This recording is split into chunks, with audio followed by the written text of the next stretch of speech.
What if the witches you thought were mere figments of ancient lore were, in fact, your next-door neighbors, hiding their cauldrons behind picket fences and reeking of secrets? Picture this, a world where crones cackle in the dead of night, their laughter echoing through the air like the crackle of lightning, hinting at darker powers, ancient pacts, and a smorgasbord of forgotten magic. Consider the Witch of the Moors, her gnarled fingers weaving spells as easily as you swipe through TikTok. In the shadows, she stands tall, draped in the rags of 1,000 years, while her eyes glimmer with the wisdom of the ages. What's her recipe? A pinch of sorrow, a dollop of chaos, and just a whisper of blood. You think Halloween is spooky? You haven't seen anything until you've witnessed a witch's court convene under a blood moon. What grim bargains do they strike to hold on to their power? The oldest witches, those formidable matriarchs of magic, have danced in the flames of countless bonfires, brewed potions from venomous herbs, and whispered incantations that made gods tremble. Each one of them carries a legacy, a curse, a truth, 3 centuries of knowledge wrapped in a cloak of mischief and mirth. Ever heard of the witch who turned a prince into a frog for calling her ugly? A classic! But what about the coven that turned an entire village into feathered fowl just for a night of sweet revenge? Dark humor? Absolutely. Chilling? You bet. Strap in. This isn't your grandmother's bedtime story. Each tale is a riddle, a conundrum wrapped in a shroud of scandal. Why did the Witch of the Woods sell her soul for a pot of gold? What did she want with that glittering mound? Power? Immortality? Or was it just to toss it into the abyss of her own regrets? As midnight approaches, the lines between the mundane and the mystical blur. Every shadow becomes a potential witch, every rustle a whisper of ancient magic. And who made the rules anyway? The forgotten witches? The ones whose voices turned to dust while the world turned a blind eye? They don't just haunt the pages of history, they seep into your dreams, urging you to question everything. Curiosity gnaws at your resolve. The air thickens with the scent of herbs and the acrid tang of burnt offerings, daring you to linger. Are you brave enough to venture into this murky abyss, to peel back the layers of history, folklore, and dark comedy? Or will you retreat, leaving the stories of the world's oldest witches tucked neatly away in your mind, like a forbidden fruit, just out of reach but forever tantalizing? This isn't just folklore, it's a summons. A lure. The witches are waiting, and their secrets will entice you into the shadows. Cross the threshold, if you dare. The echoes of their laughter await you. In the heart of the village, beneath a sky bruised with storm clouds, a scream pierced the night, raw and writhing with terror. Clara stood in the shadows, her heart pounding like a war drum, each beat a reminder of her own fragility. She could smell the smoke, acrid and thick, curling through the air as if it were a living thing, seeking her out. Around her, villagers gathered, their faces a mixture of fear and fascination, drawn to the flickering flames that danced hungrily against the dark. They whispered her name, Clara, as if she were the monster they sought to slay. I remember the stories, she thought, her mind swirling with visions of her grandmother's gnarled hands weaving tales of witches and curses. I remember how the shadows always seemed to hold something more. The weight of those words hung in the air, thick like the clouds above, and she felt the pull of history, the echoes of ancient fears wrapping around her like a shroud. Nearby, Thomas watched with a mix of horror and longing. His heart twisted painfully at the sight of Clara, so small yet so defiant, a flickering candle in the tempest of their world. He had loved her since childhood, but love was a fragile thing when clutched in the fists of superstition and panic. She's not a witch, he wanted to yell, but the words caught in his throat, clawing their way back into the darkness of his own fears. Instead, he clenched his fists, feeling the warmth of his own blood against his skin, a reminder that he was alive while the world around him spun into madness. Just then, the flames leaped higher, a silhouette emerging from the firelight, Evelyn, the village elder, her voice a knife slicing through the chaos. "This is justice," she proclaimed, her gaze steely and unyielding. "For every curse whispered, every bad fortune befallen, we must cleanse our souls." Her words ignited the crowd, a vicious chant rising, echoing off the ancient stones, drowning out any flicker of reason. But Clara, oh, Clara, she felt the pull of the cosmos, the way the stars glimmered with secrets beyond comprehension. This isn't justice, she thought, her breath hitching as she glanced at the swirling storm above. It's desperation. The villagers clawed at their own hearts, seeking someone to blame for the darkness that crept too close, too familiar. She could feel their eyes on her skin, burning into her as surely as the fire crackled and spat. Is this what it means to be a woman, she wondered, her pulse quickening with each passing moment. To be hunted, to be feared. Memories cascaded through her mind, whispers of herbal remedies shared with friends, laughter echoing in moonlit gardens. She had never sought power, only peace, yet here she stood, a scapegoat for their fears, a candle sacrificed to their storm. As the villagers jeered, Thomas felt a pang of guilt stab into his heart. He had stood by, silent, while they turned on her. But how could he speak when the shadows of his own past loomed large? A mother accused of witchcraft, dragged from her home by the very people who once called her sister. The echoes of her screams haunted him, tightening around his throat even now, binding him to inaction. What is justice, he pondered, feeling the weight of his own history anchor him in place. The wind howled, shrieking like the spirits of the wronged. Clara's breath came faster, fear coiling tight in her chest. I remember the night spent under the stars, when magic felt like a gift, not a curse, she thought, her mind a tempest of memory and longing. She had always felt different, a little wild, a little too in tune with the world around her. But that difference had drawn her closer to the whispers of the ancient, an affinity for the earth, the wind, the very essence of life and death. And now, they would burn her for it. A flicker of defiance ignited in her heart. I will not disappear into the flames, she vowed, each word a lifeline pulled taut against the gales of fear. In that moment, she saw Thomas' eyes, a storm of anguish reflecting her own. They were both caught in the web of their pasts, yet the future hung tantalizingly close, shimmering with the possibility of hope. Could he be her salvation? Could he break the chains that bound them both? Suddenly, the fire roared, tendrils reaching toward her, a beckoning embrace laden with the promise of release. She thought of her grandmother's stories again, how the witches were said to dance with the shadows, their laughter echoing through time. I am not afraid, she whispered, the words barely escaping her lips, trembling against the chaos. But Thomas surged forward, breaking from the confines of his own despair. Clara, he shouted, voice raw and desperate, tearing through the cacophony. And in that moment, their eyes met, a jolt of recognition, a tether forged through the churning chaos. The villagers turned, gasping at his audacity, the very air thick with disbelief. I will not let them take you, he breathed, the promise a lifeline thrown amidst a storm. But even as he spoke, the shadows loomed large, the ghosts of their pasts entwining with the present, every heartbeat a reminder of the fragility of their existence. Clara's breath caught in her throat, a mix of fear and longing swirling within her. The village, with its gnarled alleys and shadowy corners, had become a theater of nightmares. With every fleeting moment, Clara felt the weight of history bearing down, the stories of women like her, their fates woven into the fabric of the world. Will we become echoes in the dark, she wondered, the specter of doubt wrapping itself around her heart. In the distance, lightning flickered, illuminating the scene for a heartbeat, Clara, standing against the tide of fury, Thomas straining toward her like a lifeline. And beneath it all, the earth sighed, an ancient witness to the pain, the love, the fear that lingered in the air. If this was a witchcraft trial, then let the flames reveal the truth. They would not burn. They would rise.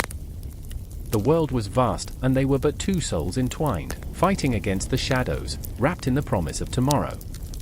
And as the storm raged, the echoes of history whispered their names, ensuring that their story would not be forgotten, that the dance of chaos and hope would continue long into the night. In the stillness of midnight, the moon hangs heavy, casting ghostly shadows over the fields.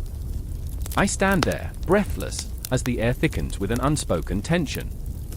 The women gather under the crooked branches of the ancient oak, their whispers mingling with the sigh of the wind, a chorus of secrets held tightly within battered souls. You could almost hear the heartbeat of the earth beneath their feet, thrumming, alive, a rhythmic echo of the stories they carry like anchors, dragging them into the depths of despair and resilience. I watch Mara, her hands trembling as she clutches a faded piece of cloth, her daughter's dress, stained with the remnants of a life snatched away. The fabric, once vibrant, now hangs in tatters, a ghost of what was. Her eyes, dark pools of sorrow, reflect a history of heartbreak, of power stripped away under the weight of oppressive silence. She dreams of a world where the sun won't set on her spirit, where she could scream without fear, but each night, reality wraps its fingers around her throat, stifling her cries. I remember, she whispers, her voice cracking, when we danced in the fields, laughter spilling like wine, sweet and alive. But those memories are shadows now, lost in the haze of a past filled with chains and constraints. I see the flicker of defiance in her eyes, it's a tiny flame struggling against the storm, a reminder that even the smallest ember can ignite a revolution. Then there's Elara, the healer, her hands stained with the herbs that could mend broken bodies but fail to heal the wounds of oppression. She walks the line between life and death, her heart tethered to the souls she saves and those she cannot. They call me witch, she says, a bitter laugh escaping her lips. A witch for wanting to save lives, for wanting to wield power over my own fate. Her knowledge is a double-edged sword, a gift and a curse, and I feel the weight of her choices, each one echoing through the corridors of time like a mournful dirge. The moonlight dances on her skin, illuminating the scars, each one a story, a betrayal, a loss. Do you know, she murmurs, what it feels like to carry the weight of a world that deems you unworthy? They bathed once a year, so romance was earthy, yes, but it was also a matter of survival. We were taught to endure. There's a darkness in her humor, a raw honesty laced with absurdity that makes me want to laugh and cry all at once. And there, in the distance, the echoes of men's laughter cut through the night like daggers. The village is alive with the sounds of those who cast shadows on the women's light. Mara and Elara know the history, how men wrote the stories in blood and ink, how they carved their names into the annals of time while women became mere footnotes, forgotten whispers in a cacophony of power. We were never meant to be heard, Mara says, her voice a soft thunder, but what if we could turn that silence into a roar? The air crackles with anticipation as the women begin to chant, their voices rising like smoke into the night, a collective heartbeat, fierce and unyielding. Each word is a declaration, a reclamation of their existence. We are the mothers, the daughters, the wise ones, we are the shadows that dance in the light. I feel the tension snap, a taut string pulled tight, ready to break. It's intoxicating, this moment, this rebellion woven into the fabric of their very being. I can't help but think of the ancients, how they revered women as goddesses, how once, we were the life-bearers, the nurturers. Now, we exist in a world that demands submission, a world that forgets. I remember stories of women who wielded swords, who led armies, who were feared and revered. And yet, here, in the moonlight, they gather like moths drawn to a flame, ready to ignite a future that beckons like an uncharted sea. Remember, Elara says, pulling me from my thoughts. Remember the stories we've lost in the shadows. Each one of us is a story, waiting to be told. The way she speaks, each word dripping like honey from her lips, makes my heart pound. I want to promise her that she will be heard, that their stories, drenched in the colors of their struggles, will not fade into obscurity. Tonight, we reclaim our voices, Mara announces, and the air shivers with the weight of her words. The group swells with energy, the silence of centuries shattered by the vibrancy of their defiance. They stand tall, determined, as if the very earth beneath them rises in solidarity, ready to shake off the dust of history. No longer will we be mere vessels, she shouts. We will write our own destinies. And in that moment, the path unfurls before them, a tapestry woven from courage, pain, and an unyielding spirit. The stars blink above, indifferent yet witnessing, as if the cosmos holds its breath, ready for what is to come. I sense the shift, the gathering storm of emotion, as their cries pierce the night, echoing into the abyss. Through the fog of history, I can almost see them, these women, fierce and flawed, standing at the precipice of change. Their laughter mixed with tears, their scars transformed into armor, they are both fragile and unbreakable. The air hums with the promise of what could be, a haunting melody that beckons the dawn. As they chant their truths, I feel a pulse within me, a connection that spans time and space. I am not just an observer, I am a part of this moment, this awakening. The line between past and present blurs, as if the very essence of their struggle courses through my veins, igniting a fire in my chest. And so, we stand at the crossroads, reviving the echoes of forgotten voices, preparing to leap into the abyss of a new beginning. This isn't merely a chapter, it's a movement, a promise that we will rise, that we will claim our place in the annals of history. The night may be dark, but their voices will light the way, and as the first hints of dawn creep over the horizon, I know this is only the beginning. The moon hung low over Irisham, a silver disk bleeding through the dense cloud of night, illuminating the jagged rooftops like the teeth of a ravenous beast. The air was thick, a stifling blanket that wrapped around the city, suffocating and intense. I stood in the shadows, heart pounding like a war drum, the scent of damp earth and burning incense swirling around me. I could feel it, a pulse, thrumming in the ground beneath my feet, urging me closer to the heart of the chaos that was about to unfold. They said the Witch of Irisham was cursed. I remember the whispers, the frightened glances exchanged in the marketplace, the way mothers would pull their children close when her name brushed the edges of their ears. But those whispers couldn't prepare me for the truth that clawed at my throat as I watched her silhouette flicker against the bonfire's glow. She was both a savior and a monster, an enigma wrapped in torn robes, her hair a wild cascade that danced with the flames. Her eyes, sharp as shards of obsidian, locked onto mine, and in that moment, I felt the weight of the world shift. Merrick, my brother, stood beside me, his hands trembling at his sides, eyes wide with fear and fascination. I could see the conflict twisting his features, like shadows battling for dominion over his soul. He had always been the cautious one, the tether between my reckless spirit and the reality we inhabited. "We shouldn't be here," he whispered, his voice a thin thread of panic woven through the heavy night. She'll what?" I shot back, my heart racing. "She's the only one who can help us. We need her." I was a tempest, a storm brewing, desperate to grasp at the frayed edges of hope. The villagers had suffered long enough, the crops withering beneath a scorching sun, their children's laughter replaced by the echoing cries of hunger. The witch was an outcast, yes, but she was also the last flicker of light in our forsaken world. As the flames roared higher, illuminating her twisted visage, I felt an inexplicable pull, an energy that coursed through the very ground we stood on, wrapping around my heart like a lover's embrace. But there was a darkness there, too, a whisper that clawed at my mind, reminding me of the tales I had heard. Tales of curses and sacrifices, of shadows that danced when the sun fell. What if she turns us away? Merrick's voice cracked like brittle bone, but I could not afford fear. "Not now." "Then we'll be among the countless souls she's already forsaken," I said, my voice hardening into steel, and I stepped forward, leaving him to battle his doubts. I edged closer to the fire, the heat licking my skin, and watched as the witch began to chant, a guttural sound that resonated deep within my bones, vibrating through the fabric of existence. Each word felt ancient, heavy with sorrow and power, a symphony of desperation and longing. I remember the moment when the air shifted, thickening like tar, as shadows spiraled around us, twisting into shapes that beckoned and threatened all at once. I felt it, a tremor of recognition in the depths of my soul. The witch had become a vessel, channeling something far greater than herself, something primordial and fierce.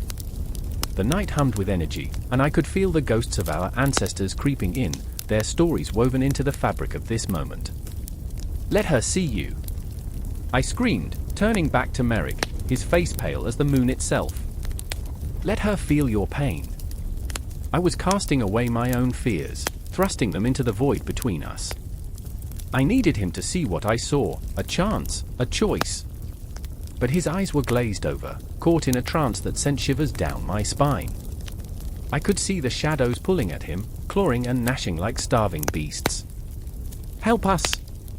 I cried out, desperation spilling from my lips in a torrent. "We need you, witch! Please!" The flames flickered, the heat intensifying as she locked her gaze on me, and for a heartbeat, the world fell silent, as if the very cosmos held its breath. The shadows answered first, swirling around her like hungry spirits. They whispered things I could not understand, but I felt their urgency. "Do you wish to save your brother?" she asked, her voice a caress and a curse, echoing like thunder in my mind. I hesitated, the weight of her words crushing against my chest, squeezing the breath from my lungs. "What must I sacrifice?" I managed to murmur, the answer already teetering on the edge of my consciousness. Everything, she replied, her lips curling into a smile that sent ice into my veins. The word hung in the air, heavy like a stone, and I felt the walls closing in around me.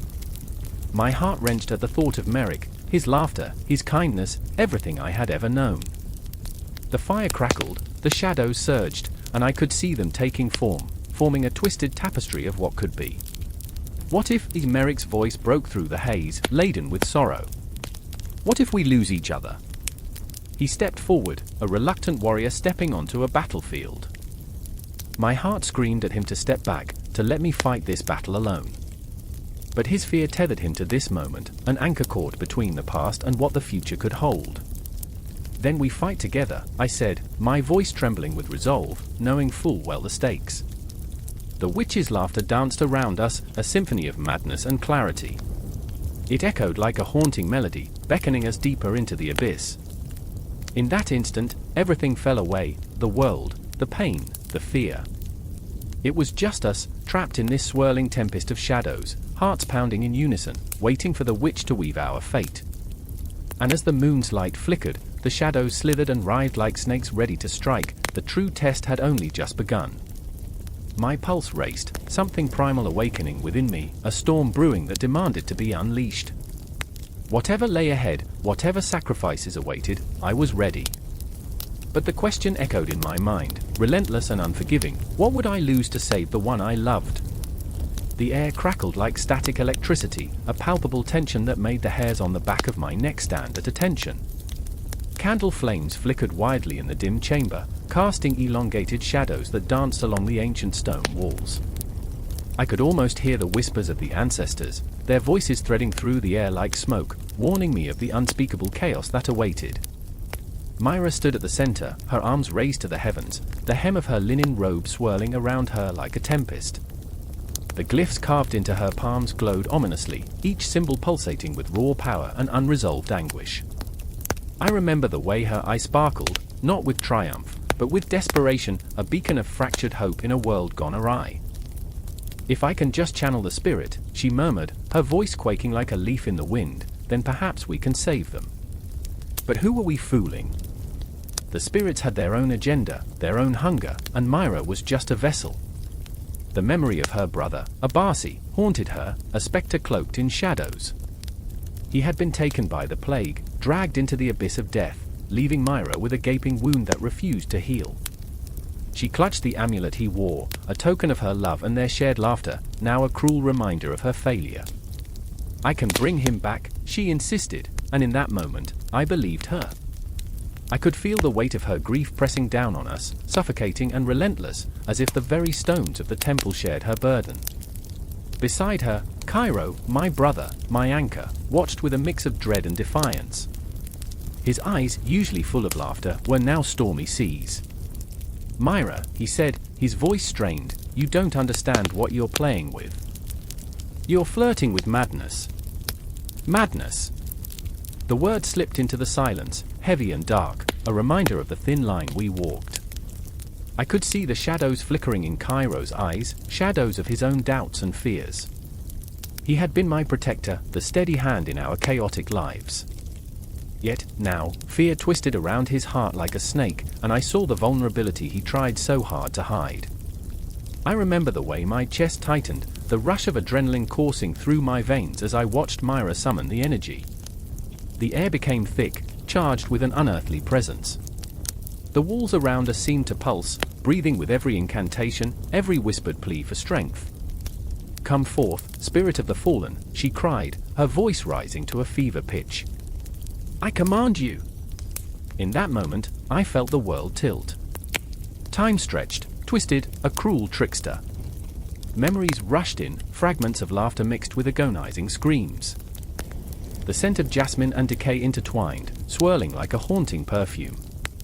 I grasped at the edges of my own sanity, caught between the intoxicating lure of magic and the dread of what lay beyond the veil.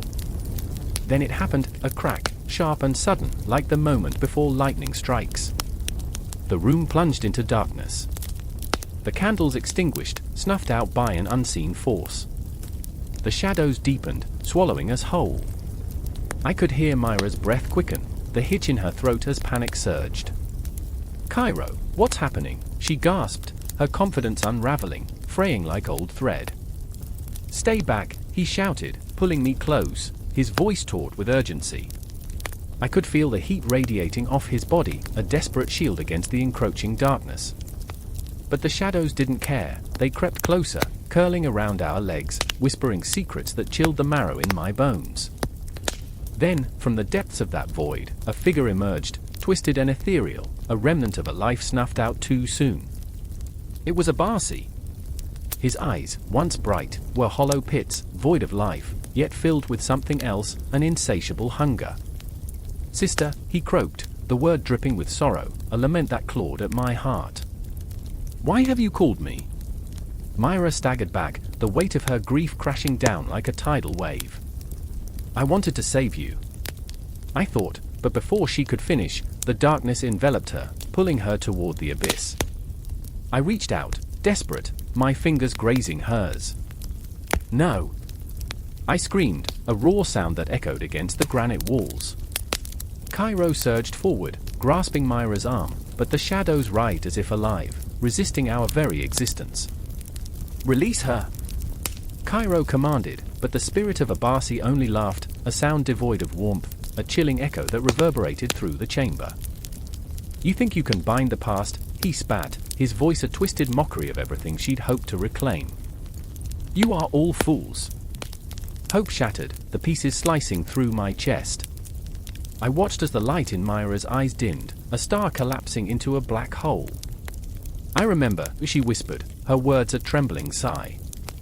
"I remember the laughter, the warmth, the dreams we shared." Her voice faltered, an echoing void overtaking her spirit. I felt Cairo's grip tighten, a desperate anchor to reality.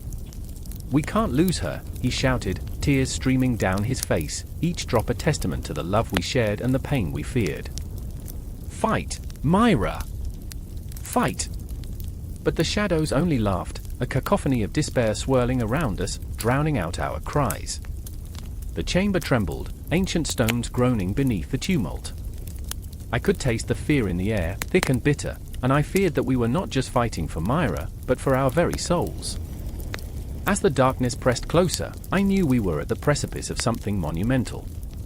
The struggle was not just against an ethereal force, but against the very nature of loss, the haunting resonance of what could never be reclaimed. Time twisted and turned, the space between breaths stretching into eternity. And in that moment, we stood not just as siblings, but as warriors against our own heartaches. "Remember the stars," I whispered, the words slipping from my lips like a prayer. "They remind us that even in the darkest night, there is light."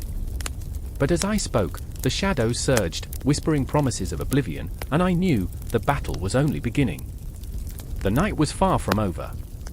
A chill slithered through the moss-laden trees of Thessaly, a silence so profound that even the wind held its breath. Shadows cast by the waning moon painted the ground with stark, ghostly lines, as if the forest itself was a tapestry of sins woven by hands long since turned to dust. In this haunted stillness, a woman screamed, her voice a raw, jagged note cutting through the night, reverberating in the air like a bell tolling for the dead. I remember the moment as if it were a splinter of ice lodged in my heart. The witch's cry was not merely a lament, it was a beacon, calling forth the darkness that lived in the marrow of the earth. A call to Hecate, the goddess of the crossroads, the keeper of keys, the mistress of magic. She thrived in the shadows, cloaked in mystery and a power that made the night tremble. And as I stood there, heart racing, pulse pounding like a war drum, I knew I was on the brink of something terrible and beautiful. Cassandra, a fierce witch with hair like midnight and a spirit unbreakable, stood at the edge of the clearing. Her hands trembled, not from fear, but from the weight of knowledge that she dared to wield. She had made a pact once, a desperate gamble for love, and now that same love lay dying in the depths of an abyss only she could navigate. The air was thick with the scent of herbs and burnt offerings, of hope mixed with despair. "I won't lose you," she whispered to the dark, as if the night itself was a lover that could hear her pain. "I can't." Beside her was Thaddeus, a man whose heart was a battlefield of conflict. His hands, once calloused from toil, now trembled as they clutched the dagger, its blade glinting ominously in the moonlight. He loved Cassandra fiercely, yet the burden of his own darkness clawed at his insides, a creature hungry for release. "You don't know what you're asking," he murmured, his voice hoarse, a river of sorrow flooding the air between them. "What if Hecate demands a price?" His fear was palpable, a thick fog that curled around Cassandra, squeezing her tighter, suffocating the flames of her resolve. But Cassandra's eyes, fierce and unyielding, bore into his. They were twin stars blazing against a backdrop of despair. "I'd pay any price," she declared, and in that moment, the forest seemed to hold its breath again, as if the very trees recognized the weight of her commitment. They had witnessed countless sacrifices, countless broken souls, but Cassandra was different, a hurricane wrapped in skin, a tempest of defiance. "Would you let me do this alone?" she pressed, her voice rising, a crescendo of raw, aching truth. As Thaddeus wavered, memories collided in his mind like thunder, the first time he saw her, dancing in the firelight, her laughter a melody that wove itself into his being, the warmth of her touch, the way she made the shadows retreat. But Shadow was a sly companion, whispering doubts, coiling around his heart like a serpent. "If you step into that darkness, I may never see you again," he warned, his throat tightening as he fought the truth clawing at him. Cassandra stepped closer, heat radiating off her like a radiant star, illuminating the darkness that threatened to consume them both. "Then let me burn," she breathed, and the words were a flame, sizzling against the still night air, crackling with the power of fate. "Let me become what I was never meant to be, for love is worth the risk." Love, such a fragile, potent word, like a knife edged with both promise and peril. The earth trembled beneath their feet, as if Hecate sensed the turmoil swirling between them, a storm brewing just out of sight. Shadows danced, flickering like a grotesque ballet, mocking their uncertainty. Cassandra's voice turned into a fierce chant, a spell woven from desperation and determination. "Hecate, hear me! I invoke your name, your power. Let me trade my essence for his life." The shadows deepened, swirling, twisting into a maelstrom of darkness, and with it, the quiet terror of the unknown crept in, a ghost lingering just outside the flickering light of their bond. Thaddeus's heart raced, suffocating beneath a wave of conflicting emotions. "No," he shouted, grabbing her wrist, pulling her back, but the pull of destiny was stronger than his grip. "Don't do this. I can't lose you to her." The tension snapped, a taut string echoing in the night, and the forest exploded into chaos, a cacophony of whispers, rustling leaves, and the distant howl of a forgotten wolf. Cassandra's incantation rose, fierce as a phoenix, and in that moment, the air crackled with raw energy, electric and alive. Hecate was near, and she was listening. I remember standing there, the mist swirling like ghosts around us, our breath mingling with the fog, as Cassandra's voice rang out, a haunting melody, full of power and pain. And then, with a surge of wind that felt like 1,000 hands reaching for salvation, shadows enveloped her, a shroud of darkness that felt both magnificent and terrifying. In that instant, I recognized the truth. Love was a double-edged sword, a cruel fate that twisted and turned until all that remained was the raw, beating heart of sacrifice. Thaddeus stood frozen, the dagger slipping from his grip, clattering on the ground like a forgotten promise. His soul stretched thin, a taut line between fear and faith, as he witnessed Cassandra step into the void, becoming one with the darkness she sought to master. And the world around us held its breath, a universe suspended in time, teetering on the precipice of fate, waiting for the moment when the shadows would either embrace her or consume her entirely. In that dark, fragile heartbeat, I felt the weight of eternity pressing down, the haunting echoes of choices made and unmade, the suffocating silence of what was yet to come. Cassandra's chant echoed, and within its depths lay the power of witches, the ghosts of Thessaly whispering their secrets, an invocation that would change everything.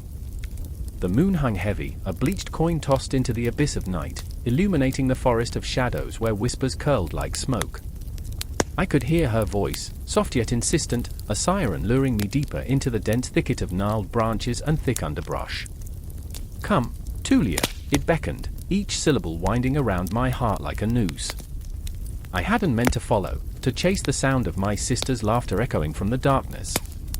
But there I was, heart pounding, feet moving as if possessed. The chill of the night draped over me, every breath I took stinging like ice. It felt wrong, so wrong, the air crackled with a low hum, a pulse that matched the quickening rhythm of my heart. "Tulia!" I called, my voice snagging on the thorns of fear. The silence answered, a heavy, suffocating weight pressing down on my chest. I remembered the stories, the Strix, the witch of the woods who devoured the unwary, her talons sharp as a raven's curse. Then I saw it, a glimmer of movement, not Tulia but shadows swirling like ink in water. They darted between the trees, laughing, taunting. The fawns. Mischievous, alluring, and with eyes that glowed like dying embers, they were the embodiment of wildness, of untamed chaos. They were NYX's children, the harbingers of dark delight. My heart sank, I was so close to my sister, but these creatures, these fawns, danced in the space between us, weaving spells of confusion. "Leave her be!" I shouted into the wild night, but the air thickened, choked with their laughter, a melody that twisted my insides. I wanted to run, to retreat to the safety of light, but my feet were anchored in place, roots growing through soil and stone. The music of their chaos pulled me deeper, as if the forest itself, ancient and sentient, conspired to trap me in its depths. And then I saw her, Tulia, hair wild and glowing under the moonlight, her eyes wide with something I couldn't name. She danced with them, feet barely touching the ground, caught in a whirl of ecstasy. "Tulia, please!" My voice cracked, a plea wrapped in desperation. She turned, and in that moment, the world fell silent.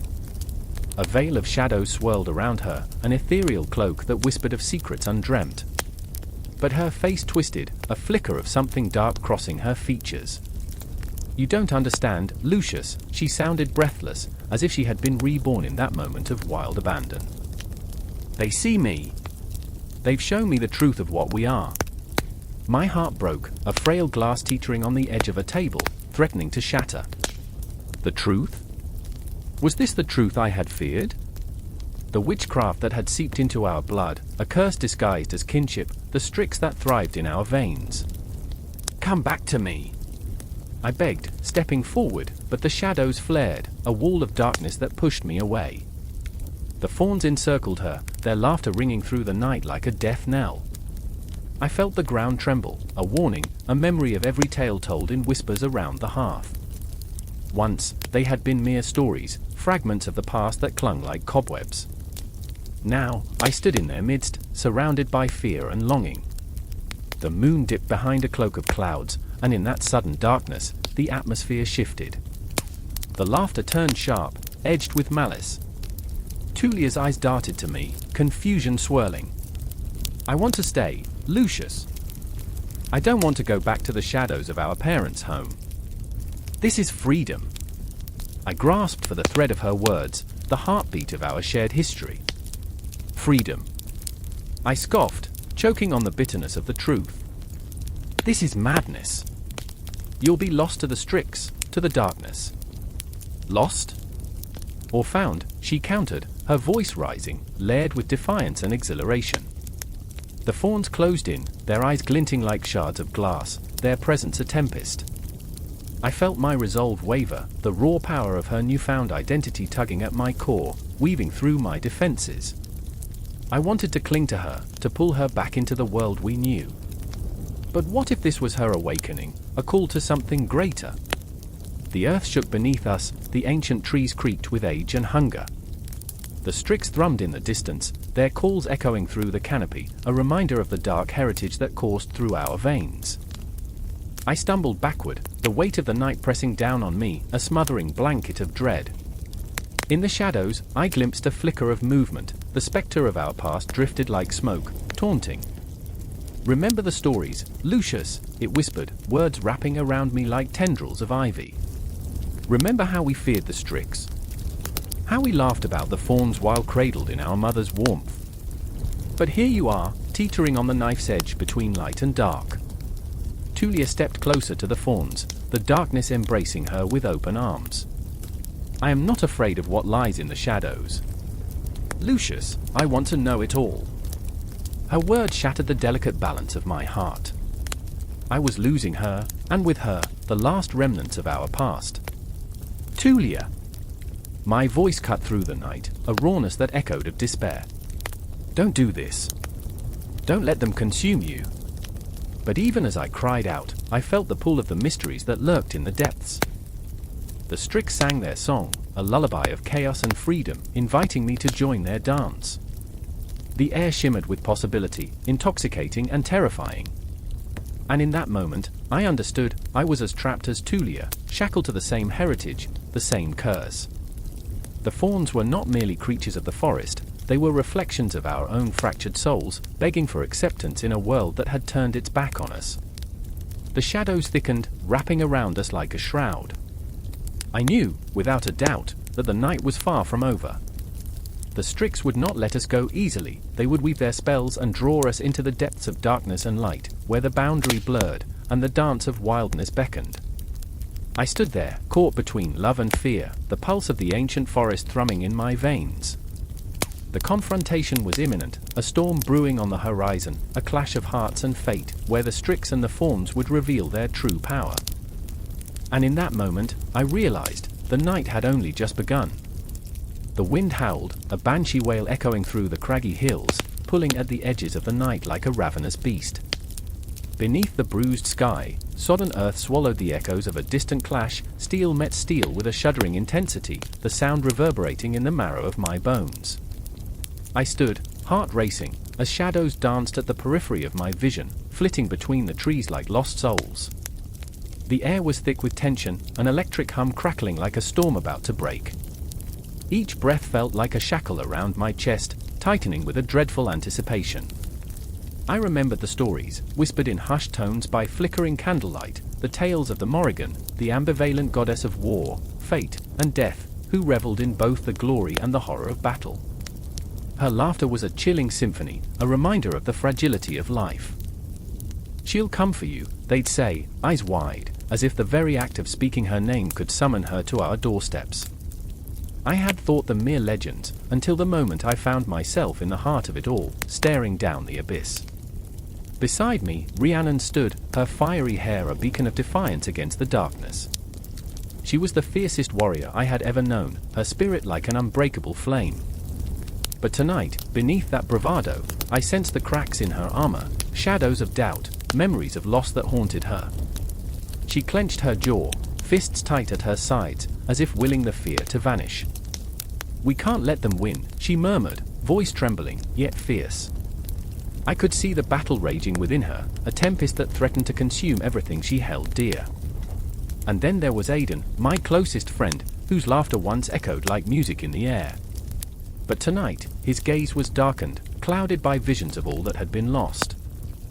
He had seen too much, and his once bright eyes spoke of sorrow, of comrades fallen, dreams shattered like glass beneath the weight of reality. "They'll take everything from us," he said, not as a statement but a haunting reminder of our mortality. I wanted to reach out, to comfort him, but I could feel the chasm between us, like a gaping wound that would not heal. The ground beneath us rumbled, a warning. We had little time. The Druids, those keepers of ancient wisdom, had long whispered of this moment, a convergence of fate that would shatter the very fabric of our world. Their chants echoed through my mind, ethereal phrases that twisted and turned like smoke, reminding me of the cycles of life and death, of the inevitability of change. "The Morrigan watches," they said, and I felt her presence like a cold hand on the nape of my neck, urging me forward. I could see the faint glow of torches in the distance, the silhouettes of warriors preparing for the inevitable clash. The air thickened with the scent of damp earth and blood, a mix that seeped into my lungs like poison. I wanted to fight. I wanted to stand tall, to wield my weapon with the ferocity of the Morrigan herself. But doubt gnawed at me, a raven pecking at the edges of my resolve. What if I faltered? What if I became a mere pawn in her game of fate? "Rhiannon," I whispered, urgency threading through my voice. "We need to be ready. Whatever comes next, we face it together." The bond between us shimmered, a fragile thread that could snap at any moment, yet held a power all its own. She met my gaze, and for a heartbeat, we were two souls intertwined, warriors bound not just by blood or battle, but by the shared understanding of what it meant to love, to lose, and to fight for something greater than ourselves. A heavy silence fell, punctuated only by the distant clash of swords, a symphony to which we were all unwilling participants. I closed my eyes, letting the darkness wash over me, feeling the weight of every choice I had made bring me to this moment. I remembered my father's tales, the way his voice would crack with emotion as he spoke of the ancient druids, their sacred rites beneath the moonlight, calling on the forces of nature to guide them. I remembered the stories of sacrifice, of the Morrigan standing at the crossroads, her presence a fierce reminder of the balance between life and death. That balance teetered now, a tightrope stretched over an abyss of despair. I felt a sudden rush, a fleeting glimpse of clarity like a ray of sunlight piercing through storm clouds. "We are the storm," I said, more to myself than to them. "Let's unleash it." Aidan nodded, the darkness lifting momentarily from his eyes. Rhiannon grinned, a fierce, defiant flash that ignited something within me. We were not just fighting for survival, we were fighting for each other, for every heartbeat that echoed in the hollow spaces of our souls. The Morrigan would witness our defiance, our passion, and perhaps, just perhaps, she would grant us the strength to rise above the chaos. As we stepped into the fray, the world around us transformed into a blur of motion and sound. The cacophony of war erupted, a symphony of clashing metal and primal screams filling the air. My heart raced, the adrenaline surging through my veins as I felt the familiar weight of my weapon in my hand. Each swing became a prayer, each strike a testament to our resolve. I fought for Rhiannon, I fought for Aidan, and I fought for the whispers of the past that guided me through the tempest.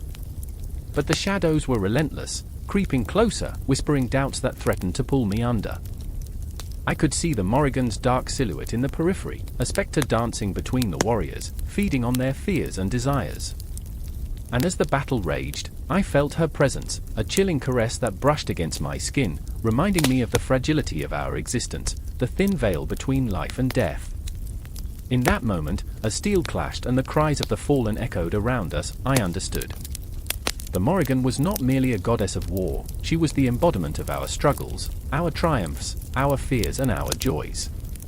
And as I fought, I felt the weight of those before me, of their hopes, their dreams intertwined with my own. "Together!" I shouted, the word bursting from my lips like a lightning strike, igniting a fire within us all. The ground trembled as we surged forward, bound by an unbreakable thread of shared destiny. The Morrigan would witness our defiance, our fury, and in that moment of reckoning, we would carve our own fate into the annals of time. And as the shadows closed in, I knew with a visceral certainty that this was only the beginning, a harbinger of the trials yet to come.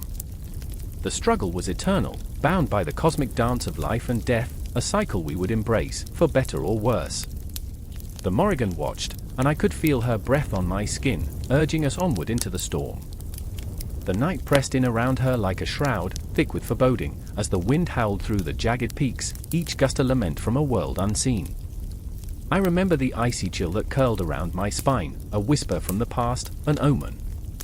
There, standing at the edge of the precipice, was the Volva, her silver hair tangled like the roots of Yggdrasil, the world tree. She gazed into the swirling mists, her eyes reflecting a darkness that churned beneath the surface. The air crackled with energy, a tension that hummed like a taut bowstring, waiting to snap. I, a mere spectator of her power, felt my breath catch. I was drawn, not by choice but by a thread of fate, woven by the fates themselves. "We're all broken, aren't we?" she murmured, distracted by the shadows whispering secrets only she could hear. I wanted to reach out, to grasp her hand and anchor her in this world, but my heart, heavy with its own burdens, kept me rooted in place. Her name was Freydis, and she was a master of seer, the ancient magic that held the power to see into the threads of time, to mend or unravel destinies. But what does it mean to hold such power? The thought clawed at me as I watched her wrestle with the visions. A flicker of pain crossed her face, a memory, perhaps. "They never tell you," she said softly, "that knowing will break you." And there was my brother, Ivo, standing nearby, his arms crossed tight against his chest, as if shielding himself from the world. Once, he had laughed with unrestrained joy, his voice a song that could coax the stars from the sky. Now, he was a shadow of that boy, burdened by a darkness he could not name. "Why do you do this, Freydis?" he demanded, the hurt spilling from him like blood from a wound. "What's the point of knowing if all it brings is despair?" She turned, and the anguish in her eyes met his. Sometimes, I think the knowing is all we have left. It's the only way to fight the darkness. The darkness. It slithered around us, a living entity that thrived on fear and sorrow. I could feel it, coiling around my heart, tightening its grip. I sensed the weight of our ancestors pressing down upon us, a lineage of sorrow and strength, the choices they made echoing through centuries. Each heartbeat was a reminder of their struggles, their triumphs, their failures. I thought of my own choices, the paths I had taken and those I had forsaken. As the shadows deepened, Frydis began to weave her magic, her voice rising and falling like the tide, each word a thread in the tapestry of fate. I called upon the Norns, she intoned, her voice rich with power, Erd, Verandi, Skuld, past, present, and future entwined. The air shimmered, and the mists coiled tighter, swirling in patterns that echoed the chaos within her soul. I watched, entranced and terrified, as her hands moved gracefully, tracing runes in the air, each symbol sparking with energy. For a moment, the world fell silent, as if holding its breath, waiting for the storm to break. Then it hit, a wave of raw emotion, a flood of memories that crashed over us. Visions of betrayal, loss, and heartache passed through me like shards of glass, cutting deep, jagged edges. I saw our mother's face, twisted in grief, and felt the weight of her despair settling upon my shoulders. I felt Eva's sorrow, a crushing, suffocating thing, the kind that made you question if the sun would ever shine again. "Stop," he shouted, his voice breaking, a plea as much as a command.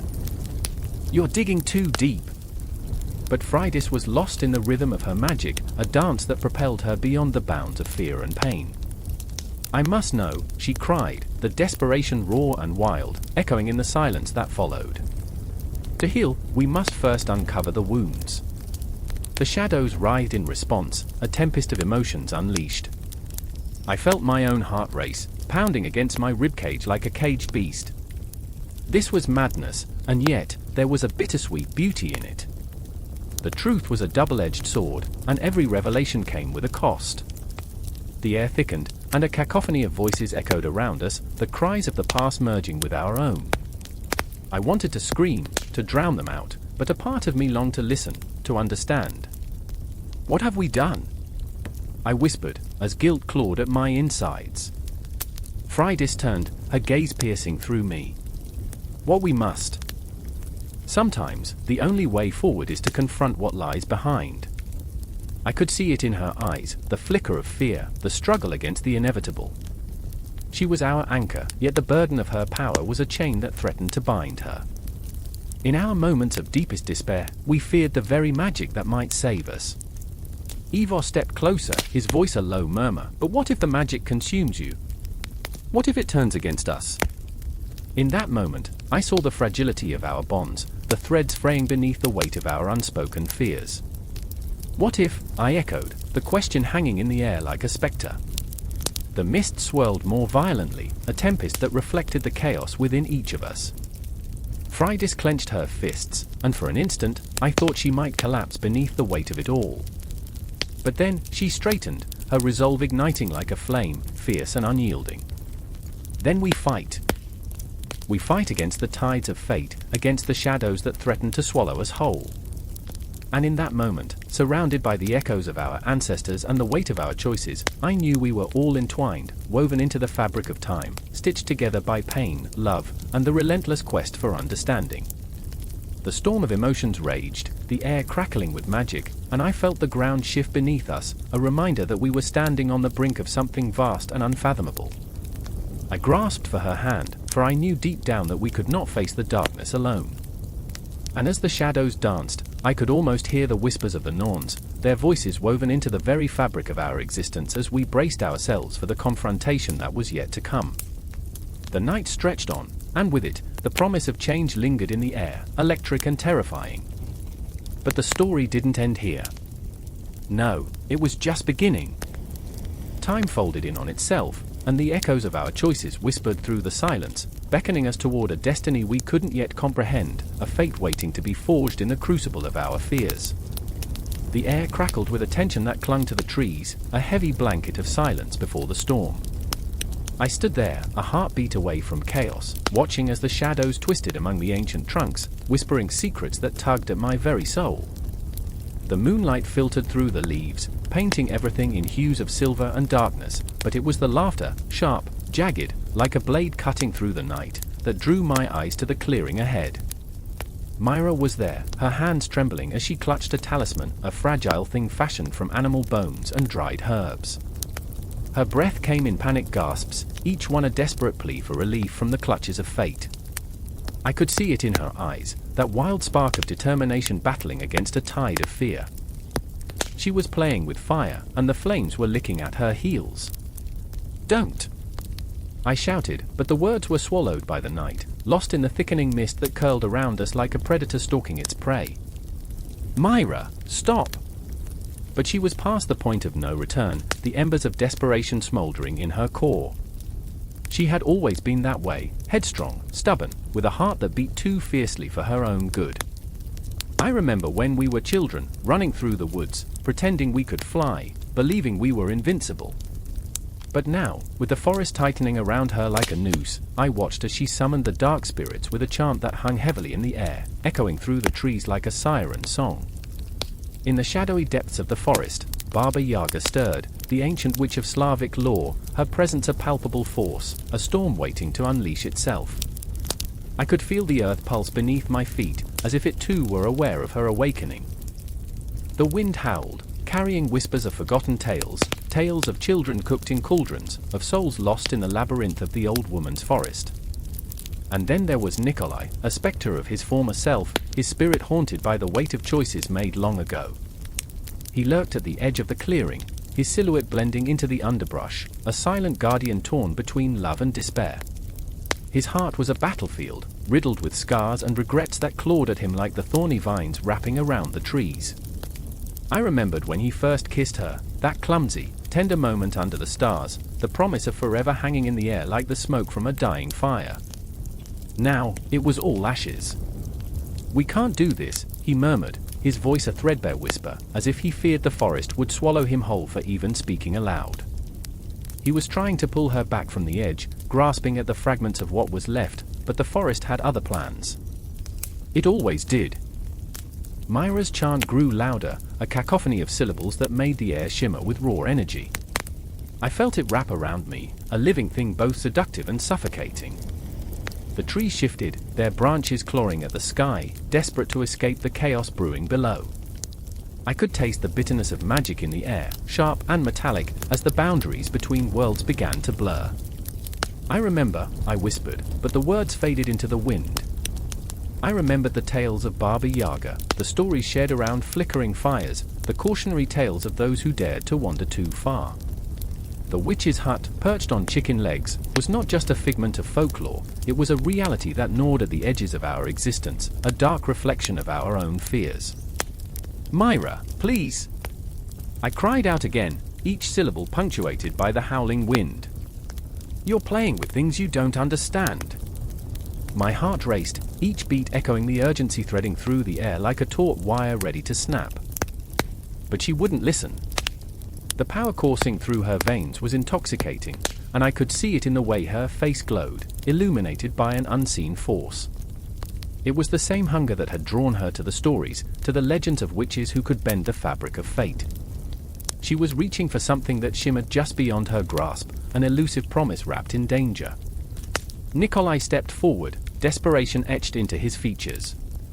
"Myra, I can help you." He stretched out a hand, trembling like a leaf caught in a storm. "Don't lose yourself to this darkness." But in that moment, she turned, her eyes ablaze with defiance, a tempest of emotion swirling within. "You don't understand, Nikolai. This is my chance. I can save us." And I wished I could believe her. I wished I could believe that there was still a way out.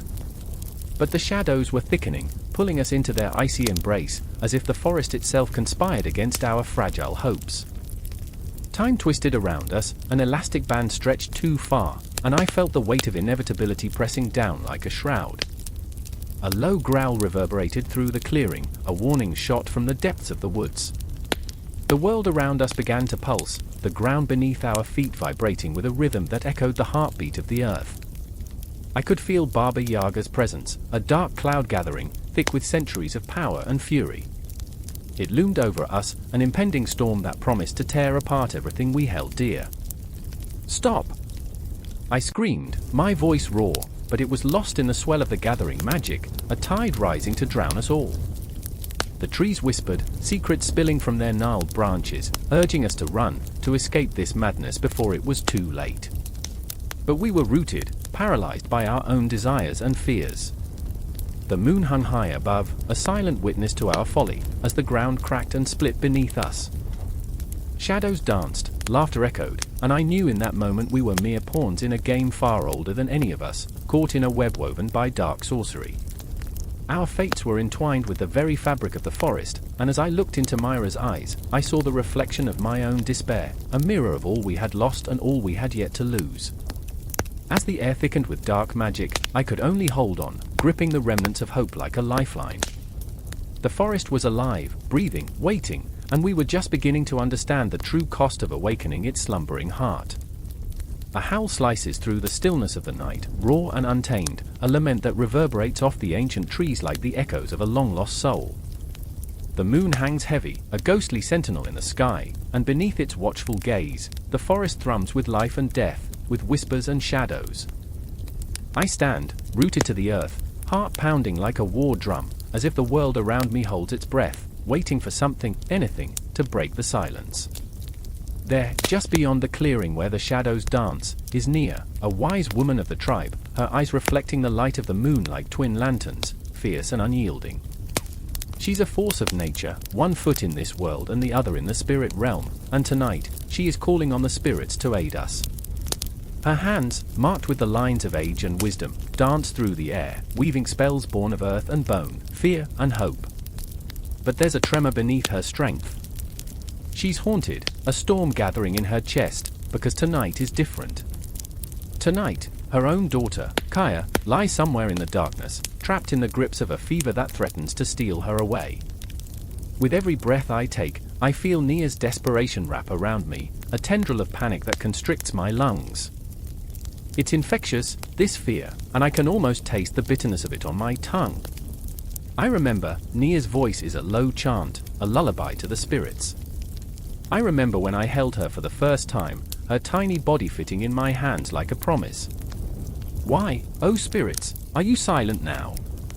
Her words tumble out, a mix of pleading and defiance, as if the very act of saying them could summon Kaya back from the brink. But Kaya is not just a child in a fevered dream, she is a reflection of all that is at stake. Her laughter is the wind through the trees, her spirit the sun that breaks through the clouds after a storm. Nia's heart is a drum, pounding away the memories, moments of joy, of laughter shared like sunlight filtering through the leaves. And yet, with every beat, there's an undercurrent of despair, an awareness that she is losing the battle against the darkness that creeps closer. I feel the earth tremble beneath me, as if the forest itself senses the urgency of our plight.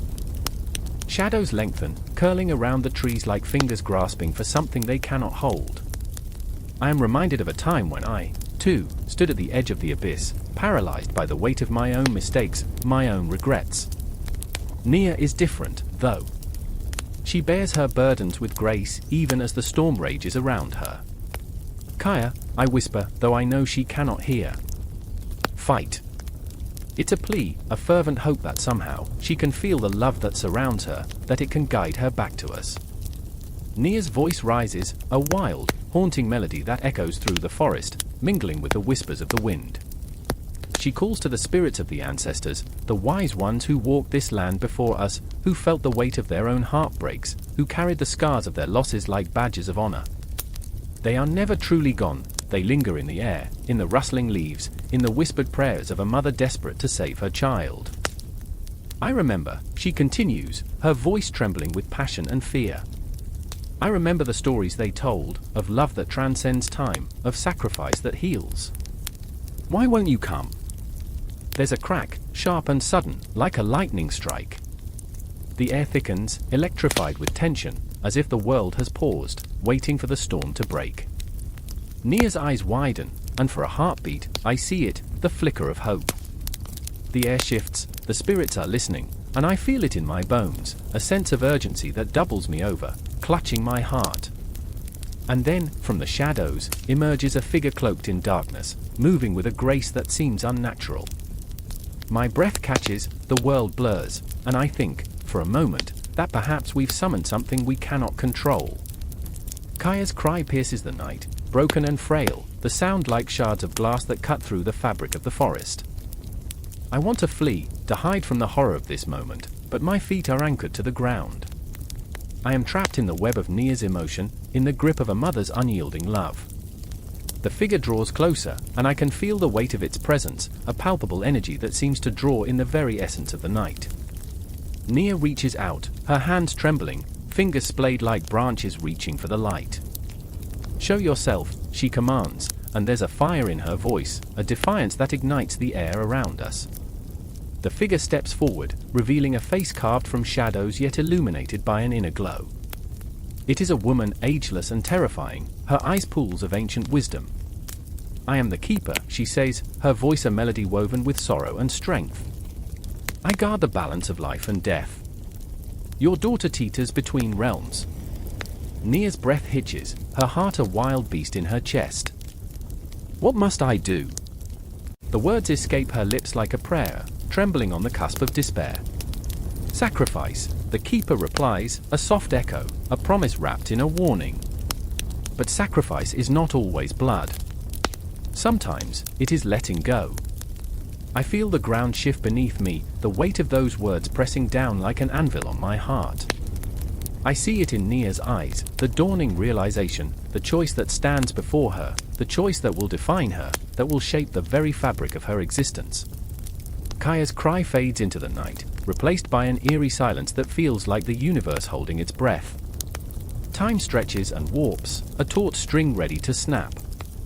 The stars twinkle overhead, indifferent and eternal, as I watch Nia grapple with the weight of the moment. I remember when I thought love was enough to bridge all chasms, to mend all wounds. But this is an abyss, a chasm that reaches deep into the soul, and I can feel the pull of the darkness as it beckons. And as I stand here, caught between the pulse of the forest and the weight of Nia's grief, the story unfolds, the shadows whispering promises and threats. In this moment, we are all trapped, all yearning for something lost, something we cannot reclaim. And the night stretches on, a canvas painted with fear and hope, with love and sacrifice, as we stand together on the precipice, waiting for what comes next. The wind howled through the stone streets of Tenochtitlan, a haunting lament echoing off the ancient temples. Shadows danced across the faces of the city as twilight descended, the air thick with the scent of damp earth and impending storm. There, in the heart of the chaos, stood Xochitl, a sorceress draped in the dark fabric of night, her heart pounding like a war drum. She could feel it, a shift, a pulse beneath her skin that whispered of blood and power, a bitter promise that clawed at her. "Not yet," she muttered, as if the words alone could tether the storm raging inside her. Her fingers, pale and trembling, brushed against the obsidian dagger at her waist. She could feel the weight of destiny pressing down upon her, a cloak both suffocating and electric. She had always felt drawn to the dark arts, but tonight was different. Tonight, she was on the cusp of something monumental. The moon loomed heavy, a silver coin that would flip fate itself. Across the square, in the flickering light of torches, stood Xochitl, the priestess whose beauty was a paradox, ethereal yet grounded, fierce yet tender. Her eyes glinted with a fire that mirrored the rising tension. She had faced many sacrifices in her life, but none compared to the impending choice that gnawed at her heart. She could feel the pulse of Xochitl, the connection between them, an unbreakable thread woven in shared dreams, visions of jaguars roaring in the night, and the echoing laughter of spirits long gone. "I remember," Xochitl whispered to herself, the sound barely audible over the din of the crowd. "I remember the stories our mothers told us, the ones that warned us of the path we tread." A shiver crept up her spine, a ghost of doubt lingering in her mind. She had sworn an oath to the goddess, but the price of devotion felt heavier than any stone carried by the laborers of the city. As the ritual grew near, the air became thick with anticipation, a tangible entity that wrapped around them like a lover's embrace. Xochitl could sense it, the electric energy that made her skin prickle. Around them, whispers of the townsfolk mingled with the smell of roasted maize, creating an intoxicating brew of fear and excitement. They were drawn to the mystics, searching for answers, for salvation, for a glimpse of the divine in their mundane lives. Tonight, the gods demand a great offering, a voice cried from the crowd, reverberating through the tension like a crack of lightning. The crowd surged closer, hungering for spectacle, for magic. Each heartbeat matched the drums echoing in the distance, a primal, hypnotic rhythm that enticed them forward. Yet, in the depths of her soul, Xochitl felt a twist of fear. She wanted power, craved it like a moth does the flame, but she also felt the weight of consequence pressing down like a stone in her chest. "What if we're wrong?" she breathed, her voice barely a whisper, as if saying it aloud would summon the very spirits they sought to invoke. Xochitl turned to her, a fierce determination lighting her features. "What if we're right?" Their eyes locked, and in that heartbeat, a world of unspoken emotions flooded between them, fear of failure, the thrill of ambition, and the undeniable pull of their entwined fates. They stood on the edge, teetering into the unknown, the abyss of possibility. The ritual began with the rhythmic beating of drums, a thunderous sound that awakened the spirits of the land. The people swayed, entranced, their voices rising in a chorus filled with longing and desperation. Xochitl stepped forward, her heart racing, every pulse resonating with the cries of the people. She began to chant, her voice a haunting melody, wrapping around them like the mist that shrouded the mountains at dawn. Xochitl joined her, their voices intertwining in a haunting harmony that echoed across the city, reaching into the shadows. She felt the energy crackling, a chorus of souls rising to meet them, those who had come before, who had fought and bled for the same reverence. The air became electric, and for a moment, time itself stood still. But there was a darkness lurking just beyond the edges of their shared song, a shadow, a whisper that promised to consume them whole. The balance between light and dark flickered precariously, like a candle flame in a tempest. As their chant grew louder, more fervent, the wind responded, howling through the square, a cacophony of sound that drowned out their pleas. "What have we summoned?" Xochitl cried, eyes wide with fear as the sky darkened, swirling clouds gathering ominously. She could feel the weight of the ancestors pressing down, the air crackling with the intensity of a storm. "I don't know." Xochitl shouted above the din, her heart racing, a wild beast clawing at her ribcage. A vortex materialized, dark and swirling, drawing the attention of the crowd like a moth to the flame. It beckoned them closer, a siren song that promised secrets but threatened to tear them apart. In that moment, Xochitl and Xochitl became one with the storm, a swirling maelstrom of emotion, fear, and fiery determination. They had come seeking power, but what if, in their pursuit, they had awakened something unspeakable? As the vortex roared to life, the shadows danced around them, whispering ancient secrets, reminding them that every choice came with a price. Fingers trembling, Xochitl reached for Xochitl's hand, forming a fragile bond against the chaos. "We can't give in," she urged, desperation lacing her tone. "We must find the light within this darkness." Together, they stood against the tempest, hearts pounding in synchrony, souls entwined as they faced the unknown. And in that moment, the universe held its breath, teetering on the edge of revelation, waiting to see how the two sorceresses would navigate the swirling shadows of their destiny. The air was thick, almost suffocating, as the old woman's voice wafted through the dim light of the hut. Shadows danced on the walls, flickering like the souls of the lost, whispering secrets from a world unseen. I was there, in that moment, heart pounding against my ribs, fear weaving through my veins like a serpent. The curandera, her weathered hands trembling as she clutched a bundle of herbs, looked at me with eyes that seemed to hold galaxies, secrets swirling in their depths.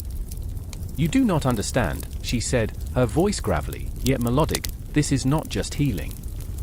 This is survival." I remembered the stories, my mother's voice, shaking with fear as she recounted the tales of curses, of the spirits that walked among us. But this wasn't a story anymore. It was my reality, and there was no escaping it. I was caught in the web of desperation, need clawing at my insides, pushing me toward the edge of the unknown. Across the room, my brother, Matteo, knelt on the earthen floor, his face a mask of anguish. The sharp scent of burning sage curled around us, igniting the air with an otherworldly energy. Help him, I pleaded, my voice cracking, the weight of my emotion spilling over. He's suffering. But the curandero's gaze shifted to the corner of the room, where the shadows gathered, thick and heavy. Only if he truly wishes to be healed, she murmured, her eyes glinting with a knowing that twisted my stomach into knots. Anger is a poison, and it clings to the heart. I wanted to scream. I wanted to shake her, to make her see that Matteo was drowning in his pain, but I knew, deep down, the truth was more complex than simple healing. Matteo's breath was shallow, a ghost of his former self. I could see the darkness creeping in, wrapping around him like a predator. I don't know if I can do this, he whispered, the words barely escaping his lips. I felt my heart shatter. The boy who once dreamed of becoming a doctor now lay broken, ravaged by his own demons. I reached for him, desperate to pull him back from the brink. You have to fight, Matteo. Please, remember what you wanted. Remember who you are. My voice echoed, bouncing against the walls, but the silence that followed was deafening. The curandero's face remained impassive, as if she were watching a play unfold, but I could see the flicker of something in her eyes, a flicker of sadness, of understanding. Pain can be a teacher, she said, breaking the stillness. But it can also be a cage. The words hung in the air, heavy with truth, and I felt a chill creep down my spine. I had witnessed this cage before, witnessed it twist and contort those I loved into something unrecognizable. The people of our village spoke of her powers in hushed tones, of how she could peel back the layers of the soul, exposing what lay beneath. But beneath what? The terror of vulnerability, the crippling fear of the unknown. Matteo's eyes met mine, a spark of recognition igniting in their depths. But what if I don't want to be healed, he asked, the words chilling me to the bone. I could see the shadows creeping behind him, whispering lies, suffocating hope. What if I'm too far gone? I felt a weight settle on my chest, an unbearable heaviness. You're not gone. You can come back, I insisted, the desperation coating my words like bitter medicine.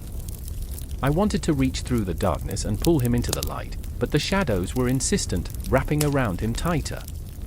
It was as if they were feeding off his despair, growing stronger with each moment of doubt. The curandera stepped closer, her presence commanding yet gentle. Healing is not merely the absence of pain. It is a reckoning. It is a confrontation with what haunts you. Her words were like arrows, piercing through the haze of our fears, striking at the very heart of our turmoil. To heal, one must acknowledge their darkness. I watched as Matteo's gaze shifted to the floor, a storm of emotions brewing behind his eyes, fear, regret, longing. What if I don't want to see, he whispered, the words barely audible, yet they echoed in my heart like a death knell. There is no choice, the curandera replied with a strength that resonated through the room. You must face it. The spirits of the past cling to you, and they will not let go until you confront them. Only then can you begin to breathe again. The air thickened with tension, memories flooding my mind, our childhood laughter, the way he would twirl me around until we both collapsed in a fit of giggles. I remembered the dreams he once had, the fire in his belly that seemed extinguished now. Look at me, Matteo, I urged, my voice breaking. You're still here. You're still alive. As if tethered to my words, he lifted his gaze, and in that instant, I saw the flicker of hope, fragile yet fierce. I don't know if I can do it alone, he admitted, vulnerability spilling forth like a river unleashed. You won't be alone, I promised, my heart swelling with an emotion I had nearly forgotten. I'm here. I'll always be here. The curandera moved closer, her hand steady but the air crackling with electricity. And so, the healing begins, she whispered, casting a glance at the shadows that loomed around us. But remember, the shadows will fight to keep you in their embrace. And just like that, the moment shifted, the air thickening with dread and anticipation. The darkness shifted, as if waiting for a cue, ready to pounce. As the curandera began to chant, the walls trembled, the shadows writhing against the light, and I felt my breath catch, an invisible thread pulling tighter around us. In that moment, I knew, the battle was not just for Matteo's soul, it was a fight against the very essence of despair that lingered in the corners of our existence. In that sacred space, the air heavy with ancient power, we stood on the precipice of something vast and terrifying. And as the chant swirled around us, I felt the world shift, the line between reality and the supernatural blurring into an abyss from which there would be no return. The curandera's eyes locked onto mine, a silent plea mingling with the smoke of the burning sage. "Are you ready?" But before I could answer, the shadows lunged forward, hungry and relentless, and we were engulfed in darkness. It was the beginning of a reckoning, a confrontation of souls, a fight for our very existence. And I knew, deep in my bones, the healing we sought would come at a price steeped in fear and sacrifice. I remember the night the whispers began, curling through the air like smoke, thick and intoxicating. It was a stillness that suffocated, a heaviness that settled over us in the village, an ominous blanket that threatened to smother any flicker of normalcy. The moon hung low, a pale eye watching, judging, as if it knew all the secrets we buried beneath the earth. The wind carried with it the scent of damp earth, a reminder of the recent rains, yet it felt tainted by something darker, a promise of chaos. Khadija stood at the edge of the clearing, her silhouette outlined against the winking stars. Her heart thundered in her chest, a drum echoing dread, each beat a reminder of her silence, of the conversation she had not dared to have. She could feel her ancestors gathering in the shadows, their presence an electric tension, their voices demanding to be heard. "Khadija," they whispered, barely audible, yet as sharp as a blade, "your blood calls to you." Her mother's face flashed in her mind, the lines etched deep in her skin, the weight of generational burdens resting on her frail shoulders. "You are the keeper," her mother had said, her voice a soft echo that still reverberated in Khadija's ear. But keeping meant sacrifice, and the price was becoming too steep. How could she honor the spirits when the living were clawing for her attention, for her love, for her life? Across the clearing, Amir watched her, his heart a tight coil of pain and longing. He was the protector, the one who had sworn to stand by her side, yet now he felt like a ghost in a world full of the living. The village had been his home, a place where laughter mingled with the smell of roasted maize and the sound of children's laughter. But with each passing day, that laughter grew more distant, consumed by the shadows that crept in with the darkness. He could sense the witches stirring, their eyes glinting with malice, their intentions cloaked in the guise of wisdom. "I see you," he murmured, though he wasn't sure if he was speaking to Khadija or the spirits lurking just beyond the firelight. They were restless this night, a dangerous energy crackling in the air, and he felt it seep into his bones. The night pulsed with potential, the kind that made your skin prickle, a dangerous dance of fear and desire. Khadija turned sharply, sensing his gaze like a moth drawn to flame. "What do you want, Amir?" she asked, her voice breaking the silence, a plea wrapped in frustration. "Do you want to save me, or do you want to drown with me?" He stepped forward, the soft earth yielding beneath his feet. "I want to be your anchor," he said, but his voice trembled with uncertainty. "But it feels like I am losing you to the spirits. They whisper your name in my dreams, they call for you to join them."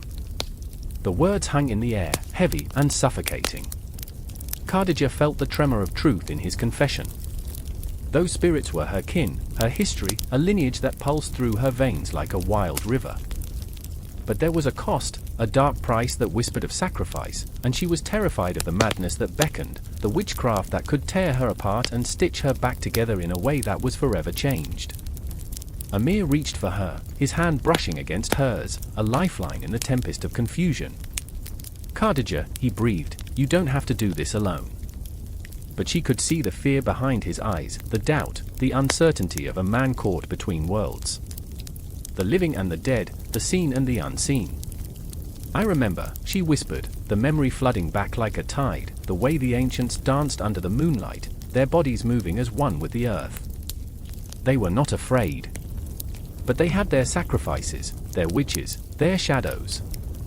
Just then, a blood-curdling scream erupted from the edge of the village, slicing through the air like a knife.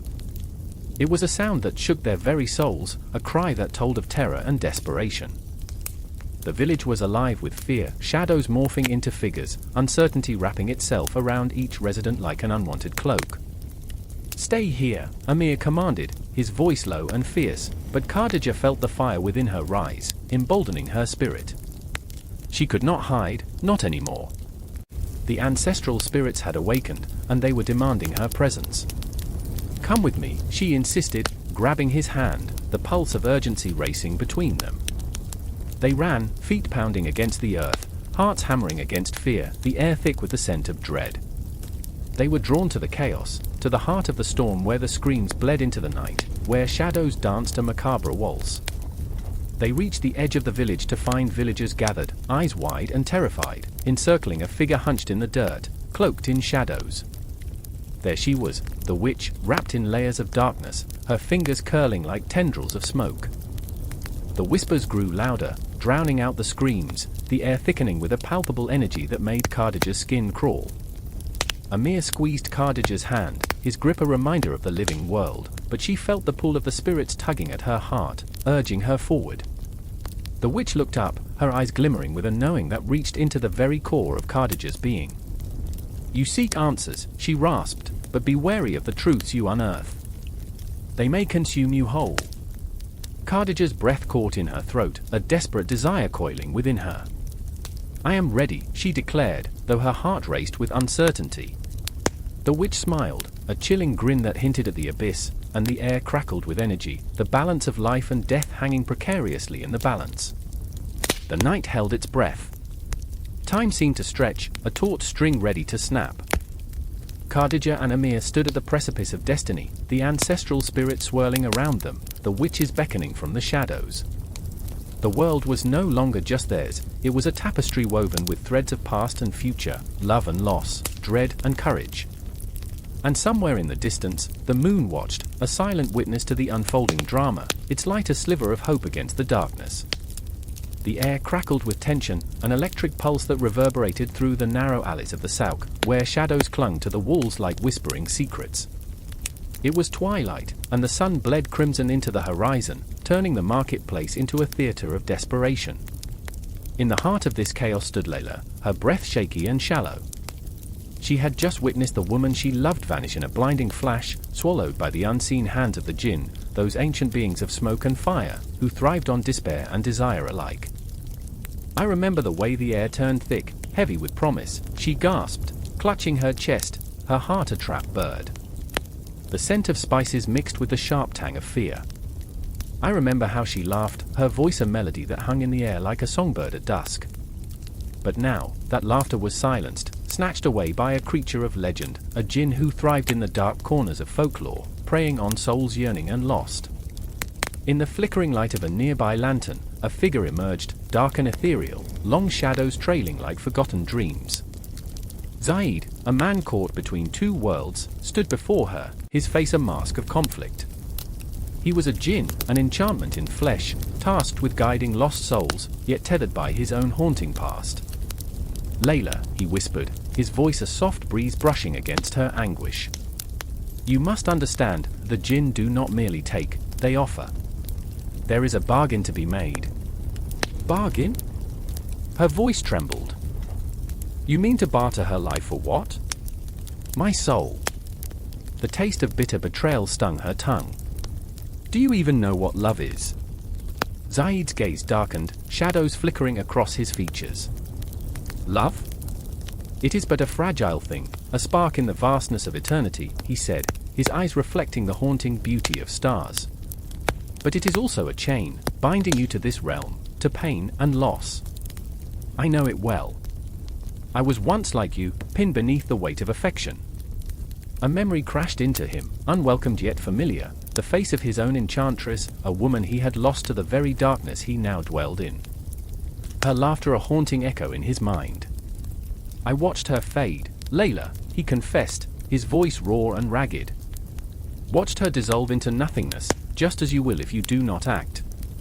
Around them, the Sauk pulsed with life, merchants hawked their wares, children chased shadows in the dying light, unaware of the cosmic dance unfolding before them. But Layla felt the world closing in, each heartbeat a countdown, every second heavy with dread. "What must I do?" she asked, the question dragging from the depths of her despair, her eyes ablaze with determination. "Embrace your darkness," Zaid replied, his voice a low growl. "To summon a jinn, you must offer that which you fear most. Your anguish, your desire, unleash it. Call upon the shadows, and they will come to you." She hesitated, the weight of his words crushing, the abyss of her heart aching to be filled. "To conjure them is to invite chaos," she murmured, sensing the pull of danger. But love, raw and feral, surged within her, and she could not turn away. "I remember the night she kissed me," Layla breathed, her voice a tremor. "We stood under the stars, and for a moment, everything was perfect. Can I trade that? That joy?" Zaid stepped closer, the air thickening with unspoken promise. "You are strong, Layla. But know this, once the jinn answer your call, there is no turning back." The ground beneath her felt alive, thrumming with energy. "I'll do it," she declared, resolve hardening around her heart like steel. "I'll call them. I refuse to lose her." As darkness fell fully, the world transformed. The marketplace, once vibrant, faded into a dreamscape of shadows and echoes. Layla inhaled deeply, sensing the shift, feeling the weight of the night wrap around her like a shroud. "O jinn of the night, hear my plea," she cried, voice rising like smoke into the void. "I offer my heart, my memories, my very soul, bring her back." A chilling wind swept past, snatching her words like leaves in a storm. Zaid watched, a mix of admiration and fear stirring within him.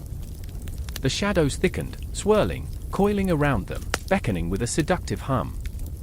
But in the depths of her summons, Layla felt a disquieting dance within her spirit, a flicker of doubt. She had called upon those who thrived on despair, and she could feel their gaze upon her, hungry and insatiable. It was then that she realized she was not the only one who had loved deeply. "Drawn to the darkness, I see," Zaid murmured, his voice barely a whisper. "But remember, Layla, the jinn will unveil truths you may not wish to confront. They revel in the corners of your heart, where your fears lie buried." A figure materialized from the shadows, ethereal and graceful, a woman cloaked in the night itself. "You called for me," she sang, her voice like a silken thread weaving through the air. "What do you desire?" Layla's heart raced, caught between longing and dread. "Bring her back," she demanded, though the weight of her request felt like a stone dragging her down. "Return her to me." The jinn smiled, a knowing look glinting in her eyes. "What will you sacrifice, child? What darkness will you embrace to reclaim that which you desire?" And in that moment, Layla felt the enormity of her choice, the truth that lay lurking beneath her yearning. She recalled the laughter, the memories, and the love. Night deepened, shadows danced, and the air thickened with the weight of a decision that could reshape her very soul.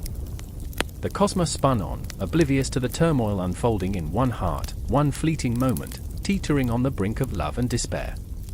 Zaid stood silently, a ghost of his own past flickering before his eyes, caught between the enchantress he had lost and the one who now danced dangerously close to oblivion. The jinn smiled, and the air crackled with the promise of chaos. The air hung heavy, charged with an electric tension, the kind that makes your skin prickle and whispers of ancient shadows flicker at the edges of your mind. A candle flickered in the corner of a dimly lit room, casting dancing phantoms that tore at the fabric of reality. I stood there, breath caught in my throat, as the low murmur of voices seeped through the cracks in the wooden walls. They spoke in hurried tones, punctuated by the sharp crack of a twig outside, the sound echoing like a gunshot in the stillness of the night. It was 1580, and the age of exploration was upon us, a time when the world felt simultaneously limitless and claustrophobic. Beyond the horizon, ships filled with dreams and desperation sailed into the unknown, and within these walls, a different kind of journey brewed, a tempest of witchcraft, accusation, and fear. I remembered the day I first encountered the witch, a woman named Isolde, a healer whose hands held secrets more potent than any potion brewed from exotic spices. I watched as villagers gathered in the twilight, their faces twisted with suspicion, fingers pointing like swords at her back. Isolde was a paradox, a tender spirit caught in the cruel grip of a world that cherished its own ignorance.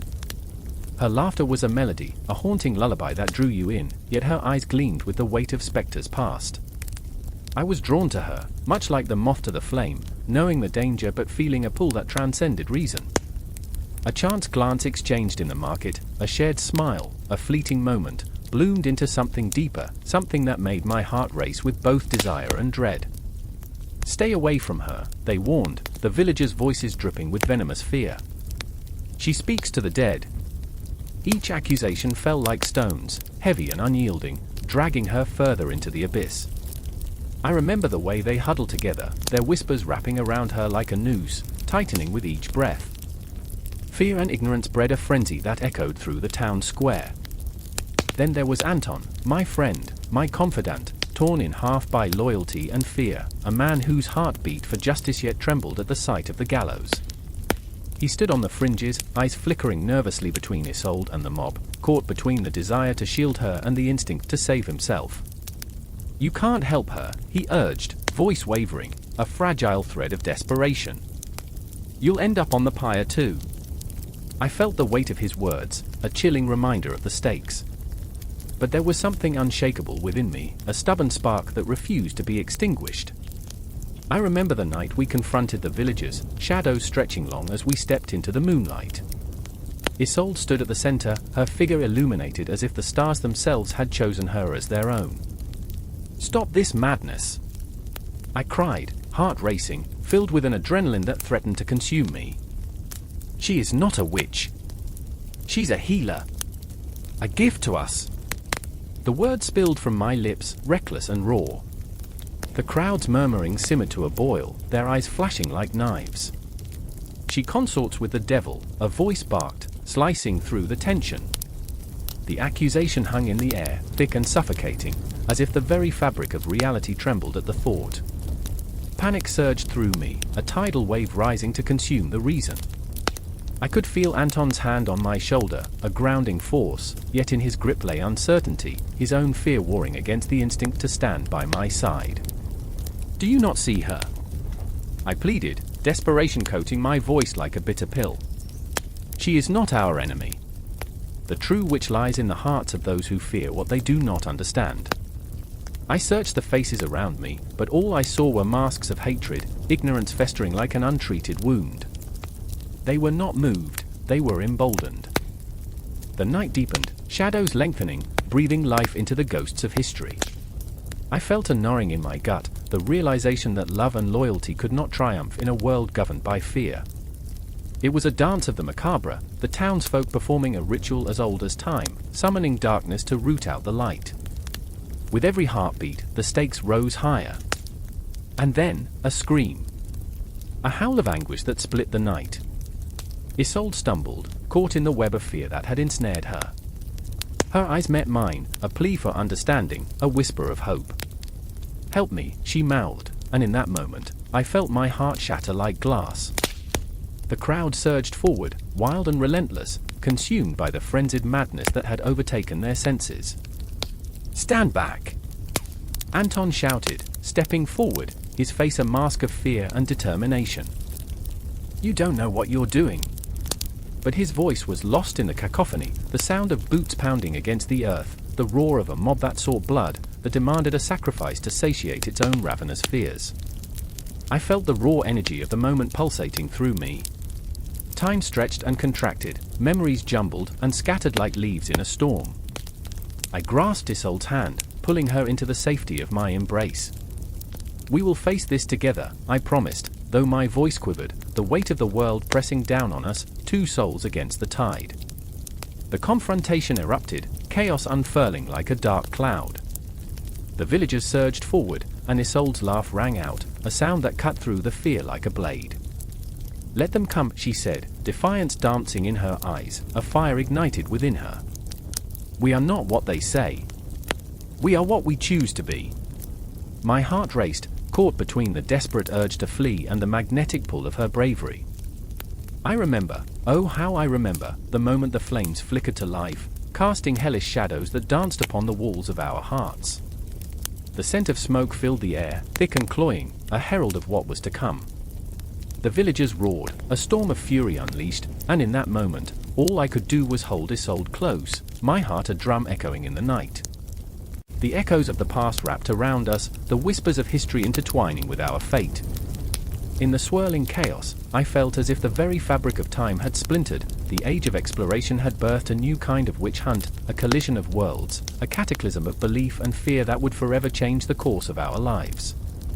And as the flames rose higher, illuminating the darkness, I understood that the true witchcraft lay not in the magic of potions or spells, but in the hearts of those who wielded fear like a weapon.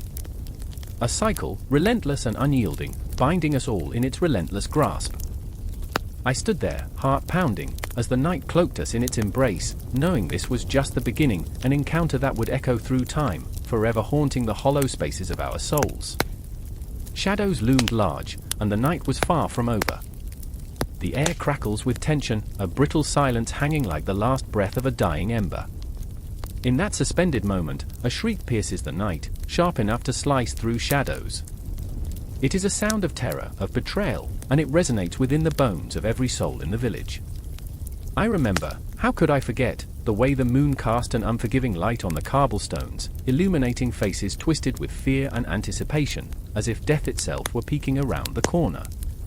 There she stands, Agnes, the healer, her hands trembling not from the chill of the evening but from a deep-seated dread that has seeped into her very essence. She knows what they whisper behind her back. The townsfolk see her as something other, something dark, an outcast among them. Despite all the herbs she's gathered to soothe their ailments, the potions brewed from the whispers of nature. She feels the weight of their glances, sharp and accusing, like daggers flung in jealousy. Which, they murmur, as if the word itself could summon shadows in the moonlight, as if it could snuff out her flickering hope. And standing beside her, caught in the web of this chaos, is Elias, the very man who once held her gaze with tenderness now stares at her with uncertainty. His heart beats wildly, a wild animal trapped in a cage of societal expectations. I remember when you saved my sister, he stammers, voice cracking under the weight of betrayal. But what good are memories when fear has the grip of iron? His faith in her falters, as if the sun has suddenly dimmed behind storm clouds. In the distance, the echoes of a drumbeat begin to rise, a macabre symphony heralding the arrival of the witch hunters. The air thickens with the stench of dread, a pungent reminder of what is to come. I remember the nights when I used to laugh, to dance in the moonlight, thinking that life was a beautiful tapestry of dreams. How naive I was, for this moment was my wake-up call, a harsh reminder that the world often wears a mask of malice beneath its seemingly innocent guise. Agnes's thoughts swirl like autumn leaves caught in a tempest. Does she flee? Or does she stand her ground? There's nothing wrong with me, she whispers, though the conviction crumbles at the edges, losing itself in despair. How many times had she witnessed the flames devouring the innocent? How many lives extinguished in the name of righteousness? The thought gnaws at her insides. What if the very essence of her being is what they seek to burn? The drums grow louder, marching like grim reapers towards the inevitable. The crowd gathers, their faces a canvas of suspicion and fear, as darting like caged birds ready to peck at something, anything, to feel alive again. They sense the impending violence, the thrill of the hunt igniting something primal within them.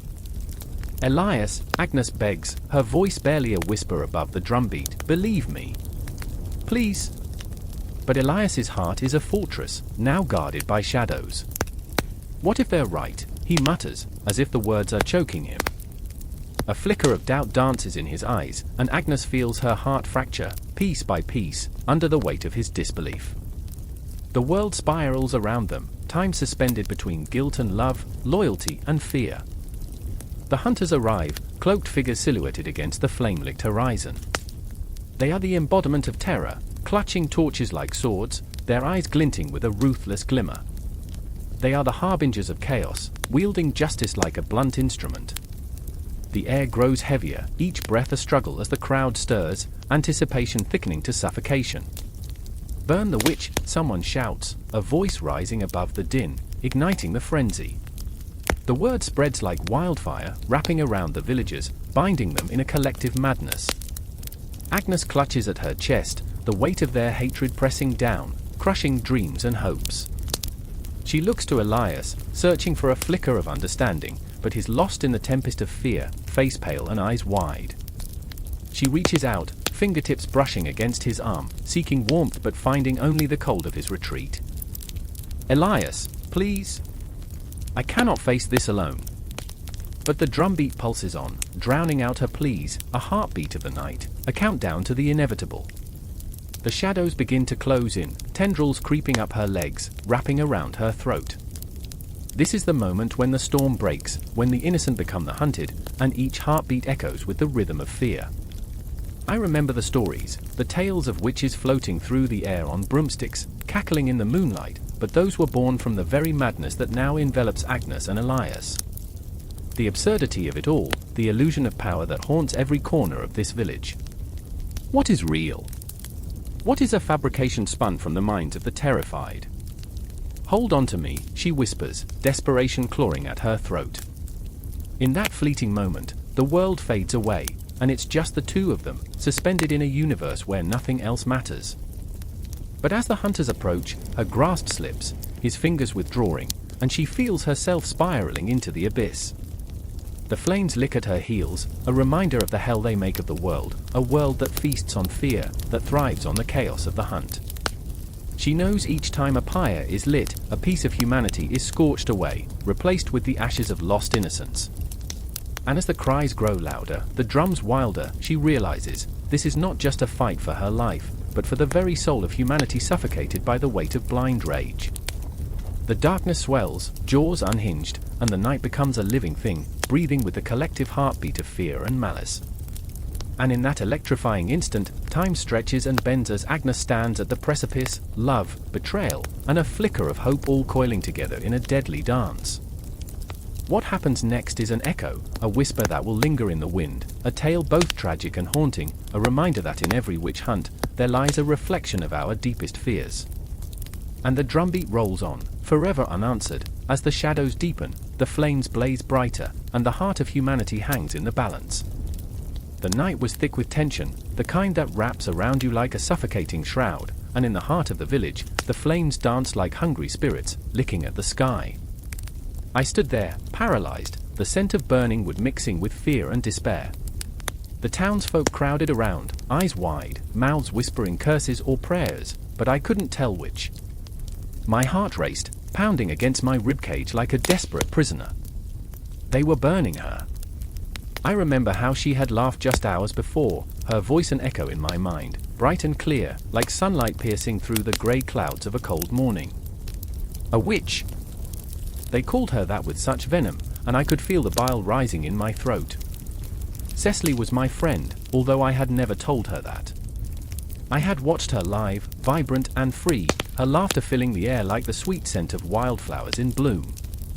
Now, they would turn her into ash before the dawn, and the Inquisition played its macabre game. I remember the way she looked at me just before they dragged her away, her eyes pleading, filled with a trust one didn't deserve, trust that I would stand up for her, that I would save her. But here I was, paralyzed by fear. The weight of my cowardice pressed down on me, heavy as the iron shackles they used to bind her. And there, among the onlookers, stood Father Thomas, the priest whose words once soothed restless souls, now a vulture circling the carrion. His face was a mask of cold righteousness, every line etched deeper with conviction, every glance sharper. He believed in the fire, in the cleansing inevitability of her punishment. Witchcraft is an abomination, he declared, his voice booming like thunder beneath the crackling pyre. I remember feeling sick at the sound, how it echoed in my mind like a death knell. Each word he spoke felt like nails being driven into my heart, sealing shut my regret. "Where is your faith?" he had once asked me, eyes fierce and bright, as if morality was as simple as black and white. I wanted to scream that faith could not burn the innocent, that it could not erase laughter or friendship. But out there, in the flickering light, the air thick with smoke and sorrow, I only stood silent, a coward among the brave. The flames roared, consuming Cecily, her screams mingling with the howls of the wind. I remember how the villagers jeered, delighting in the spectacle, men and women who had shared a meal with her just days prior, now transformed into a mob singing praise to their twisted righteousness. I could see them, shadows twisted by the firelight, faces grotesque and gleeful as if her suffering was a form of entertainment, a diversion from their own wretched lives. And yet, even as they cheered, a flicker of doubt began to worm its way into my heart. I caught sight of Eleonora, a woman who had always whispered secrets of healing and herbs, her hand stained with the roots of the earth. She had been taken, too, accused of witchcraft simply for daring to help others. I had seen her once, weaving through the trees, a spectre of the forest, her voice a spell that calmed the spirits of the restless. Now, she stood apart from the crowd, her eyes hollow, haunted by the echo of past kindnesses twisted into accusations of malice. "Will you stand for us?" she had whispered to me in the shadows of the market, her voice trembling like a leaf caught in a storm. I remembered how I had turned away, my heart heavy with fear. And yet, here I was, as I watched the light of the last moments of Cecily flicker and fade. I remembered the way Eleonora had always looked at me, her eyes deep and knowing, like an ancient tree, rooted in the wisdom of the earth. And now? Now, we were all bound by a silence far more damning than any accusation of witchcraft. As the fire blazed, I felt the clock of my own heart ticking down. Time was a cruel mistress, her hands wrapped around my throat, squeezing tighter, reminding me that if I didn't act, I would be complicit in this madness. I watched the embers rise, glowing like the souls of the damned, swirling up into the night sky. I could feel the heat on my skin, a reminder that I was alive, that I had a choice. I could break free from the chains of fear. Just then, I felt a movement at my side. It was Alden, the village blacksmith, his hand scarred and calloused, the strength of the earth coursing through his veins. "We should do something," he muttered, voice low, filled with a simmering rage that matched my own. I was surprised to see his face, usually so full of laughter and warmth, now twisted into something dark and fierce. We can't let them burn her." He was right. The realization hit me like a thunderclap, and for a moment, the world fell silent, only the crackling fire remained, a reminder of our own inaction. I could feel the energy shifting in the air around us, a storm brewing beneath the surface. But what can we do? I breathed, the words barely escaping my lips, as if speaking them would summon the wrath of the very heavens above. Alden's eyes were fierce, filled with a light that felt like hope in the depths of despair. "We gather the others. We fight back." I looked at him, and I knew then that I would follow him into whatever darkness awaited us, into the abyss of fear and fire. I felt the swell of courage blooming within, a fragile flower pushing through the cracks of my cowardice. But as I turned to rally the others, I couldn't shake the feeling that the night was not done with us yet, that the true horror was still waiting in the shadows. The flames crackled, licking at the night sky, and with each heartbeat, I knew we were on the cusp of something unspeakable. As the shadows deepened around us, and the cries of the innocent echoed in my soul, I vowed to myself, no more silence. In the heart of this chaos, I would find my voice, no matter the cost. And with that, we stepped forward, not knowing that the real fight was just beginning, that the rise of the Inquisition was a darkness we could never have prepared for. In the dim light of a trembling candle, the air thickens with dread. A woman, her hair wild, eyes wide like cracked marbles, stands at the center of a room, the very walls seemingly leaning in, eager to witness her unraveling. The whispers of the town swirl around her, serrated edges of accusation slicing through the night. "Witch," they croak, their voices rising like a sinister choir. Outside, the night is pregnant with anticipation, as if the cosmos itself holds its breath, awaiting the inevitable collapse of reason. I remember the chill of that night, the way it coiled around my spine, a serpent of foreboding. I remember Elizabeth, a neighbor, once a friend, now the hunted. Fear had seeped into her bones, mixed with the bitterness of betrayal. She clutched her son, Samuel, a frail thing, his innocence shattered in the face of a world turned grotesque. "Please," she had gasped, her voice a threadbare whisper, "I am no witch. I only wish to care for my child." But the truth, in that twisted moment, felt as distant as the stars. And then there was Abigail, the leader of this maelstrom, a girl of mere 17 summers, yet her spirit burned with a ferocity that could ignite entire towns. She was brilliant, dazzling, a storm in a world of stillness, until the winds of suspicion turned against her. I watched her, a flicker of something cruel glinting in her eyes, as she directed her fury, a puppet master of panic. "They mean to harm us," she cried, her voice both a battle cry and a lament. "They conspire with the devil."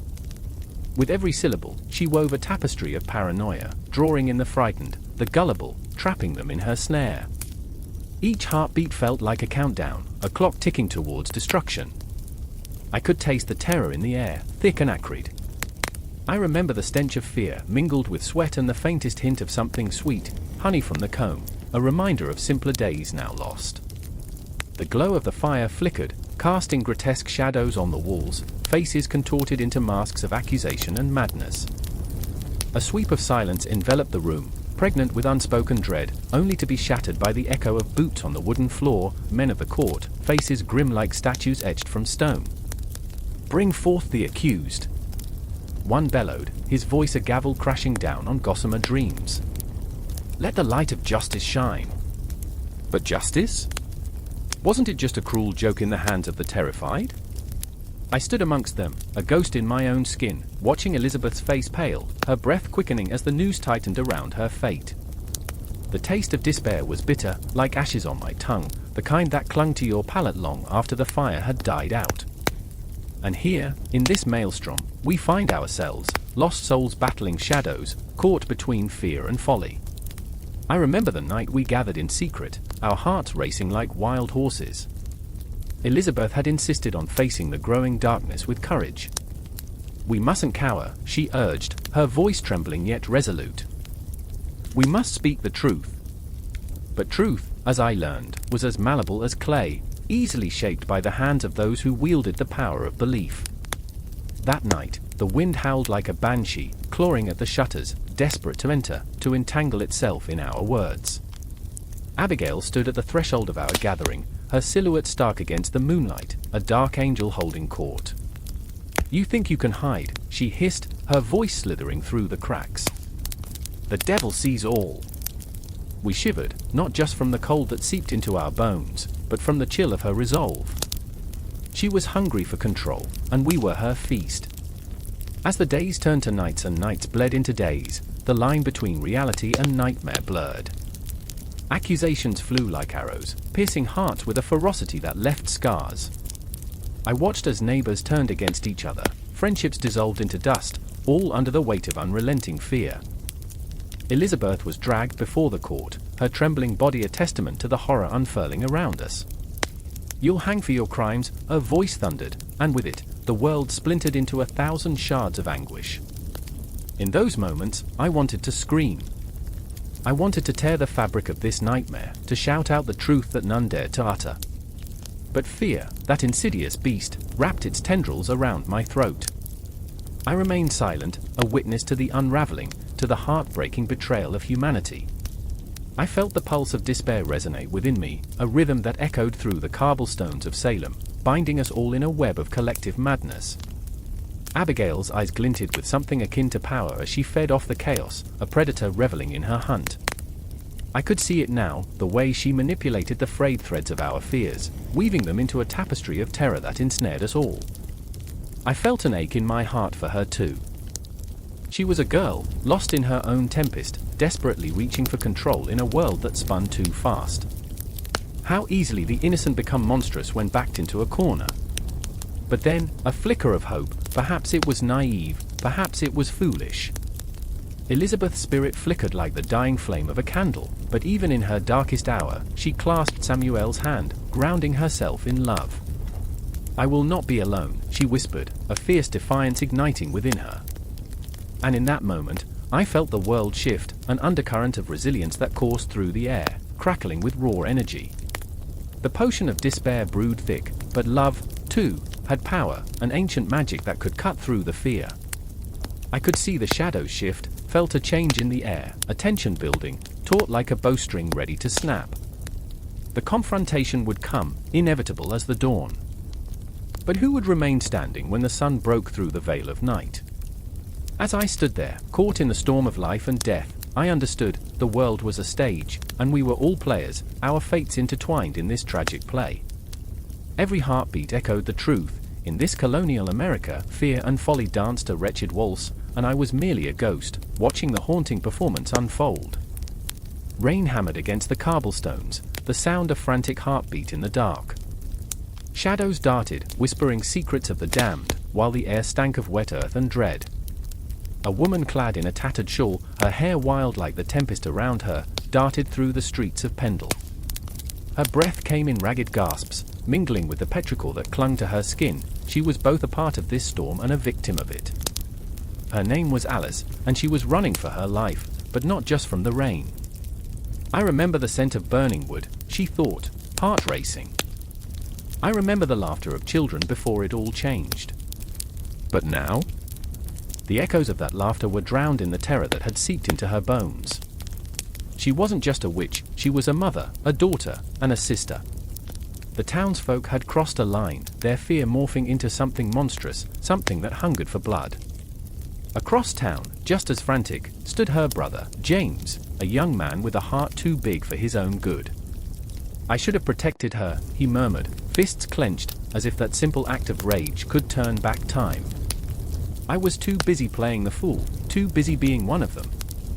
Townsfolk passed by, eyes wide, terror-stricken, but they were blind to the boy's anguish, their own fear blinding them from the truth.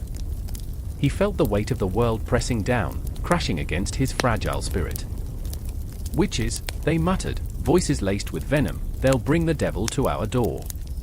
But James knew something they didn't, that fear was the real enemy. He had watched as the flames licked the sky, consuming lives, dreams, and futures. He had watched Alice, his sister, slip from the hands of the people he once called friends. "I remember our childhood," he thought, voice trembling with longing. "I remember the way the stars looked from the roof, how we'd make wishes on the brightest one." But wishes were a luxury now, and the stars seemed to mock him. Tears mingled with the rain as he imagined her face, haunted and alone, waiting for a rescue that might never come. Then there was Mary, a child of 13, with the weight of the world pressing down upon her small shoulders. She was hiding in the shadows, watching the chaos unfold, heart pounding like a trapped bird. She had always been enchanted by the stories of witches, the magic of the night, but now it was a curse. "I remember the stories they told," she whispered to the darkness, "the ones filled with power and freedom." But power and freedom meant nothing in a world that had turned its back on her. She was too young to understand the complexities of the world, yet too old to escape its grasp. The townsfolk passed, their faces a tapestry of fear and fury, but Mary knew that the witches were not the monsters. They had woven magic into their lives, a tapestry of connection and strength. But that magic was now being twisted, sectored into something unrecognizable, something that threatened to consume them all. "I remember," she thought, clutching her knees to her chest, the way the night felt alive with whispers. Her mind wandered to the tales they shared, stories of survival against the odds, tales of women who defied the darkness.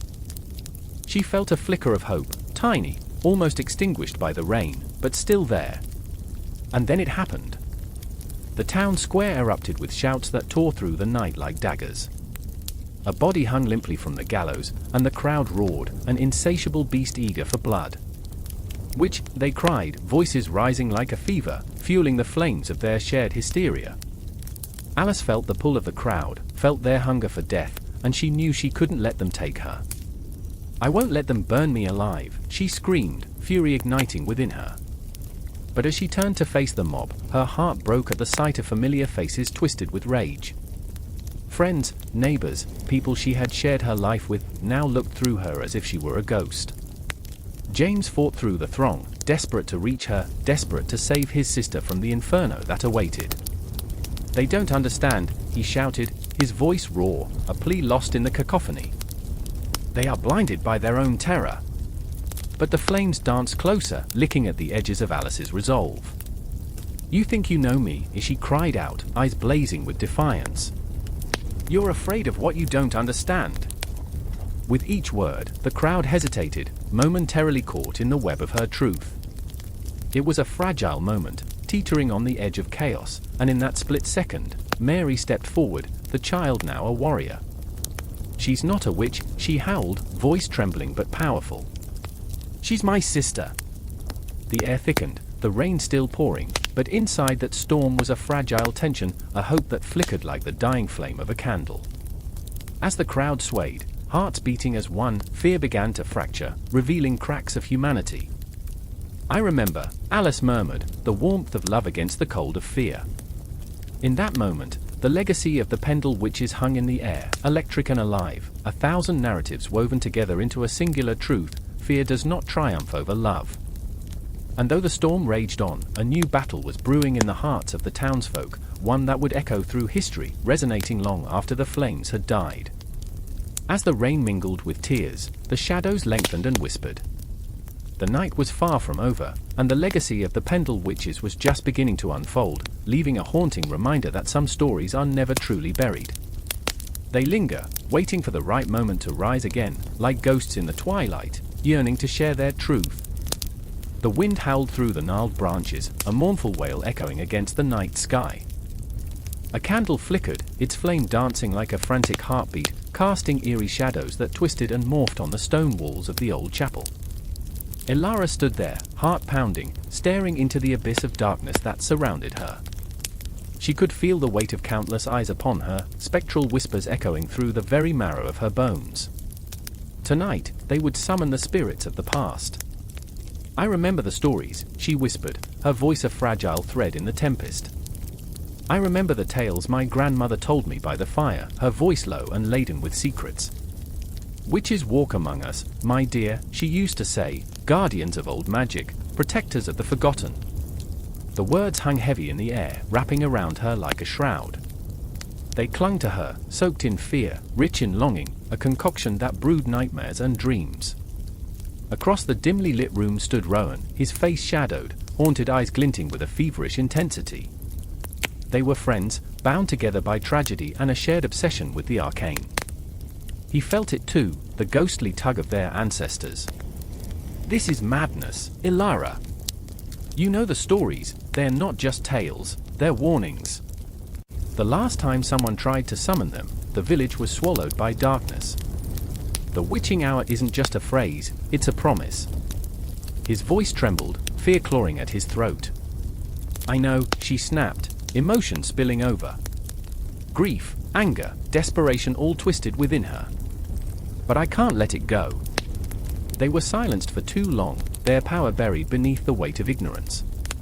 We owe it to them, to remember. Elara's heart raced, fueled by a fire that burned in her soul. She could almost hear the whispers of the old ones, the echoes of lives snuffed out, their stories fading like smoke in the wind. The clock struck midnight, and the sound pierced the silence, reverberating through the walls. Each chime echoed in Elara's chest like a countdown to the inevitable. She closed her eyes, envisioning the witches, cloaked figures dancing under the moonlight, crafting potions from the wild herbs of the forest. They had been healers, wise women, misunderstood and maligned, yet their legacy lived on in the folklore that threaded through the fabric of their village. I remember the night of the execution, she said, voice trembling. How the villagers gathered, torches in hand, hurling curses and stones. My grandmother stood there, silent, tears streaming down her face as they burned her sister alive. Her breath caught, memories flooding in like a tide. They laughed, but I could see the fear in their eyes. They thought they could extinguish the flames of knowledge, but they only fanned the embers. What if we could bring them back? What if we could give them a voice? Rowan shook his head, clenching his fists. You're playing with fire, Elara. The folklore you romanticize is soaked in blood and pain. The stories are warnings, not invitations. But doubt flickered in his gaze, a part of him yearning to believe, to break free from the shackles of history. Outside, the wind shrieked, as if the spirits of the past were warning them. Shadows lengthened, creeping into the corners of the room, stretching and twisting like the fingers of the damned. Elara felt the urge to flee, but the desire to confront the shadows was stronger. She had to know, had to reach out to those who came before. Help me, she pleaded, eyes glistening with unshed tears. We can honor them, Rowan. We can reclaim their power. He hesitated, the tension coiling between them like a live wire. And if they answer? What then?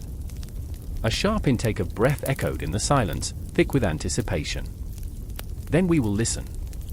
Elara moved toward the center of the room, heart racing, every instinct screaming for her to turn back. She began to chant, words spilling forth like an incantation, weaving together the fragments of folklore she had clung to all her life. The walls trembled in response, the very air crackling as if the universe itself held its breath.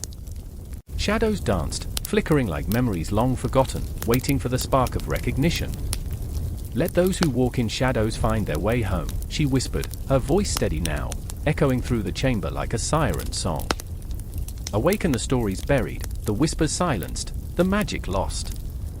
The candle sputtered, its flame swirling, and a chill swept through the air, wrapping around them like a serpent.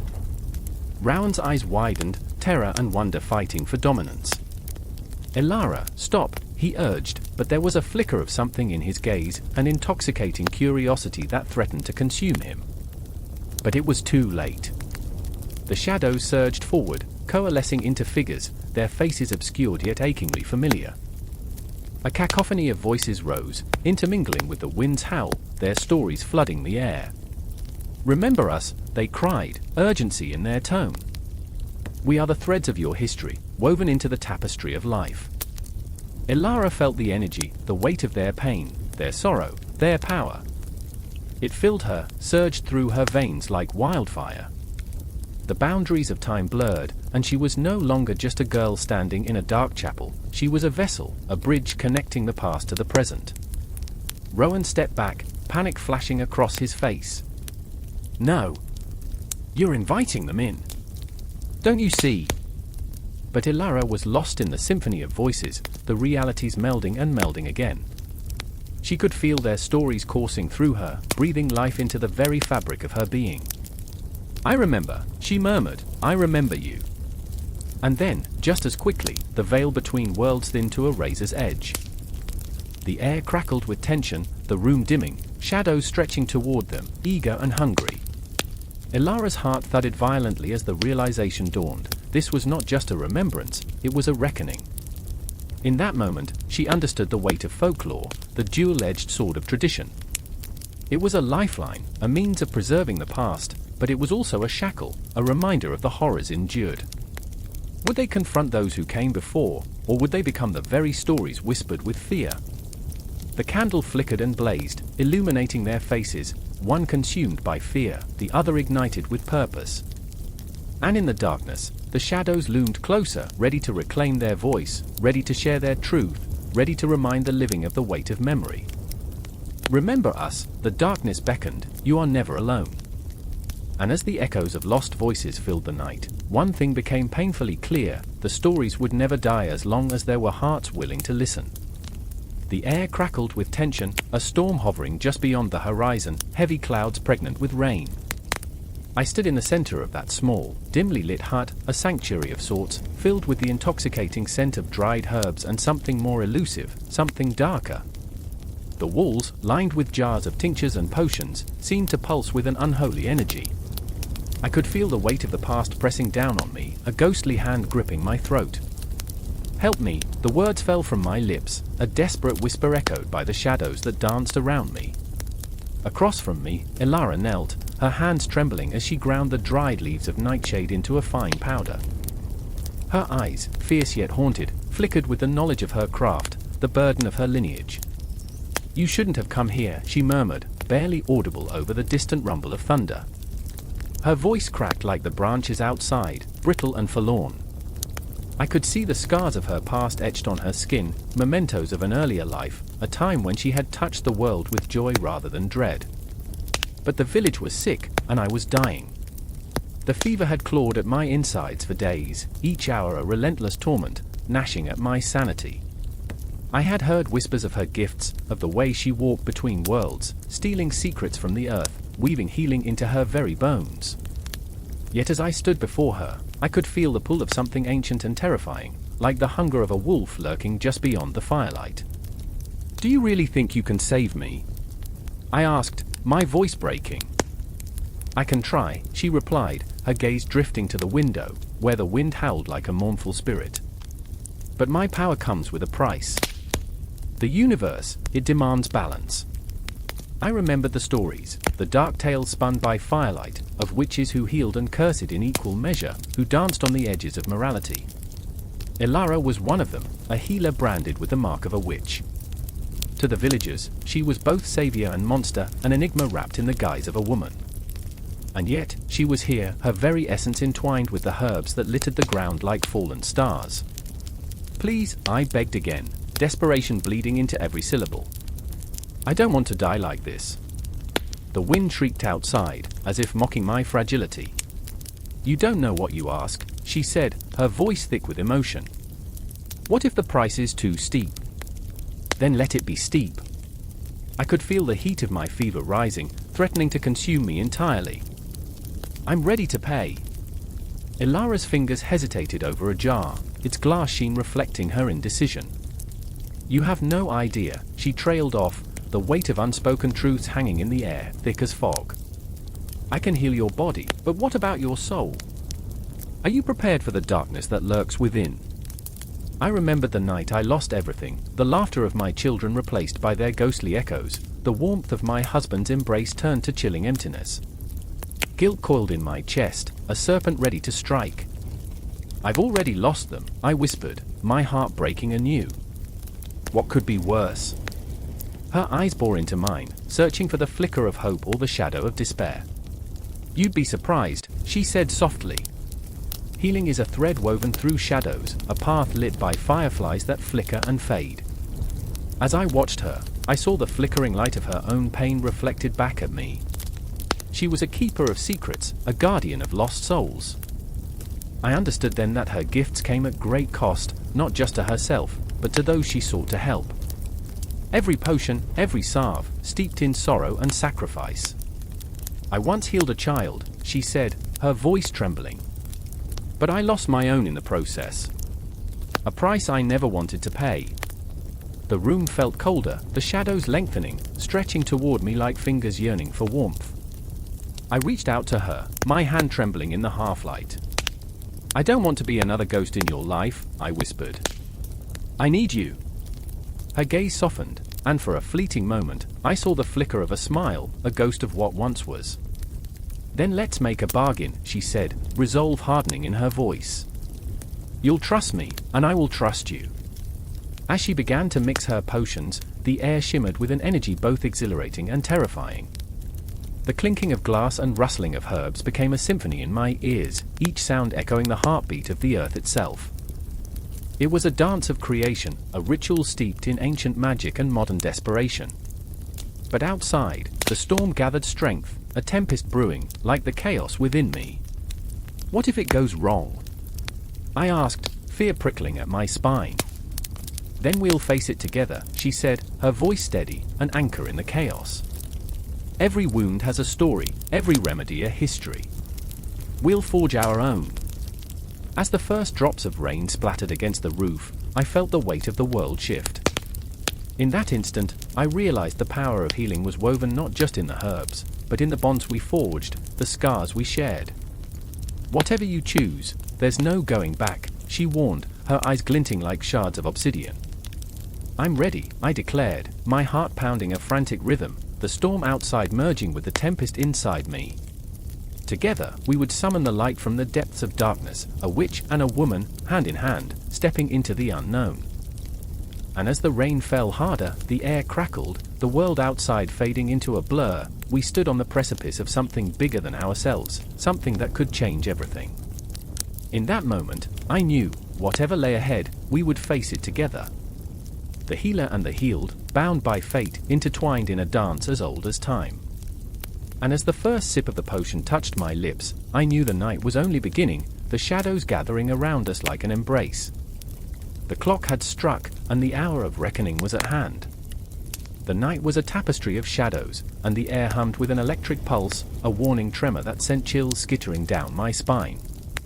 Beneath the ancient branches of an oak, a figure knelt, trembling, hands clawing at the earth, as if hoping to unearth salvation from the very soil that had condemned so many before her.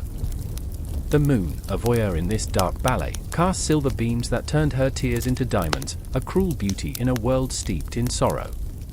I remember the bitter tang of fear, the heady scent of smoke curling through the air, and the distant echoes of whispered incantations, a haunting melody that twined around my thoughts like a serpent.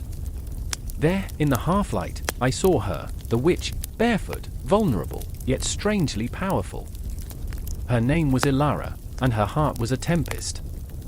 She had always felt different, a puzzle piece that never quite fit, and now, as the noose of fate tightened around her, she was about to confront the twisted shadows of her past. Across the clearing, a young man named Thomas watched, his heart a riot of confusion. He had grown up in a village that brandished fear like a weapon, where the word witch was spat like venom. Yet, as he gazed upon Ilara, he found himself awash in a tumultuous tide of emotion. Love? Yes, perhaps, but it was tangled with anger, guilt, and an aching sense of helplessness. He had once stood with the mob, torches flickering like angry stars, ready to condemn her, but now he felt like a spectator in a nightmare, caught between the flames of righteousness and the chill of compassion. Ilara, he called, his voice breaking the spell of the night. It was a fragile sound, a plea wrapped in desperation. The way her head snapped toward him, eyes wide and wild, made his chest constrict. The world shimmered, the moment teetered on the brink of something profound. I remember when the whispers began, she whispered, her voice trembling like a fragile reed in the wind. They said I was cursed, that I brought the plague, the drought, the dark thoughts that festered in their minds. Each word dripped with pain, carving lines into her soul like the cruel chisel of fate. But it was never me. It was always them. And Thomas felt that truth reverberate in his own heart. The villagers had built their fears into a fortress of hatred, and Ilara was their scapegoat, a vessel for their insecurities. He wanted to reach out, to bridge the chasm of fear and misunderstanding, but the weight of tradition held him back, a chain of expectation that clanked loudly in his mind. The moonlight wavered, and shadows danced around them, whispering secrets of betrayal and love, of loyalty tested and lives shattered. Ilara's hands clenched into fists, and she rose, a storm brewing within her. I will not be their sacrifice, she declared, voice rising like thunder. Not again. As she spoke, the air thickened, the darkness around them pulsing with an energy that was both terrifying and intoxicating. Thomas felt the ground tremble beneath him, a reminder that the world was alive, that magic lingered on the edges of reality. He stepped forward, caught in the gravitational pull of her defiance. You are not alone, he breathed, though he could hardly believe the words himself. Could love truly stand against the tide of ignorance? A flicker of hope ignited in her eyes, but it was fleeting, as a cold wind swept through the clearing, carrying with it the scent of damp earth and something darker, an omen. They will come for me, Thomas, she said, her voice now a fragile whisper. The village, they will not stop until they've claimed their due. The air crackled with tension, and the weight of unspoken fears loomed like a gathering storm. Ilara's heart raced, memories cascading, of laughter that turned to screams, of innocence lost to the fire of judgment. She felt the pull of history, of countless women before her, their stories woven into the night like a tapestry of despair. The witches of old, myths and legends, yet here she stood, flesh and blood, grappling with her own destiny. Remember the stories, she asked, her voice a low murmur.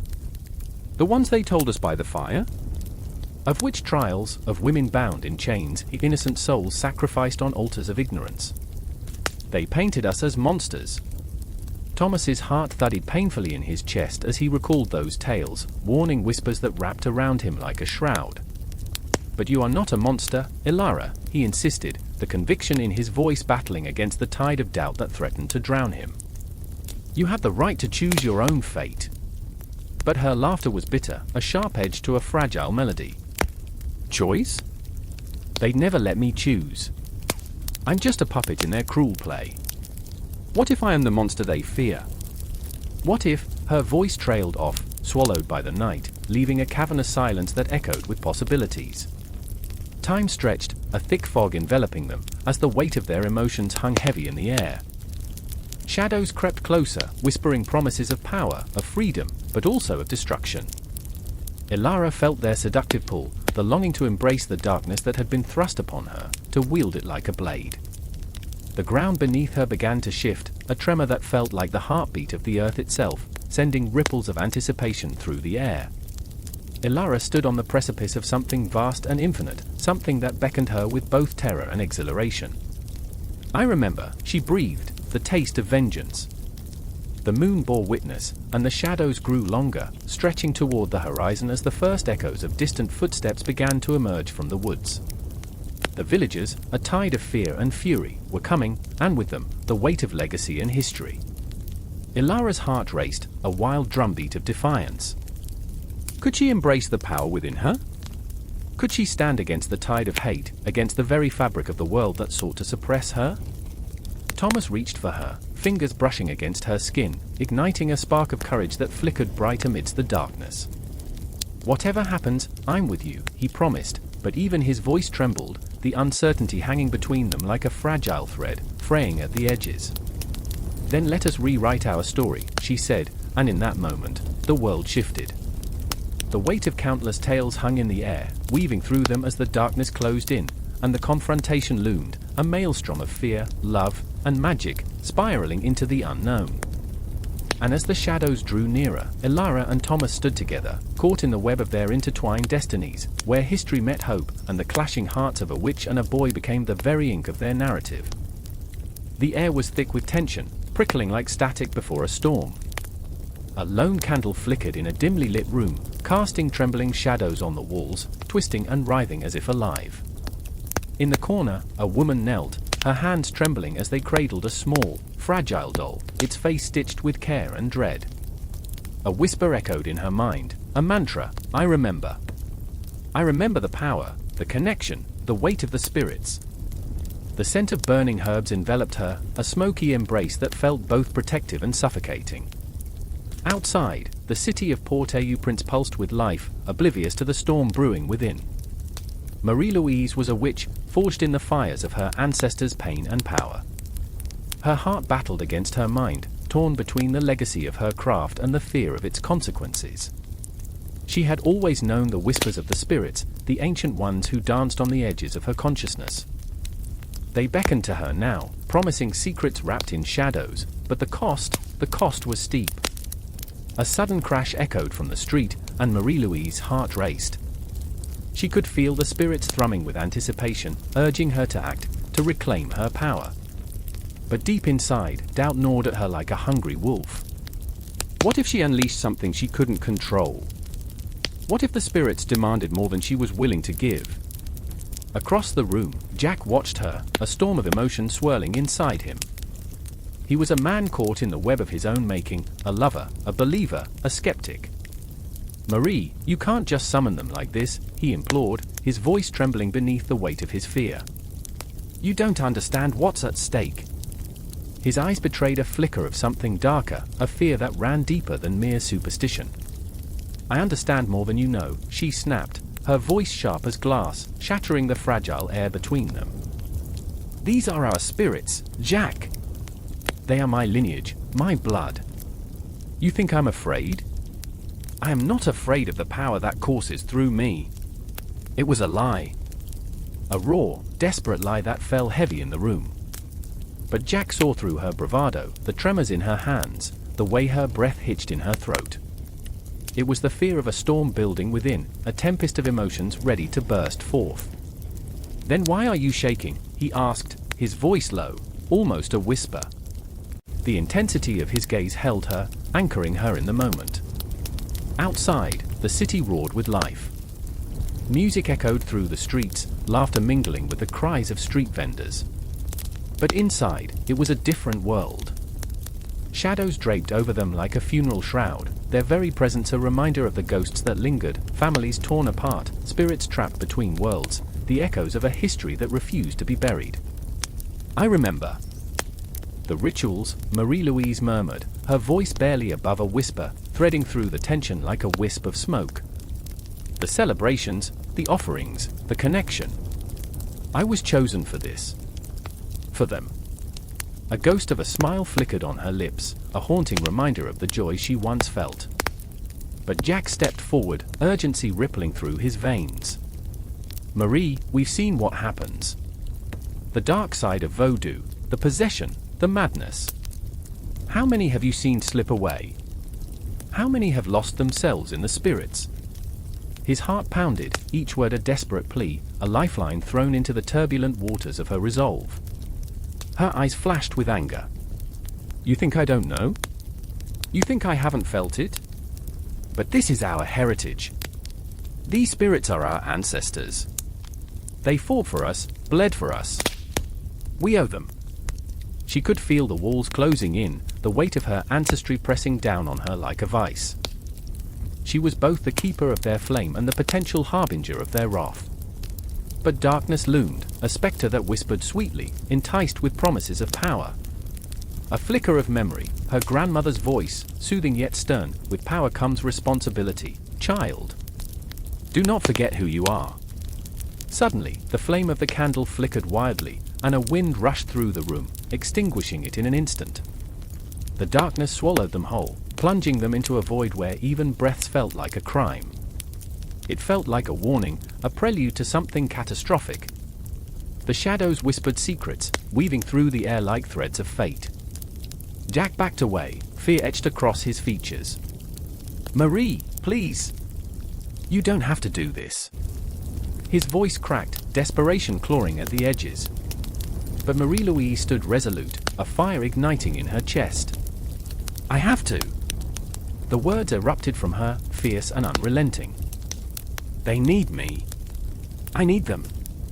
The room buzzed with energy, a swirling tempest of emotion and intent. Outside, thunder rumbled, a distant echo of the turmoil inside. The air crackled with electricity, weaving an intricate pattern of dread and resolve. And in that charged moment, time stretched and twisted, the past colliding with the present. Shadows danced along the walls, spirits eager to be summoned, their voices rising in a haunting chorus. I remember the love, the pain, the fight to survive. With a sudden clarity, Marie-Louise felt the pull, the ancient call of her ancestors pressing against her heart. A decision loomed, heavy and monumental. She took a breath, the weight of her lineage crashing over her, and stepped forward into the swirling darkness. Jack reached out, panic bubbling to the surface. No. Don't do this. You'll lose yourself. But there, in the abyss, she felt the spirit surge, felt their power entwine with hers. The connection surged through her veins, a primal scream echoing against the walls of her heart. And the city outside roared, unaware of the battle waging within. In that moment, there was no turning back. The whispers morphed into a deafening roar, and Marie-Louise surrendered to the chaos, embracing the shadows that had haunted her dreams. The air thickened, and reality blurred, a moment suspended in time, pregnant with possibility and peril. And then, silence fell, as if the world held its breath, waiting for the storm to break. The wind howled through the twisted branches of the mountain, a mournful cry that echoed deep into the shadows. I stood there, heart racing, breath hitching in my throat. It was the kind of night where the moon draped its pale light like a shroud over the forest, and the trees whispered secrets I dared not understand. I was searching for her, the Yamayuba, the old mountain witch who had haunted my dreams for years. I could almost see her, draped in tattered robes, her hair wild like the underbrush, eyes gleaming with a hunger that sent chills racing down my spine. I remember the stories, the hushed voices of the elders spilling tales by the fire. She'll take your soul, they said. She'll pluck your heart from your chest and roast it over a flame. And yet here I was, drawn into the darkness, like a moth flinging itself at a flickering candle. I was not just searching for answers, I was searching for her. But I was not alone. Hiroshi, my childhood friend and the only person who ever believed in my obsession, stood beside me. His bravado was a fragile mask, cracking under the weight of our fears. It's just folklore, he said, but his voice trembled as if he were trying to convince himself rather than me. The forest loomed around us, alive with the sounds of unseen creatures stirring in the gloom. I could feel Hiroshi's pulse thudding in the silence, a reminder that we were mere mortals trespassing on a realm where shadows danced with death. Do you remember the time we dared each other to climb to the old shrine? I whispered, trying to grasp at fragments of warmth amid the encroaching chill. You were terrified of the dark. A ghost of a smile flickered across Hiroshi's face, but it quickly faded, swallowed up by the tension thickening the air. And you were a fool to think you could handle it alone. He looked away, into the depths of the trees, where the path twisted and turned like a serpent. What if she's real? What if we're in over our heads? Something shifted in the air, a charge of electricity that made my skin prickle. I remember, I said, forcing the words past the lump in my throat, I remember the way you promised to always be by my side. I'm not afraid of the Yamayuba. I'm afraid of losing you. His gaze met mine, a flash of understanding and fear and something else, something unnameable flickering like candlelight in a storm. We were fools, yes, but we were bound together by an invisible thread, one that pulled us deeper into the shadows. Then came the laughter, shrill and echoing, a sound that rattled in my chest and sent a cascade of dread down my spine. It was the kind of laughter that could curl your blood, that twisted the very essence of joy into something grotesque. "Come closer, little ones," the voice beckoned, seductive yet sinister. It slithered through the trees, wrapping around us, urging us to surrender to the darkness. Hiroshi grabbed my wrist, his grip vice-like. "We need to go," he gasped, but his feet remained rooted, as if the forest itself held him captive. I could feel the pull of the laughter, a siren's call beckoning us into the abyss. "I can't," I whispered. "I need to know." The shadows flickered, shapes emerging from the inky blackness. I felt my heart pound, a war drum echoing in the stillness. They were the spirits of the mountain, the forgotten souls twisted by sorrow and desperation. Their eyes shone with a haunting light, the reminder of the lives lost to the Yamayuba's hunger. And then I saw her, Yamayuba, cloaked in darkness, her features obscured, a wicked smile curling upon her lips. "You've come to me at last," she crooned, her voice a melody of malice. "Your souls are so deliciously ripe for harvest." Fear constricted around my heart like a vice. I felt the weight of every story ever told, every warning, every child's trembling prayer. I wanted to run, to flee from her grasp, but my feet remained stuck in place, like roots entwined with the earth. "Why?" I shouted, desperation clawing at my throat. "Why do you take from us?" She stepped closer, her laughter biting through the air like frost. "Because it's what I do. I feed on fear, on despair. You think I'm a monster, but you all come to me willingly, drawn by curiosity and dread. You want to know what lies beyond, and I offer it to you, whether you're ready or not." Hiroshi's breath was fast and shallow. "We didn't come to offer anything," he stammered, his bravado stripped bare. "We just wanted, what? To find answers? To discover who you are?" Her voice turned sharp, slicing through the night. "You seek me out because you are afraid of the darkness within yourselves. You're drawn to me like moths to a flame." Something in her words twisted in my gut, painful and raw. I remembered the moments of shame, the fears that clung to me like shadows. The whispers of doubt that haunted my nights, the feeling of never being enough. "You are right," I admitted, voice trembling. "But I refuse to be your prey. I won't let you define me." Her laughter echoed again, a wild cacophony that reverberated through the trees. "Ah, such defiance! It makes the hunt all the sweeter." I felt a pulse, a surge of rage intermingled with fear. I took a step forward, heart pounding like thunder in my chest, each beat a reminder that I was alive, that we were alive. "You won't take us," I declared, and it was as if my words ignited a spark between us. Hiroshi straightened, the fire in my voice rekindling the flicker of courage within him. "We're not afraid of you," he shouted, each syllable a challenge. "We'll find our own way in the darkness." The Yamayuba's eyes narrowed, the shadows swirling around her, a tempest of anger and hunger. "Very well, little children," she hissed, the darkness threatening to swallow us whole. "But remember this, the night is long, and the mountain is unforgiving. You may escape me tonight, but I will always be waiting." And with that, she faded into the shadows, laughter lingering like smoke in the air, leaving us trembling but resolute. The forest whispered around us, the weight of her presence still heavy in the air. The path ahead twisted and turned, but we had faced a darkness richer than any folklore could capture. As I looked at Hiroshi, I saw the same determination mirrored in his eyes. We were not just children anymore, we were survivors. And together we would forge our own legends, weaving tales of courage amidst the shadows. The night stretched before us, infinite and open, full of uncertainties and mysteries yet to uncover. The Yamayuba would wait, but so would we, hearts pounding, ready for whatever lay ahead. The wind howled through the narrow alleys of the ancient village, a banshee's wail that sent shivers down my spine. I stood on the threshold of the old shrine, the air thick with the scent of incense and something far more sinister, fear. It clung to me, seeping into my skin, as if the very walls whispered secrets of souls long departed. I could feel the weight of the ancestors, their eyes boring into me, urging me to confront the unseen. Yoon, my childhood friend, knelt in the dirt, trembling. I could see her hands, dirt-streaked and shaking, clutching a tattered piece of red paper, an incantation scrawled in hurried strokes, a desperate plea for protection. "They've come for me," she gasped, her voice barely a whisper, yet it sliced through the silence, raw and urgent. "The spirits, they are angry." My heart raced, each beat a drum signaling the inevitable. I knew the stories, the hushed tones in which the villagers spoke of sorcery and the veils that separated our world from the next. The curses, the blessings, magic infused with dread, rooted in a blend of Taoism and the folk beliefs that danced under the moonlight.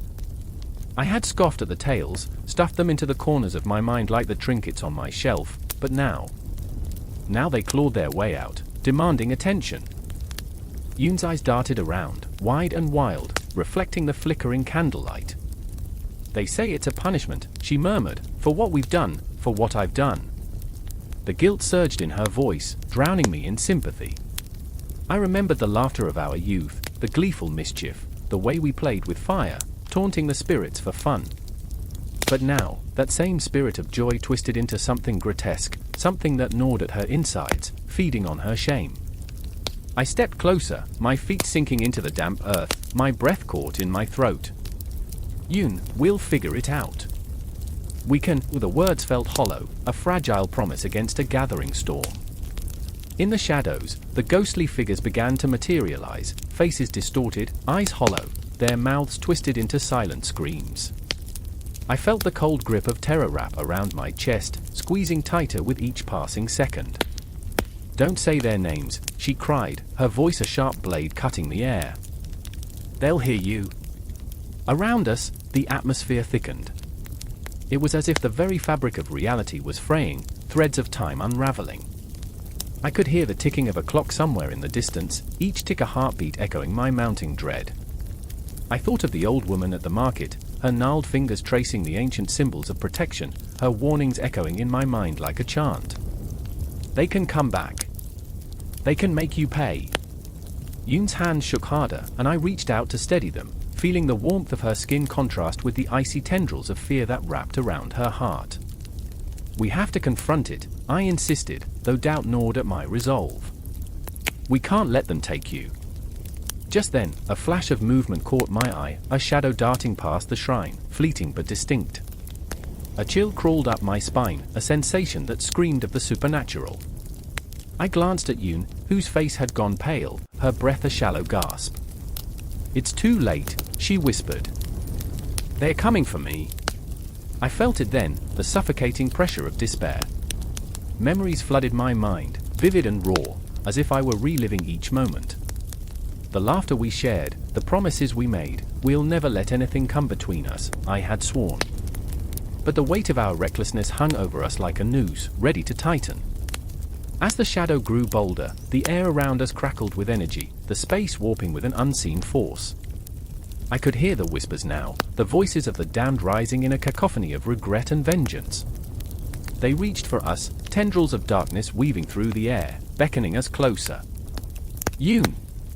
I shouted, desperation flooding my voice. "We can fight! We can," but before I could finish, the shadows surged, a wave of darkness crashing against us, pushing me back. I fell to the ground, the earth cold and unyielding. The world spun, I was lost in a vortex of memories and nightmares. I remembered my grandmother's tales of the river spirits, how they lured the unsuspecting with promises of love, only to drown them in despair. I could feel their icy fingers reach for me, tugging at the corners of my mind. I gasped, fighting to breathe, the air thickening like molasses. "Help me!" Yoon screamed, her voice piercing through the chaos. I first saw her, silhouetted against the darkness, a beacon of light. But then, the shadows closed in, and I could see her eyes, wide with terror, reflecting the encroaching darkness. I couldn't let this happen. I had to save her. My heart pounded, each thump a reminder of the bond we had forged, the laughter we had shared. "Hold on!" I yelled, scrambling to my feet. I stumbled toward her, reaching into the darkness, grasping for her hand. In that moment, time froze, the air thick with tension. The shadows recoiled, as if sensing my determination. I felt the energy shift, a flicker of hope igniting within me. I remembered the words of the old woman, the protective charms. I recited them under my breath, weaving them into the air like a thread binding our fates. "Ancestors, hear me!" I cried out, my voice a rallying cry against the encroaching darkness. I felt the power of the universe surging through me, a connection to every tale, every lesson passed down through generations. The shadows paused, their malevolence wavering. I reached for Yoon, our fingers finally intertwining, a lifeline in a sea of despair. "We're not alone," I whispered fiercely. "We will face this together." And then, with a roar that shook the ground, the spirits howled, and reality shifted once more.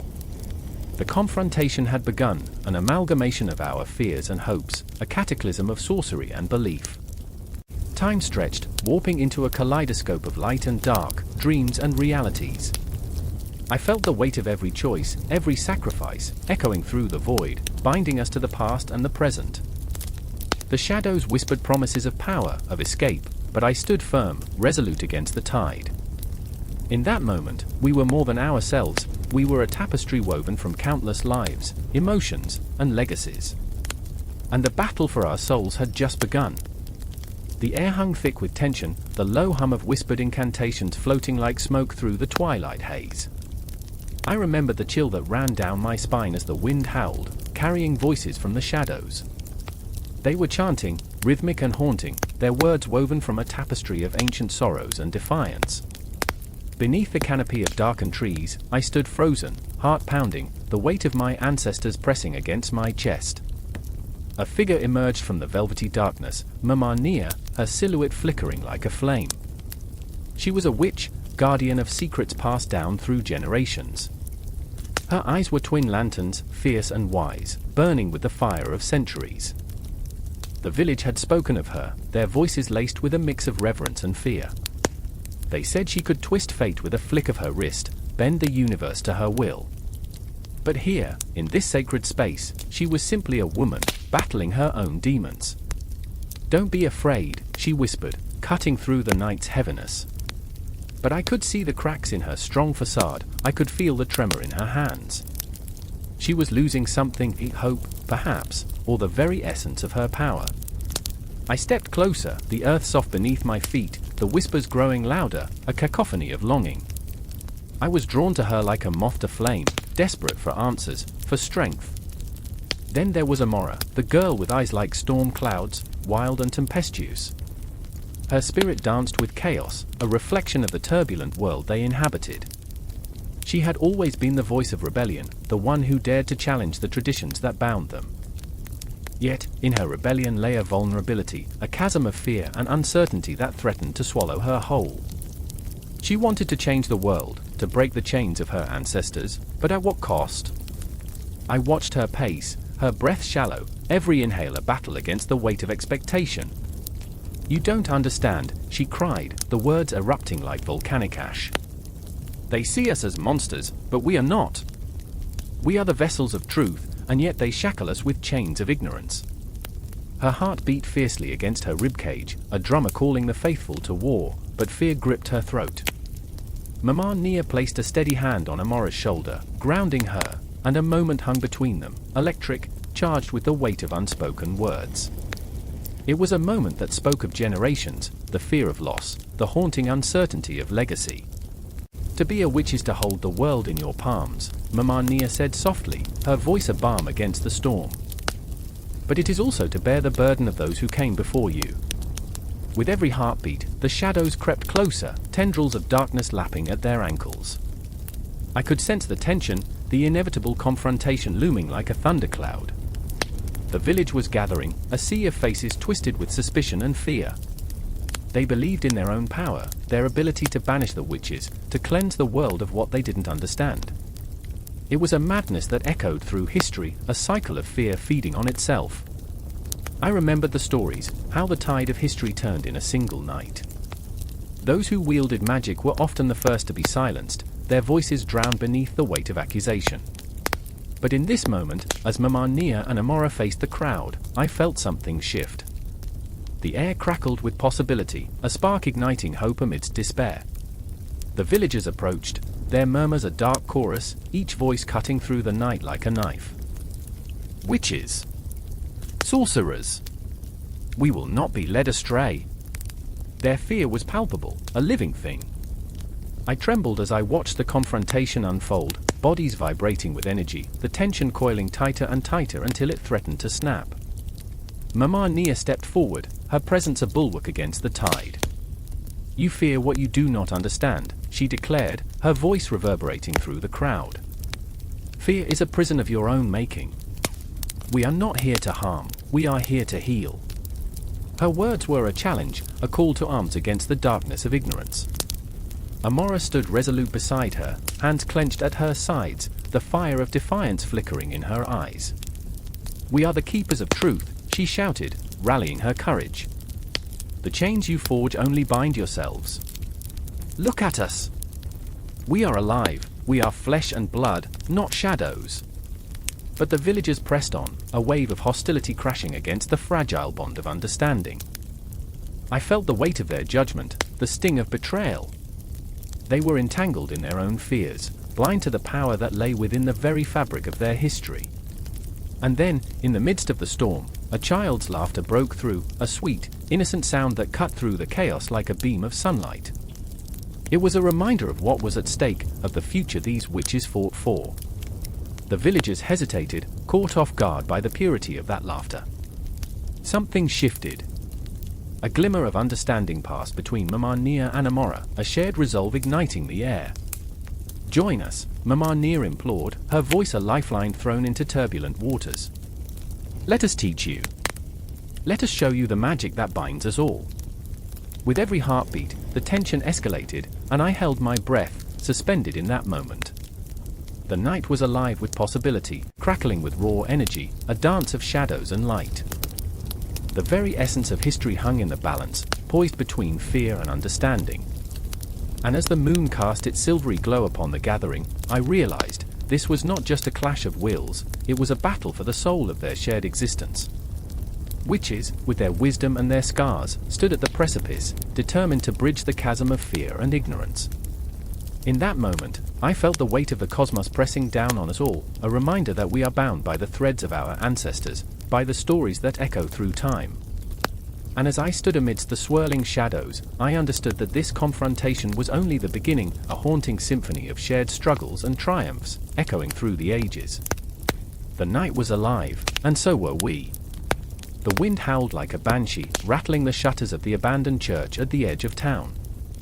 Moonlight spilled through cracks in the wooden walls, illuminating the dust motes that danced like lost souls in the air. Clara stood at the threshold, heart pounding, stomach churning, as the shadows seemed to whisper her name. Clara, Clara, they sighed, each breath a cold caress against her skin, a reminder of what she was about to confront. She tightened her grip on the worn leather bag slung over her shoulder, the weight of generations pressing down on her, old charms, fragile memories, the last remnants of a legacy once feared and revered. She was a witch, and tonight was a reckoning. Outside, the town lay cloaked in ignorance, the flickering streetlights illuminating the mundane lives of those who would never understand the power that thrummed beneath their feet.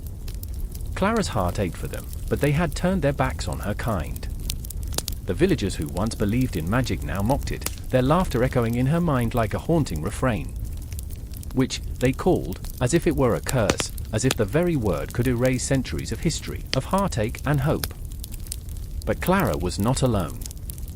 Across the cobblestones, in a dimly lit apartment filled with the scent of incense and the distant sound of a clock ticking, an incessant reminder of time slipping away, sat MIA, restless and tormented.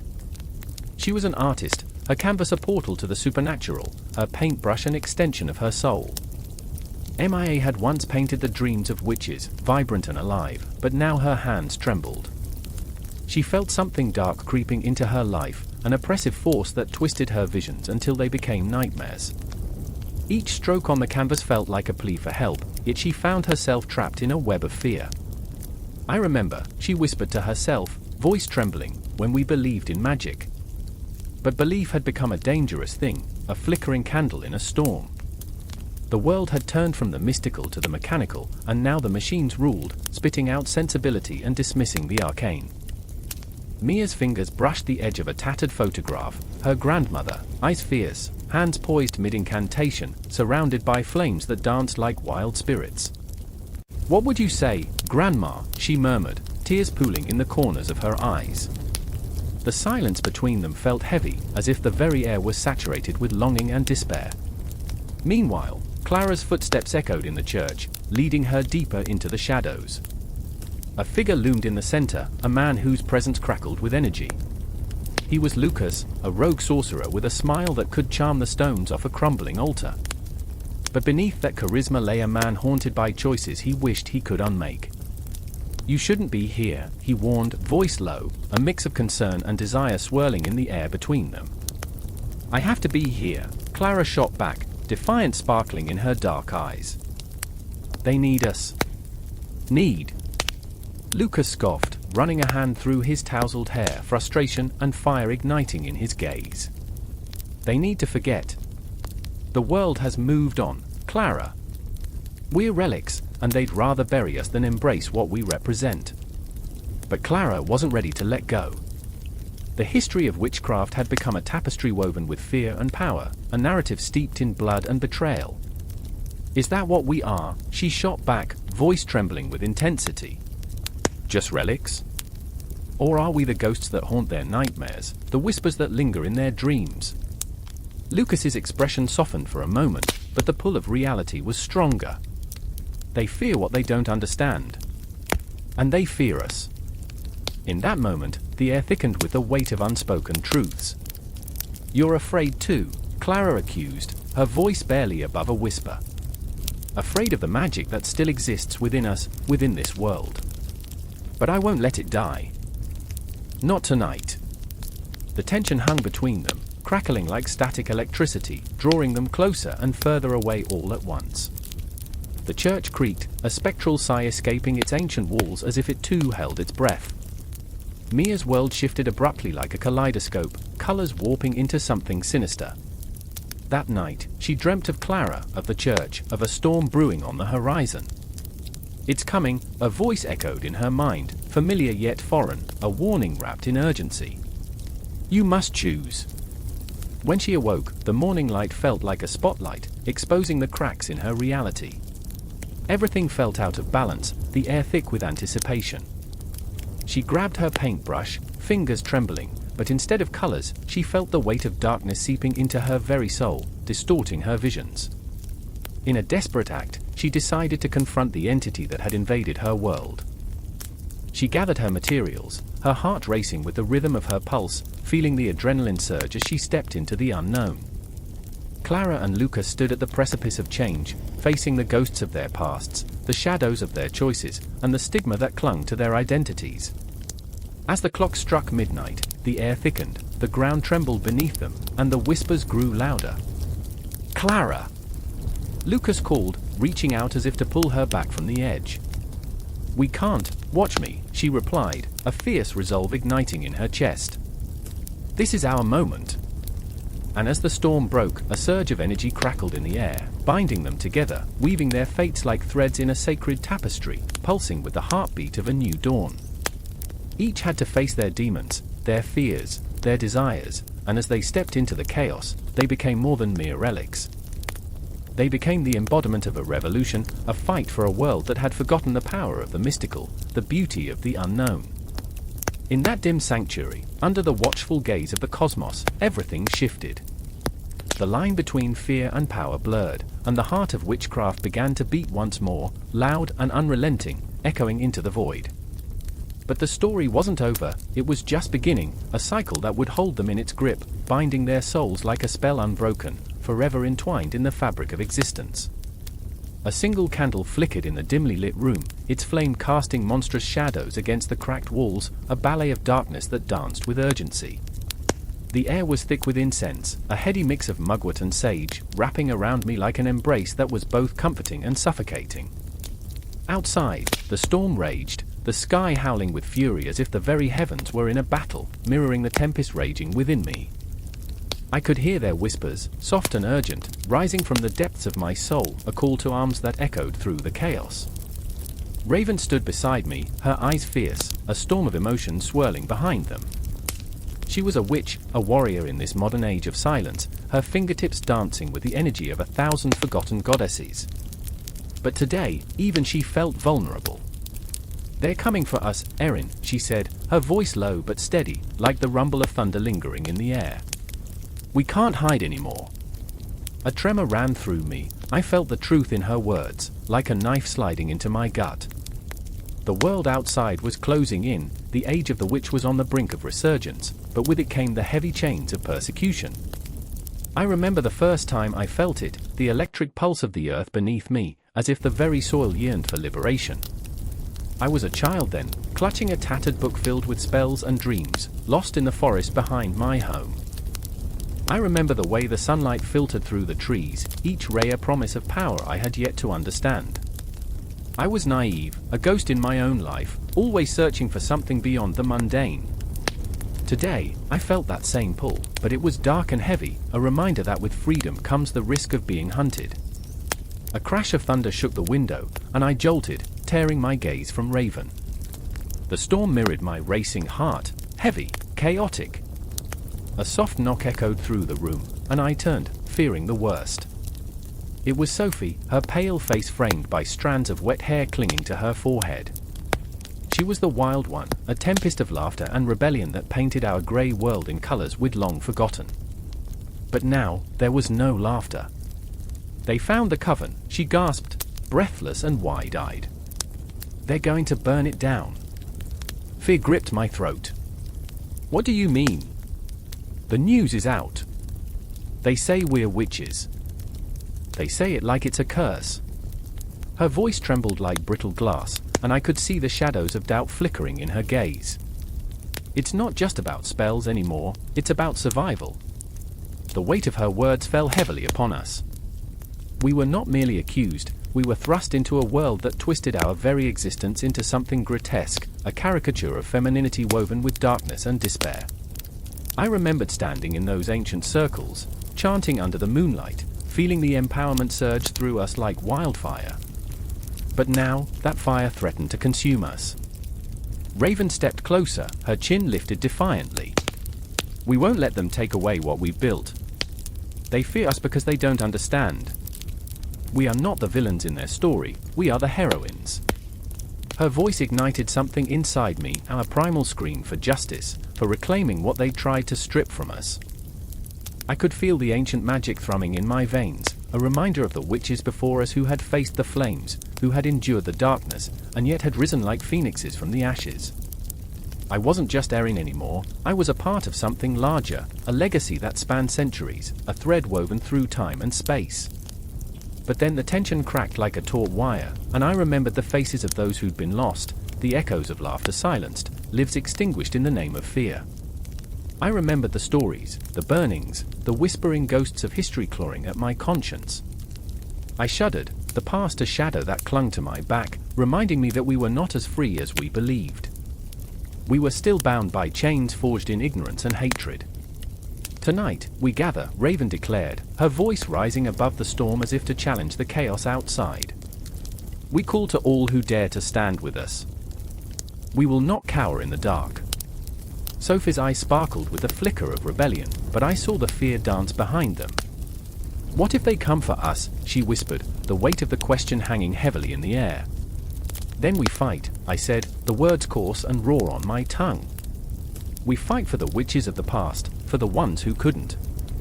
My heart pounded in my chest, a relentless drum echoing the urgency of our situation.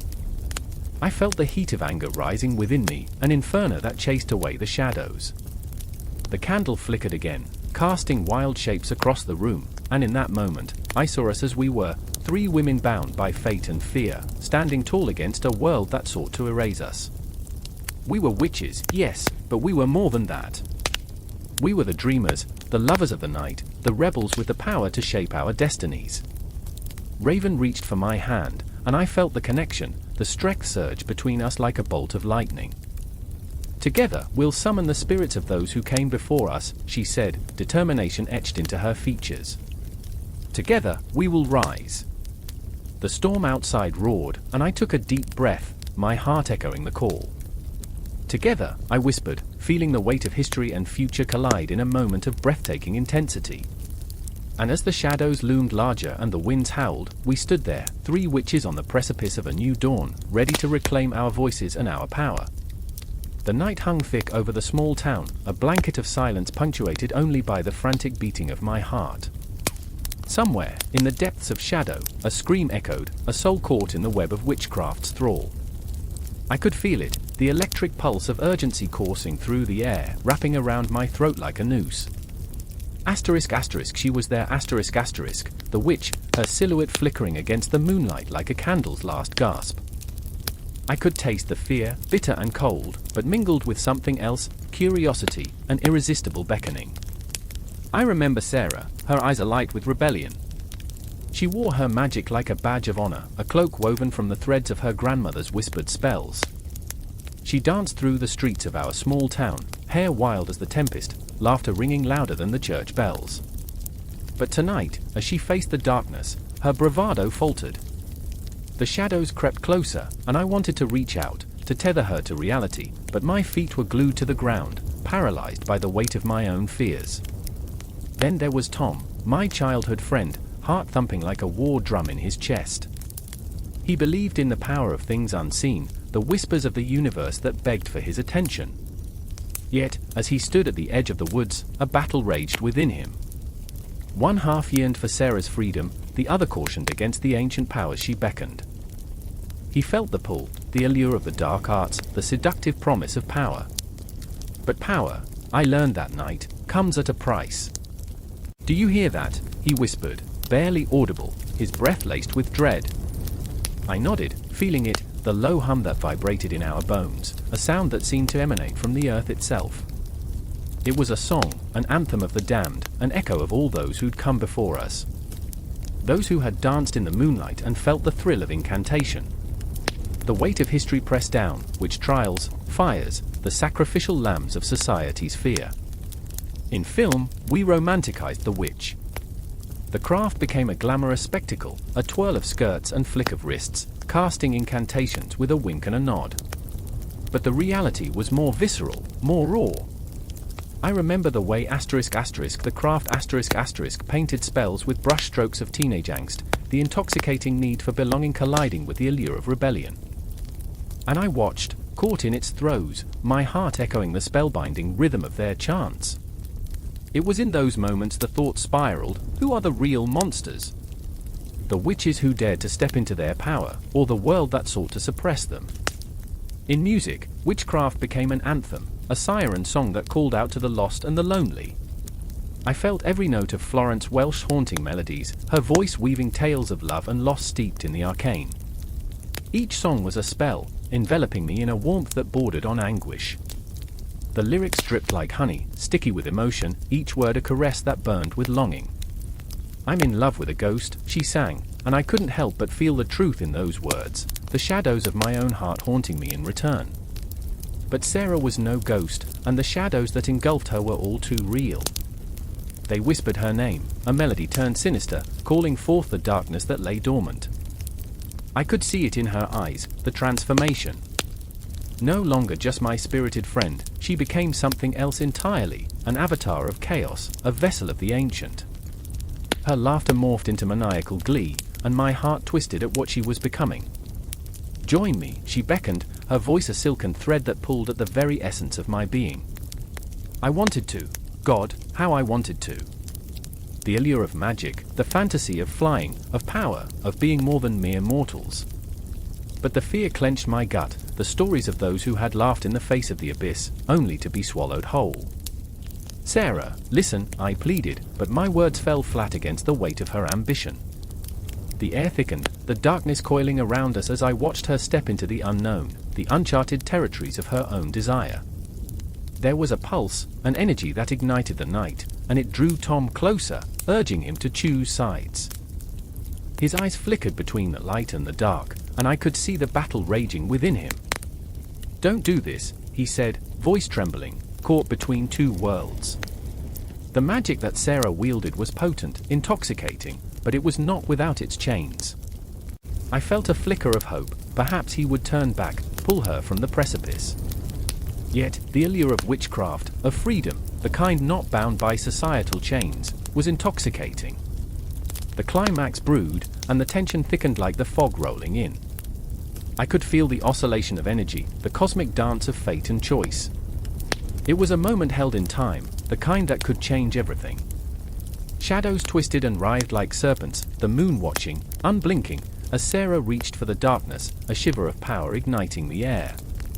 But then, it happened, a moment of clarity, a decision, a deep breath.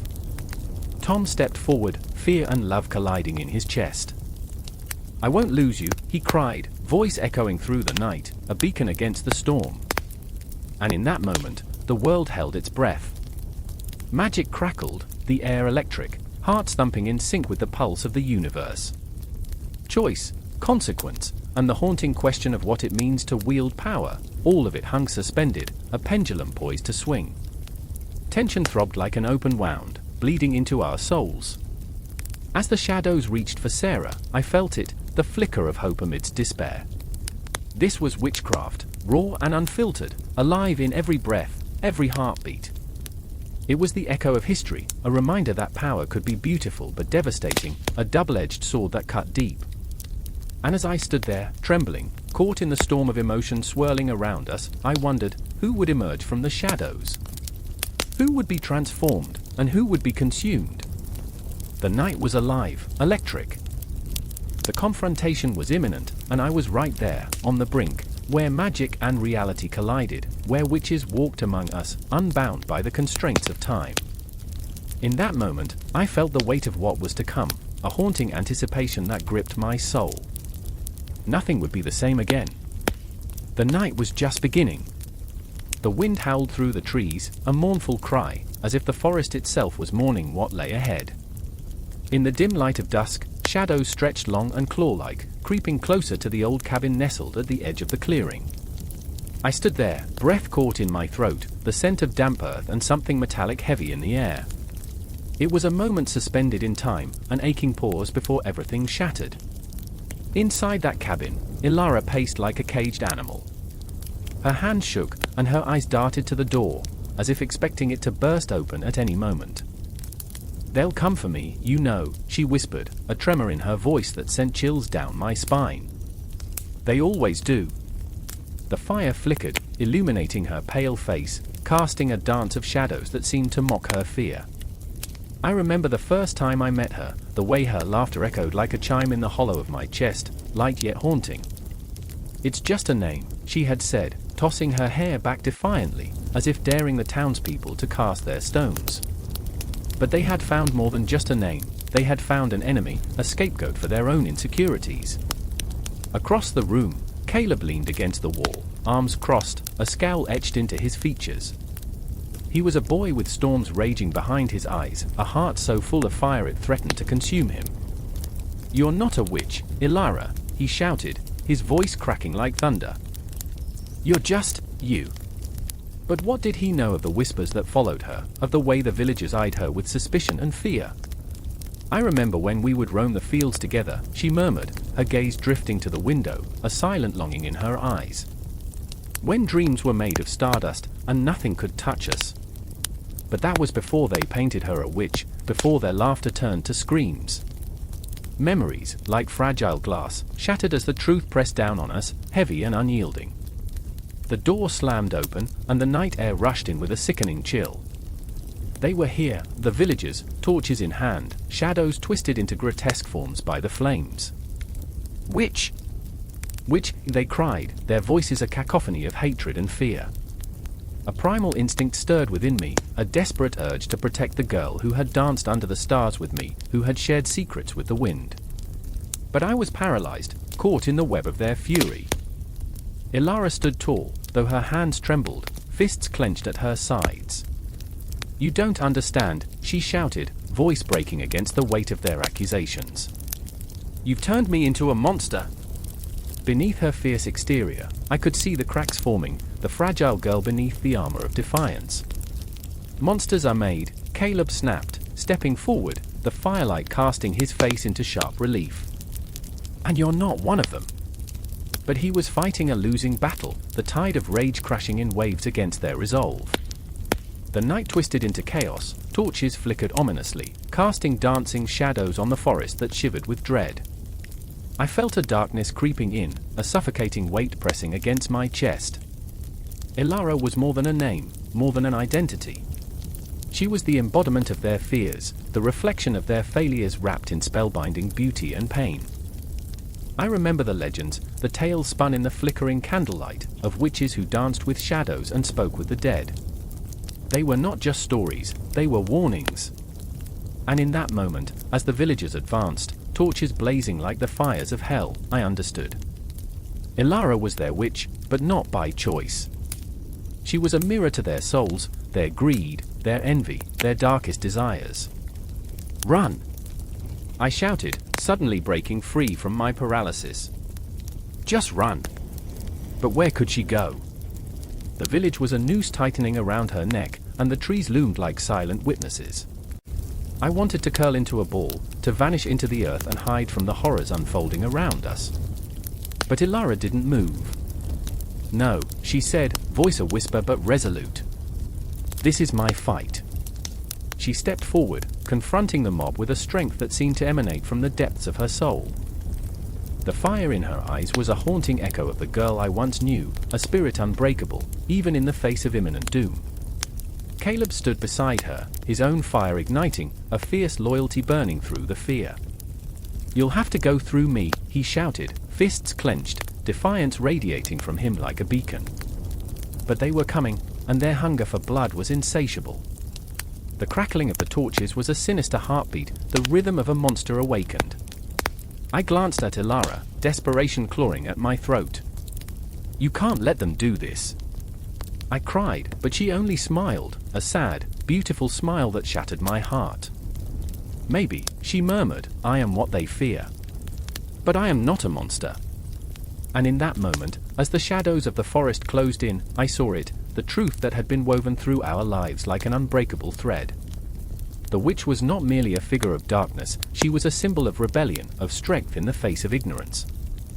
I could feel it, the air thick with unshed tears, the weight of 1,000 untold stories pressing down as the confrontation loomed closer. The air crackled with energy, tension swirling like a storm.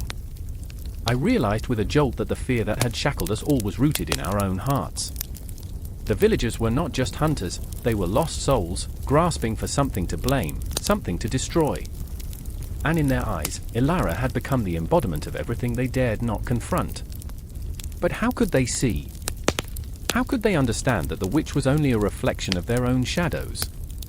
The air hummed with unspoken words, a tempest of emotions surging like the tides. "Face your fears!" Ilara shouted, and her voice rang out, a clarion call that pierced through the chaos. "I am not the monster!" "You are!" The truth hung in the air like a spectral apparition, a ghost lingering just beyond reach, whispering of forgotten dreams and lost hopes.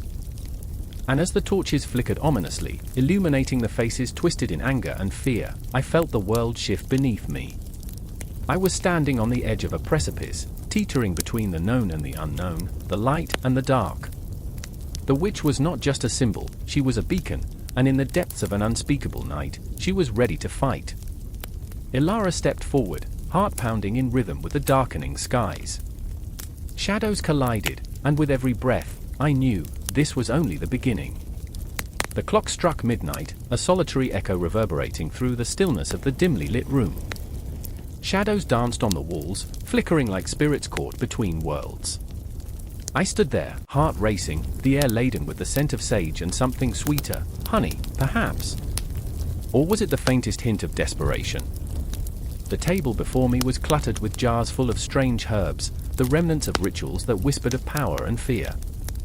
My fingers trembled, hovering over the worn pages of a grimoire, its spine cracked from years of fervent use.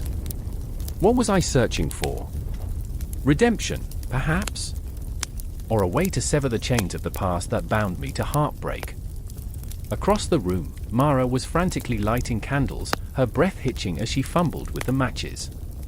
"It's too late for this," she hissed, her voice laced with a blend of fury and panic.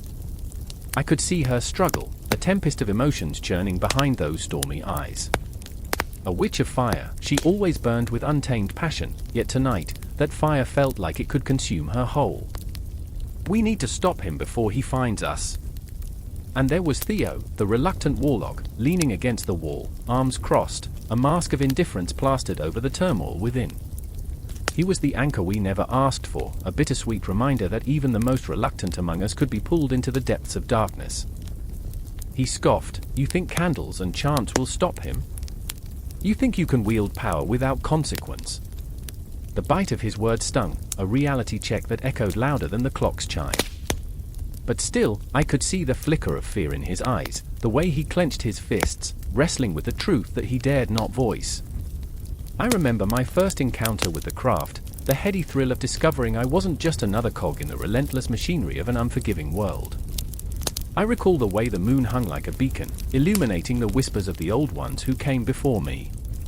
"It's all in the intention," they said, their voices swirling like incense smoke, intoxicating and ephemeral. But intention can be a double-edged sword, a haunting echo that reverberates with each choice we make. Tonight, the weight of those choices pressed down on us, thick as fog, blurring the lines between light and shadow. A sudden gust of wind rattled the window pane, sending a shiver down my spine. "He's here," Mara said, her voice barely more than a whisper. I felt it too, the shift in energy, the oppressive darkness stretching its claws toward us. I remembered what the elders had taught me, the warnings woven into the fabric of the craft. What we summon, we must face. "Stay focused," I urged, my voice barely breaking through the rising panic. "We need to ground ourselves. Light the circle." We formed a protective ring, our hands trembling as we joined together. The flickering candles cast an eerie glow, illuminating our faces, revealing the fear beneath our determination. But as we began to chant, I felt a powerful presence gathering, a coldness that seeped into my bones. It was as if the universe itself held its breath, waiting. Memories crashed over me in moments of laughter, of love lost and found, of betrayal and hope. Each heartbeat echoed the weight of those experiences, a reminder that every action had consequences. "We're doing this for ourselves," I whispered, more to convince myself than anything else. "We have the right to reclaim our power." The energy in the room pulsed, wild and untamed, as if the very air crackled with electricity. Theo's gaze darted toward the shadows, and I knew he was wrestling with his demons. "What are you afraid of?" I pressed, frustration bubbling to the surface. "We can't change the past, but we can fight for our future." His eyes locked onto mine, a storm brewing in their depths. "And what if the future is worse?" he shot back, a challenge hanging in the air like a lightning bolt suspended before the storm. "What if we're just playing with forces we don't understand?" Mara's voice broke through the tension, a thread of defiance woven into her fear. "We understand more than you think. We fought for this, all of us. We are not powerless." Her words hung like a spell, electrifying, daring the darkness to respond. And then the shadows shifted, coalescing into a form that sent chills coursing through my veins. It loomed at the edge of our candlelight, a grotesque figure with hollow eyes that flickered like dying stars. My breath caught, my instinct screamed at me to run, yet I stood rooted, gripped by a combination of fear and unyielding resolve. This was our moment, a confrontation that had brewed for years, and we had to face it together. "Do you think you can summon me?" the entity rasped, its voice a haunting echo, a sinister promise wrapped in dark velvet. "You think you possess the power to command me?" The room felt like a prison, the walls closing in as the entity's presence wrapped around us like a vice. My heart pounded, each beat a reminder of the choices that had led us to this precise moment. I could feel the tension in Mara's grip, the flicker of uncertainty in Theo's eyes. A storm was brewing, and we were caught in its eye. "Together," I whispered, our hands tightening in solidarity. "Together, we face what comes. We will not back down." And in that moment, as our voices rose in defiance against the encroaching darkness, I knew we were more than just practitioners of the craft, we were warriors, defiant against the tides of fate. The candles flickered, shadows danced wildly, and the air crackled with the essence of our unyielding spirit. In this instant, we were witches, we were magic, and we were unbreakable. What lay ahead was uncertain, but we were ready to fight, to embrace whatever the shadows had in store. We were bound by our fears, but in that binding, we found strength. The night was ours, and the craft coursed through our veins like a primal scream, urging us forward into the abyss. As the darkness closed in, I realized this was only the beginning. The struggle would continue, the echoes of our actions reverberating through time. We were part of something far greater, a lineage of witches who had walked before us, and we would not falter. The craft was alive, pulsing with the heartbeat of the universe, and we would carry it into the dawn. The wind howled like a wounded beast, whipping through the skeletal trees, each branch a claw scratching at the slate-grey sky. Celia stood at the edge of the forest, heart racing, breath visible in the biting air. She could feel the pulse of the earth beneath her, thrumming with urgency, a warning. This was no ordinary evening, it was the witching hour, a time when boundaries blurred and secrets writhed. The village lay behind her, shrouded in ignorance, blissfully unaware of the gathering storm. "I remember," she whispered, the words tumbling from her lips as if they were spellbound. "I remember how they laughed when I spoke of the trees, how they called me a witch." The bitterness of that laughter still echoed in her bones. They had never understood her bond with the land, the way she could sense its pain, its fury. And now, the forest was angry, roaring with the voices of spirits long forgotten, rising with smoke and shadows. Beside her stood Finley, his hands trembling as he clutched a tattered book, a tome passed down through generations, its secrets creeping like vines around his heart. "This isn't just about us anymore," he said, his voice a tight wire, straining against the weight of truth. "The balance of nature is tipping. If we don't act, everything will be lost." His eyes burned with a desperate intensity, and Celia could see the ghosts of his past flickering like candle flames. Finley, the town's outcast, the boy who once spoke to flowers, now burdened with the knowledge of what must be done. I can't lose them," she murmured, fear coiling around her throat like a noose. She saw visions of vibrant blooms, creatures scurrying through the underbrush, the very essence of life threatened by greed and ignorance. The land was hers to protect, yet her own people shunned her, exiled her to the edges of their understanding. "They won't listen." "They have to," he insisted, voice rising, desperation spilling over. "We will make them listen." A crack of thunder split the silencing sky, and with it came a rush of wind, a chorus of whispers weaving through the trees. Celia felt them brush against her skin, cool and electric. Their warnings were sharp, vivid, an urgency that ignited her soul. Nature will rise against them, she breathed, the thrill of impending chaos coursing through her veins. Behind them, the village crackled with laughter, oblivious to the storm brewing in the shadows. The bright lights of the tavern spilled onto the cobblestones, where townsfolk reveled in their ignorance. They danced to the tune of their own making, a waltz of denial that lacked rhythm, a symphony of frivolity that drowned out the cries of the earth. The irony twisted in her gut like a knife. Her heart ached for those who couldn't see, who wouldn't listen, who'd rather curse the dark than acknowledge the light. "I remember," she repeated, each word a mantra against the encroaching dread. "I remember the stories my grandmother told me about the guardians of the earth." Her voice wavered, a fragile thread in the cacophony of the storm. How they fought for the forest, for the rivers, how they became one with the very fabric of nature.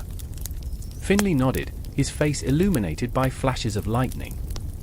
"And we are those guardians now." Celia's heart thundered. With every beat, her resolve grew stronger. She closed her eyes and summoned the memory of the earth beneath her, the cool soil, the roots entwined like ancient hands holding secrets. "What if," she began, the thought blossoming like a night flower, hesitant but beautiful. "What if we could channel their power? What if we could make them understand through the very nature they've destroyed?" "Through a storm," Finley said, eyes wide with a mix of fear and exhilaration. The very air shimmered with possibility, electric and alive. "We could call on the very essence of the earth. It would be a reckoning." The wind picked up, swirling around them, embracing them, teasing them with its potential. Celia could feel the energy coursing through her, the whispers of the ancients guiding her. It's time, she whispered, feeling the weight of history on her shoulders, the memories of witches and the wild woven into her veins. It's time to show them the cost of their apathy. As she spoke, shadows gathered, creeping closer, swirling in a dark vortex. The trees shivered, their leaves rustling in an urgent chorus, resonating with her every word. Finley's breath caught in his throat, their shared gaze igniting a fire that blazed against the encroaching night.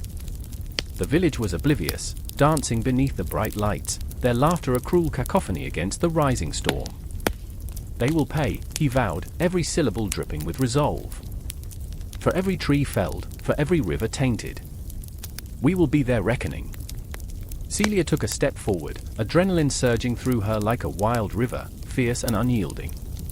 Then let's begin. The earth trembled beneath them, and she sensed the spirits rousing, awakening from their slumber. She was a vessel, a conduit for their wrath, and in that moment of realization, a terrible clarity washed over her. This was not just a confrontation, it was a reckoning for the ages, the echoes of history colliding with the present, a collision that would shatter the night. In the village, a hush fell, the laughter fading, replaced by an uneasy stirring. They felt it, the shift in the air, the tremors of anticipation that rippled like a heartbeat across the landscape. Celia and Finley stood resolute, two figures carved from shadow and light, poised at the precipice of destiny. Remember, she breathed, looking into the stormy night, a wild smile pulling at her lips as the first drops of rain began to fall, heavy and relentless. We are the guardians of this earth. As the storm descended, the world held its breath, and with it, Celia and Finley stepped into the unknown, ready to confront their fate, their hearts pounding as one, echoing through the dark abyss, blending with the thrum of the universe, a symphony of defiance that would not be silenced. The air is thick, heavy with an unspoken tension that clings to the skin like damp fog. A crowd, restless and seething, gathers around the old stone square, their faces half-lit by flickering torchlight. The flames dance, casting grotesque shadows, distorting features into something fevered and feral. I stand there, heart pounding, a witness to a moment that feels like the world holding its breath, waiting for a heartbeat to break the silence. A woman, hair disheveled, eyes wild, is shackled at the center, her cries a piercing echo against the stone walls. I am no witch, she shrieks, and the sound rips through the air, leaving a chill in its wake.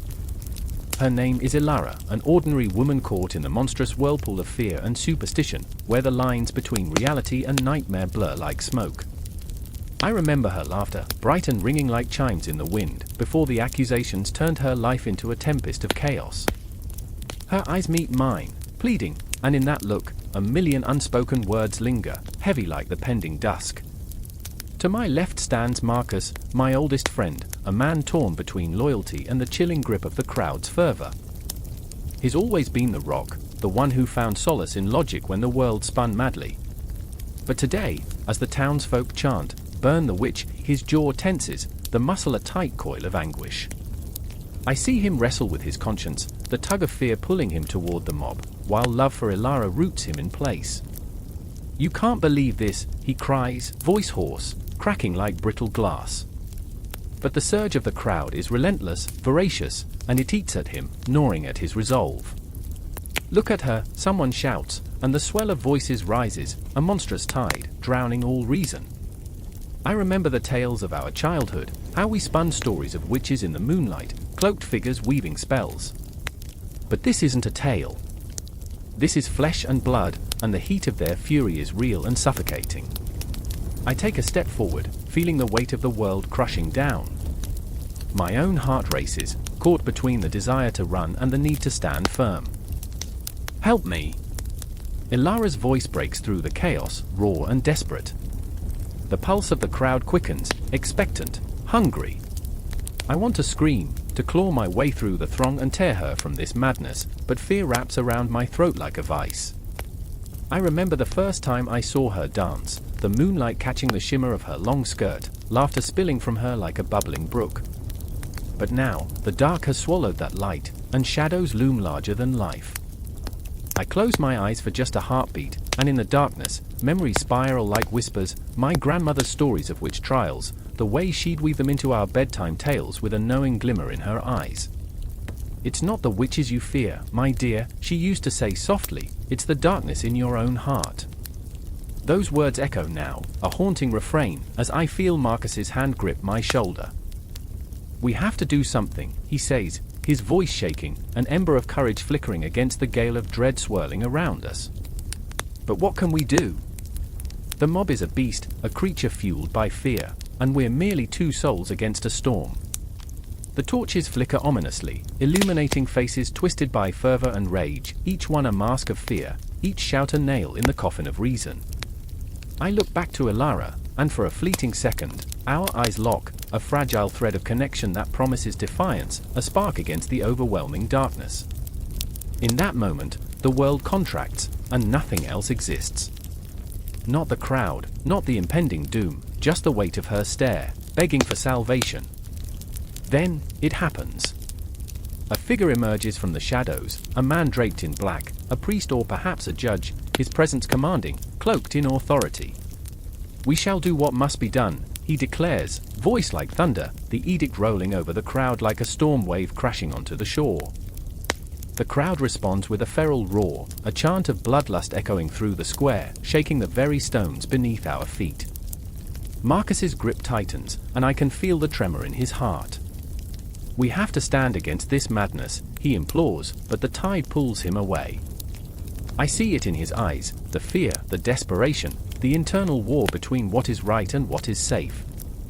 I want to scream, to urge him to remember the way Ilara danced, the way her laughter once filled the air, but the words are choked in the abyss of my own terror. I remember the stories from my childhood, the ones where the witch always had a choice. Stripped of her identity, she could bargain for her life or crumble beneath the weight of accusation. I picture Ilara standing tall, defiant against the flames. I picture Marcus, each heartbeat a drum of war against complacency. But there is no heroism here, only shadows and screams, and the fear that snakes through the crowd coils tighter around my heart. The air crackles with anticipation as the noose draws tighter, and I can't help but wonder, who truly is the witch here? Is it Ilara, or is it the society that has turned its back on compassion, that has chosen to embrace cruelty over understanding? The lines blur, and I feel the weight of history pressing down like a stone on my chest, whispering of atrocities forgotten, yet somehow alive in this moment. The world spins, and time stretches, each second a fragile thread dancing on the edge of a knife. I want to grasp it, to pull it taut and scream into the night. Instead, I feel the darkness closing in, a promise that this cycle of fear and hatred will rise again, whispering through the ages. The fire crackles, the torches flicker, the crowd swells, and I am left standing, a solitary figure lost in a storm, caught between the pull of the past and the fear of an uncertain future. And in that moment, as the flames flicker higher, I remember, this is not just Ilara's fight. It is ours. It has always been ours. The echoes of history ripple through me, a reminder that the witch trials were never simply about witches, they were a reflection of humanity's darkest fears. As the crowd roars, the night grows deeper, and I know this moment will never fade, forever intertwined with the shadows that dance in the flickering light. I take a breath, heavy with the weight of what's to come, the inevitable confrontation looming just out of reach. Thunder cracked across the night sky, its roar echoing in the marrow of the earth. Rain lashed against the crooked walls of the old stone cottage, where shadows danced wildly, twisted by the flickering firelight. Inside, a woman screamed, her voice a roar, desperate sound that tore through the darkness like a dagger. Beneath the tumult, a heartbeat, heavy, frantic, thudded in her chest, each pulse a reminder of the choices that had led her here.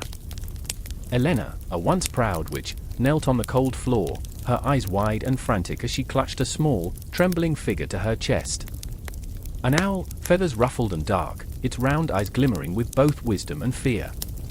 She whispered to it, "I'm so sorry, Asta. I didn't mean for it to come to this." The creature nuzzled into her, a fragile life tethered to her fractured soul. "You're all I have left," she murmured, her breath shaky.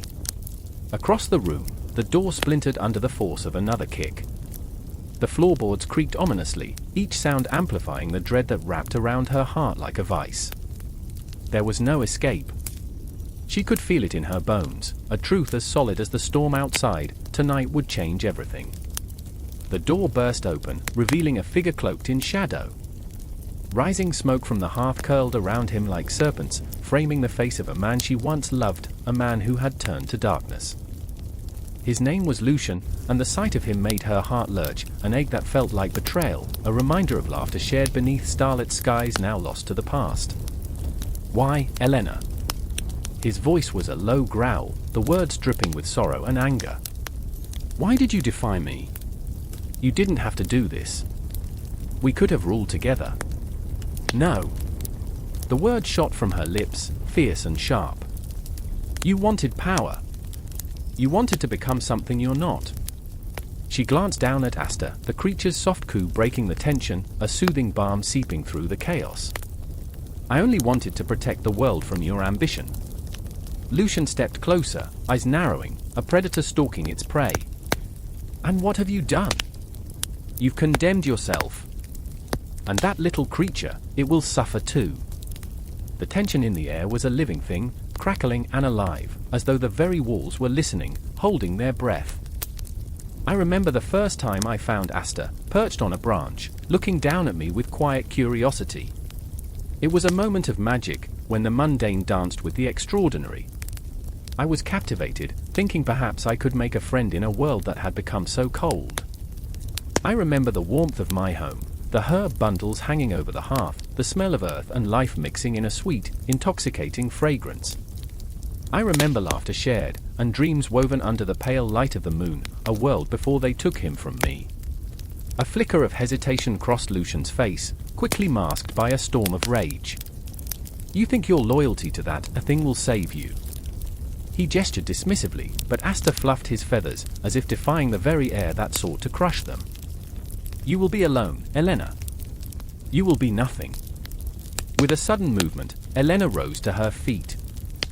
"I will not let you destroy what is left of my heart."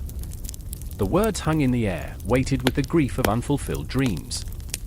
As she summoned the last flickers of her magic, she felt the familiar pulse of energy flood through her veins, a connection forged through love and loss.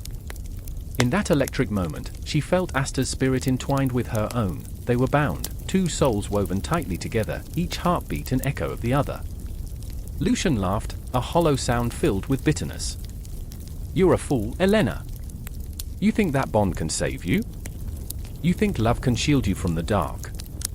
He lunged forward, a shadow with claws, and for a moment, she froze, the gravity of the moment crushing her. But the bond between them, witch and familiar, sparked with light, a protective barrier that thrummed with life. Asta took flight, soaring into the air, a streak of defiance against the darkness. "No!" Lucian shouted, but the creature's wings spread wide, and in its flight, a storm of whispers filled the room, ancient incantations woven through feathers and air. I remember the stories told by the old crones in the village, tales of witches and their beasts, guardians who knew their hearts as well as they knew the night. The stories were woven with warnings and wisdom, each creature a keeper of secrets, each bond a lifeline to a world that could easily forget the light. I remember the way the fog rolled in at dusk, how shadows seemed to stretch and dance, as if alive with the echoes of those who had come before. And now, I stood at the edge of that myth, facing the man I once loved, whose heart had turned cold. The clash of magic erupted like thunder, a blinding flash of light bursting between them. Elena felt the energy coursing through her like fire, igniting her fear into a fierce determination. She saw Lucian's face twisting in disbelief, the shadows of his ambition recoiling from the truth she wielded. "Tonight, I reclaim my power," she shouted, her voice reverberating in the room, trembling with the rawness of emotion. It spilled out like the storm raging outside, fierce and unstoppable. In that moment, everything felt possible, and yet, she knew the cost. Each choice held weight, each heartbeat echoing with the ghosts of decisions made and unmade. As the confrontation approached its zenith, the air thickened with tension, a palpable force that crackled and groaned. She could feel it, the world holding its breath, an audience to this tragic play of love and betrayal. And all around them, the shadows swelled, weaving their own stories, watching, waiting for the moment when the light would either extinguish or engulf the darkness. "Don't you see?" Lucian hissed, his voice now a sinister whisper. "You're not fighting me. You're fighting yourself. But Elena wasn't just a witch, she was a woman torn between the love she once knew and the betrayal that had shattered her world. Her heart raced, a wild thing caught in a tempest, and as the storm outside raged on, she prepared for the final confrontation, a moment that would either bind her to the shadows or set her free. In the swirling chaos, the connection to Asta thrummed stronger, an echo of life in the midst of despair. They were two sides of the same coin, a witch and her familiar, intertwined through fate and choice. Bound by love, by pain, by a world that had conspired against them. And as the thunder rumbled one last time, Elena knew the time had come to decide. The shadows loomed, but the light still flickered, waiting to be rekindled into a blaze that would shake the very foundations of their existence. The moon hung low, a sickly yellow, spilling its malaise over the cobblestones of the sleeping town. Shadows flickered, dancing like forgotten spirits in the corners of narrow alleyways. I stood in the center, heartbeat pounding in my ears, as the whispers of the night wrapped around me, a chaotic symphony of half-remembered spells and the heavy weight of expectation. The air crackled, thick with the scent of damp earth and regret. I remember the first time I stumbled upon the ancient grimoire, its pages yellowed and frayed. It lay hidden beneath the roots of an old oak, a guardian of secrets long buried. I was 14, naive to the world's complexities, hungry for magic and power that danced just outside my reach. I cradled the book in trembling hands, feeling the thrum of its energy, a siren call luring me deeper into the fabric of witchcraft, a tapestry woven with both beauty and horror. Charlotte, with her wild red hair, came to me in that moment, eyes alight with the fire of 1,000 dreams. She was a storm, untamed and fierce, but also kind, a whisper of solace in my turmoil.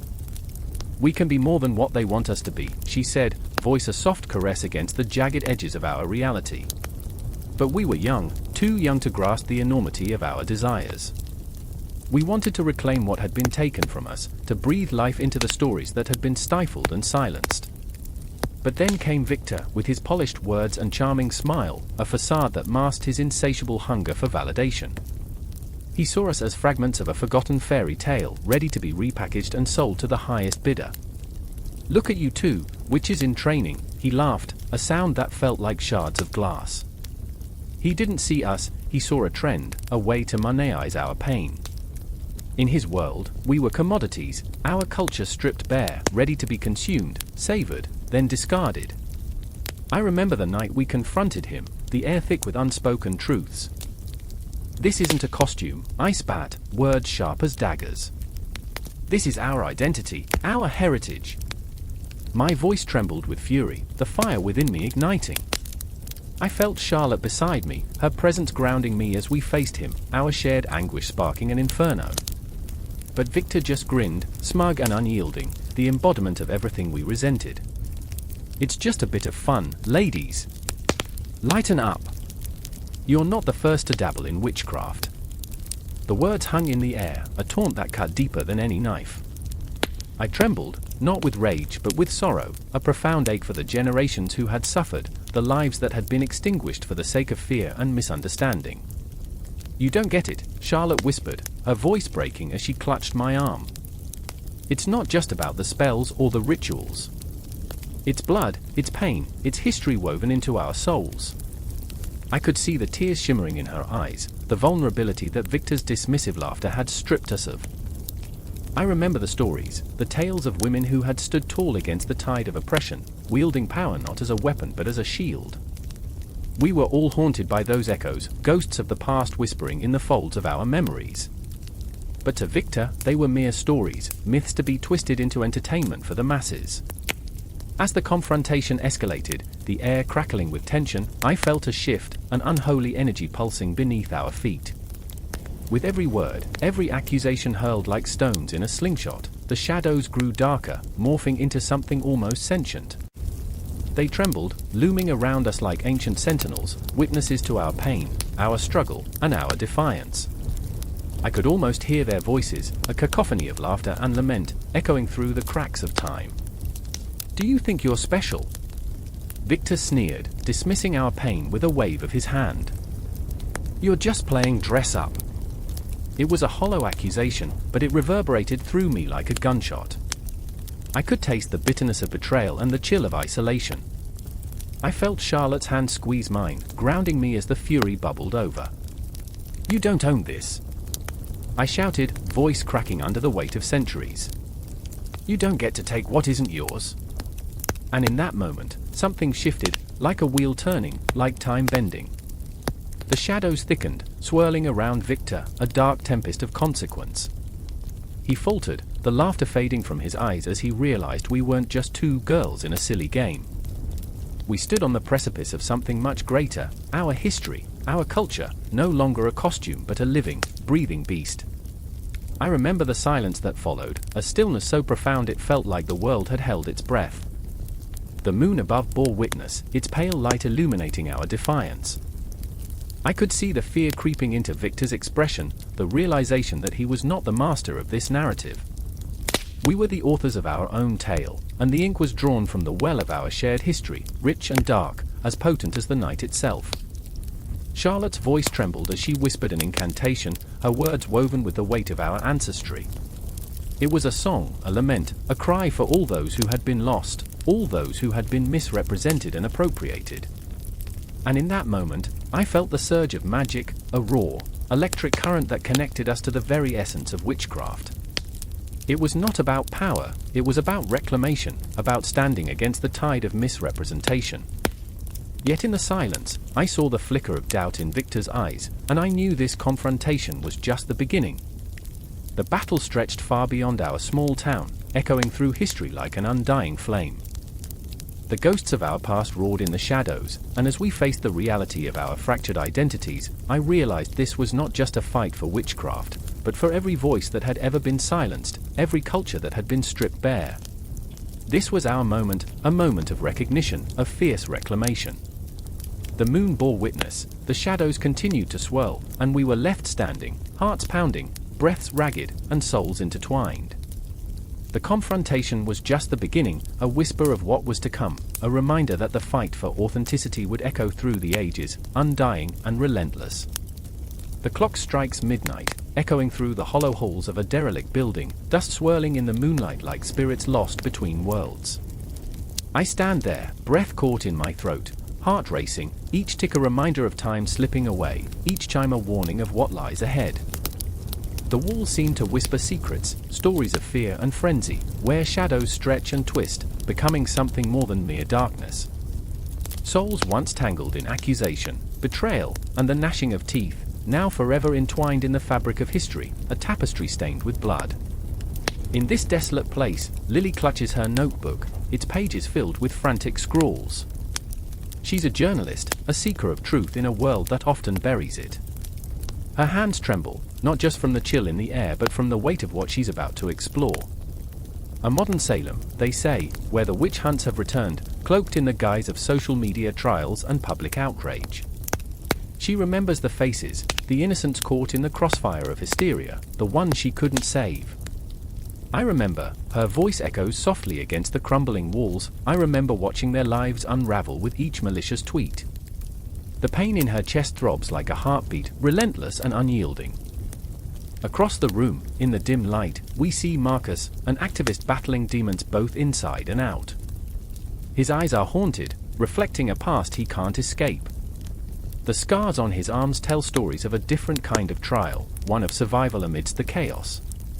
They'll never see it, he whispers, almost to himself. They'll never understand how it feels to be hunted, to be the prey in a game played by those who wield fear like a weapon. I feel the weight of his words, the truth that hangs in the air, thick like smoke. He paces, a restless spirit trapped in a cage of his own making, desperately trying to wrestle with the shadows clawing at him from all sides. Do you think we're cursed?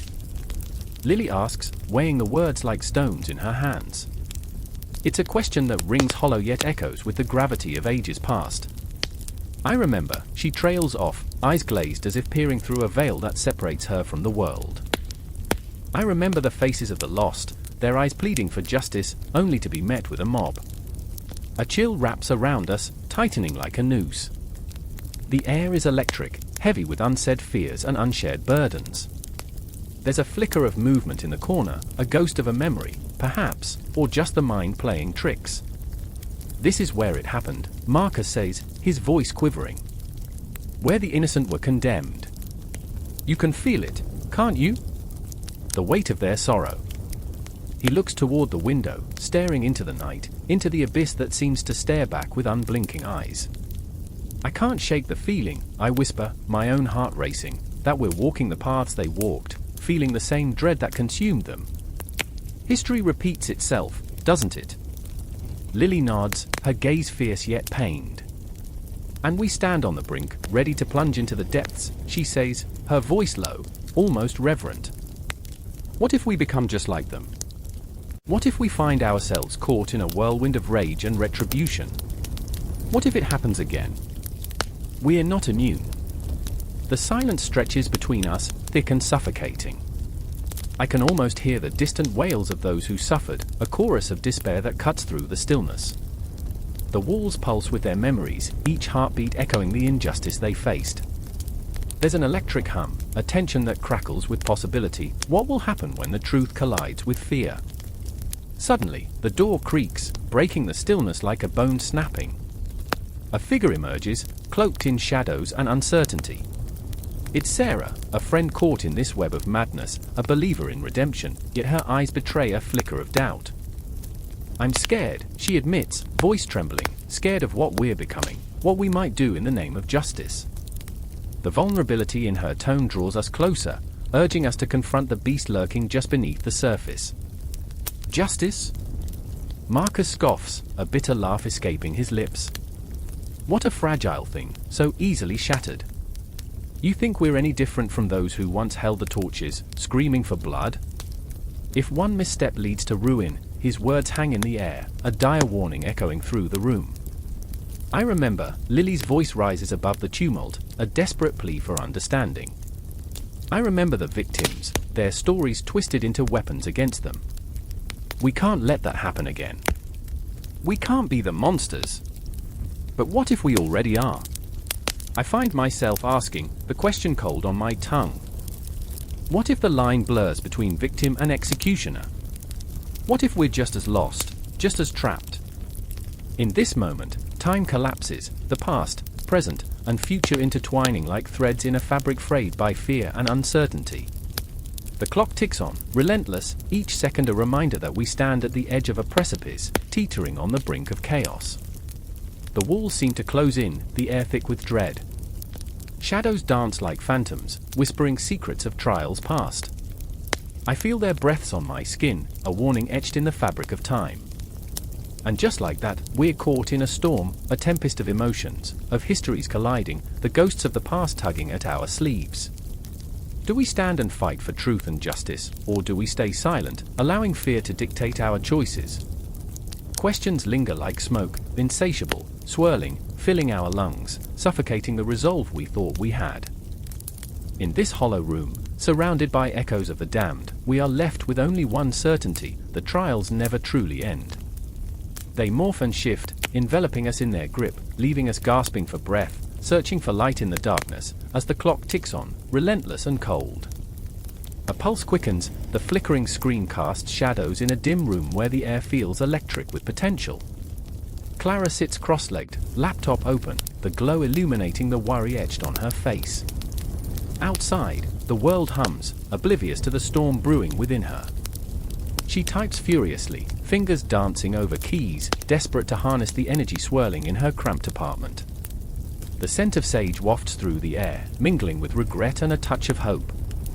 I remember the first time I cast a spell online, she whispers, eyes darting to the clock, the relentless keeper of moments.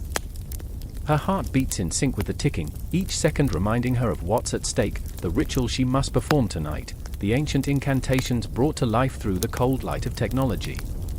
She hesitates. What if it doesn't work? A fleeting panic grips her, raw and vital. She can't afford failure, not after everything. A small, tattered notebook lies open beside her, its pages yellowed with age, filled with handwritten notes from a grandmother she never knew, spells and charms passed down through generations like whispered secrets. But now, those age-old traditions are stitched together with hashtags and emojis, a twisted tapestry of the past and present. Across town, Liam scrolls through his phone, a frown creasing his brow. He's been swept away by the endless stream of TikToks, each one promising enlightenment, each video a glimpse into a world where magic dances on fingertips, where crystals hum with energy and tarot cards predict fates. Yet, he feels lost, adrift in a sea of influencers and trends, the allure of modern witchcraft dulled by the weight of his own insecurities. I remember the first time I saw a crystal, he mutters, the memory a bittersweet echo that gnaws at him. It was a simple piece, unassuming, yet it captivated him, igniting a flicker of something he thought long extinguished. But now, staring at the screen, shadows claw at his heart. What if I'm just pretending? A message pings, "Are you in?" It's Clara, her words laced with urgency. He knows this ritual is important to her, but the thought of joining her feels like stepping off a cliff. "I can't," he types, fingers hovering over the screen. "Not tonight. Please." Her plea crackles through the digital ether, a lifeline and a noose all at once. "I need you." His breath hitches, memories flooding back, their shared laughter, the way she makes him feel alive when the world turns grey. But beneath his skin, fear curls tighter. What if I mess it up? Clara's eyes widen as she reads his response, an ache blooming in her chest. She remembers the nights they spent discussing the cosmos, their dreams swirling like stars in a dark sky. And now, here they are, two souls tethered by the threads of tradition and technology, yet tangled in their own fears. "We'll figure it out together," she replies, a fierce determination rising within her like smoke from a burning candle. As the clock ticks on, the boundaries of their realities blur. Clara stands, the weight of her grandmother's legacy heavy in her hands. She lights a candle, its flicker a heartbeat in the silence, and lays out her crystals, tools of an ancient craft now reimagined in a digital landscape. Each one feels like a promise, a whisper from the past, but infused with the vibrant pulse of the now. Liam, still held by doubt, watches her through the screen, their connection stretching across the pixels. He can see the spark in her eyes, the fire that ignites her spells. Can technology really hold magic? He wonders, a question that looms larger than life, dark and foreboding. But then he thinks of their laughter, the nights filled with dreams and secrets, and he feels a flicker of hope. "Okay," he types, his heart racing. "I'm in." Clara's smile is a lighthouse in the fog, a beacon guiding him through the shadows of uncertainty. Together, they navigate this uncharted territory, weaving together ancient wisdom and modern tools, an alchemy of clicks, codes, and incantations. But as they begin, something shifts in the air, a heaviness that prickles at the back of Clara's neck. She can feel it, an energy, a presence lurking just beyond the veil, watching, waiting. "Did you feel that?" she breathes, her voice barely above a whisper. Liam's eyes dart nervously around his room, where the glow of his phone suddenly feels ominous. "Yeah, like something's watching us." The hairs on his arms stand up, a primal instinct whispering for him to flee, to abandon the ritual and hide beneath the safety of his covers. But Clara stands firm, refusing to let fear shatter their fragile connection. "No," she insists, her voice a quiet storm, "this is our moment. We can't let doubt win." The echo of her words thunders in the silence, but even as she speaks, her heart pounds with uncertainty. Would they awaken something they couldn't control? They plunge into the ritual, fingers trembling as they chant words that resonate with the power of ages. The technology hums beneath them, laptops, phones, the electric pulse of the very universe, each click and swipe a tear in the fabric of reality. And for a breathless moment, the veil between worlds shimmers, revealing glimpses of a darker realm, where shadows twist and laughter chills to ice. "I remember," Clara's voice falters, the words trembling on the edge of fear. "I remember the stories my grandmother told me." The air feels charged, electric, thick with expectation. Shadows flicker at the edges of their vision, and the candle flame dances wildly, as if sensing the growing tension. "What have we done?" Liam gasps, his heart racing, the reality of their actions crashing down like a tidal wave.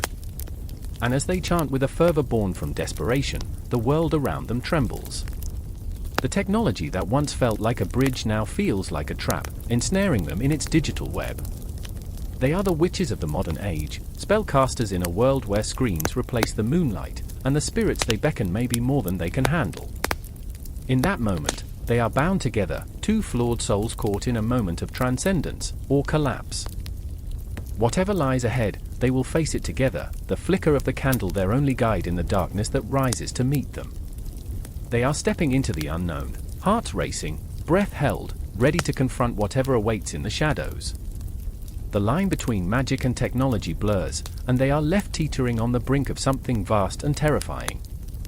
The air hung heavy with the scent of smoke and ash, a bitter reminder of the pyre that had claimed yet another life. I stood at the edge of the clearing, heart thundering, a prisoner of my own breath, my body frozen beneath the weight of unspoken fear. The flames danced wildly, shadows flickering and twisting, whispering secrets of those who'd been condemned. I could almost hear her voice, echoing in the bone-chilling night. "Do not fear me," she had said, "for I am merely the reflection of their power." Isabella, they called her a witch. A harbinger of doom. A demon in a woman's skin. But I knew, oh, how I knew, her eyes sparkled with the kind of knowledge that terrified the men who ruled this town, men who claimed piety while clutching their silver daggers. My hands trembled as I remembered the moment I stood by her side, the night she summoned the storm, and I felt the electricity crackle in the air, a tempest not just of weather, but of power. "Beware, Eleanor," she had warned me then, her voice low, filled with the gravity of unchangeable fate. "The true witches are not those who dance in the firelight, but those who set the flames." I had laughed, a nervous giggle escaping my lips, brushing off her warning like the ashes that now clung to my skin. I should have listened. Now, the crackling of the pyre was drowned out by the howl of the wind, each howling gust reminding me of the scream held deep within my chest. I glanced at the figures surrounding the flames, their faces obscured by the hoods of their cloaks, but I could see their eyes gleaming, a mix of fear and exhilaration. They were drunk on power, drunk on blood. I was surrounded not by spectators, but by predators cloaked in the guise of righteousness. And then there was Thomas, standing at the back, his face a mask of indecision. My heart ached for him. He had once been my ally, a steadfast light in a world cloaked in shadows. But now? Now, he stood among the executioners, the very men he once deemed corrupt. I could see it in his posture, how he shifted weight from foot to foot, a man tethered to two worlds, one of justice and one of twisted righteousness. "Why, Thomas?" I whispered, my heart echoing his name like a prayer. "Why have you chosen their side?" But he didn't hear me, and not through the crackle of the flames, not through the roar of the wind. His gaze was fixed ahead, eyes locked on Isabella, the woman who had dared to wield power that was not hers to possess. The fire leapt higher, licking the night sky, desperate to consume all it touched. I felt the heat on my face, searing, and it brought forth memories of laughter, Isabella dancing in the moonlight, her hair ablaze with the silver glow, the very embodiment of freedom. "Power, Eleanor, is a double-edged sword," she had said, "and it cuts deeper than just flesh." I remembered the stories, the whispers of women who had been silenced, their voices extinguished like candle flames snuffed out in the wind. They spoke of curses, of the feminine mystique, a power that terrified men to their very core. And yet, here I was, a woman too weak to fight, too afraid to speak, hidden in the shadows of this grotesque spectacle. A murmur began to rise among the crowd, a chant, low and guttural. I could feel it crawling beneath my skin, the sickening thrum of bloodlust. "Burn the witch! Burn the witch!" It echoed through the trees, through the very marrow of my bones. My heart raced, a panicked drumbeat against the symphony of violence. I stepped forward, my body moving almost of its own accord. "Stop! She is no witch. She is not the monster you fear." My voice rang out, raw and trembling. Silence. A hush fell over the crowd, a stillness that made the world feel impossibly small. Their eyes turned toward me, and I felt like a moth caught in a web, the darkness closing in. Isabella met my gaze, her fire-flecked eyes unyielding, piercing. "You are brave, Eleanor," she said, her voice carrying through the night like a haunting melody. "But bravery without understanding is a foolish thing." I wanted to scream, to tear through the shackles that bound me. But the words caught in my throat, weighed down by the knowledge of my own complicity. I remembered the night spent whispering secrets under the stars, the shared dreams of power that had slipped through our fingers like grains of sand. "Do you not see?" I cried out, desperation clawing at my chest. "They want to silence us. They want to bury our magic beneath their fear." But the crowd shifted restlessly, the chant rising again, a beast awakening from its slumber. "Burn the witch," they roared, a cacophony of rage and hysteria. And there, at the center of it all, stood Thomas, a statue of indecision, caged between loyalty and justice, his heart torn asunder. In that moment, I felt his anguish like a physical force. I saw the flicker of doubt in his eyes, the whisper of conscience battling against the tide of entitlement. But the moment slipped away, lost in the roar of accusation, lost in the flames that now licked higher, eager to consume. Isabella shrieked, a sound that pierced through the veil of chaos. "Eleanor, they will come for you next." The heat enveloped me, a cruel embrace, and I could only watch, frozen in time, as the true horror unfolded, a spectacle not of magic, but of humanity's darkest fear, the fear of power in the hands of those deemed unworthy. And as the flames rose to meet the stars, I realized with a gut-wrenching clarity that the real witch hunt had only just begun. The darkness stretched before me like a vast, unfathomable ocean, and I, standing at the precipice, felt its pull with every fiber of my being. I had to choose, stay and become a ghost in the ashes, or venture into the night, to seek the power that trembled beneath the surface of my very soul. "Do not fear me," Isabella whispered again, but the words hung like a shroud, a reminder of the path ahead, the power dynamics that twisted and turned, leaving lives shattered in their wake. The night was alive with echoes of what could be, the future unfolding like a dark tapestry, a dance of shadows, a battle of wills. And as the embers began to cool, I took a deep breath, my heart pounding with anticipation, ready to step into the abyss of uncertainty. The flames were dying, but the real fire, the fire of rebellion, was just beginning to blaze within me.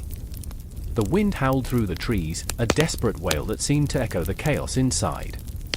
I stood there, heart pounding like a drum, the taste of fear metallic on my tongue. The moon hung low, an ominous eye watching, judging, waiting. Shadows danced around me, twisting in ways that felt alive, like they wanted a piece of my soul.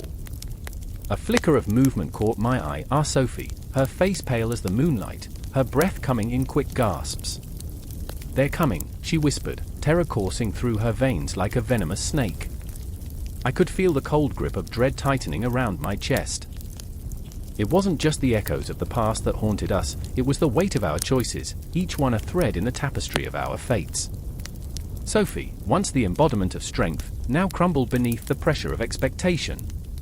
I remember how she used to laugh, a sound like wind chimes on a summer breeze. But now, as we stood facing the darkness, her laughter felt like a long-forgotten song.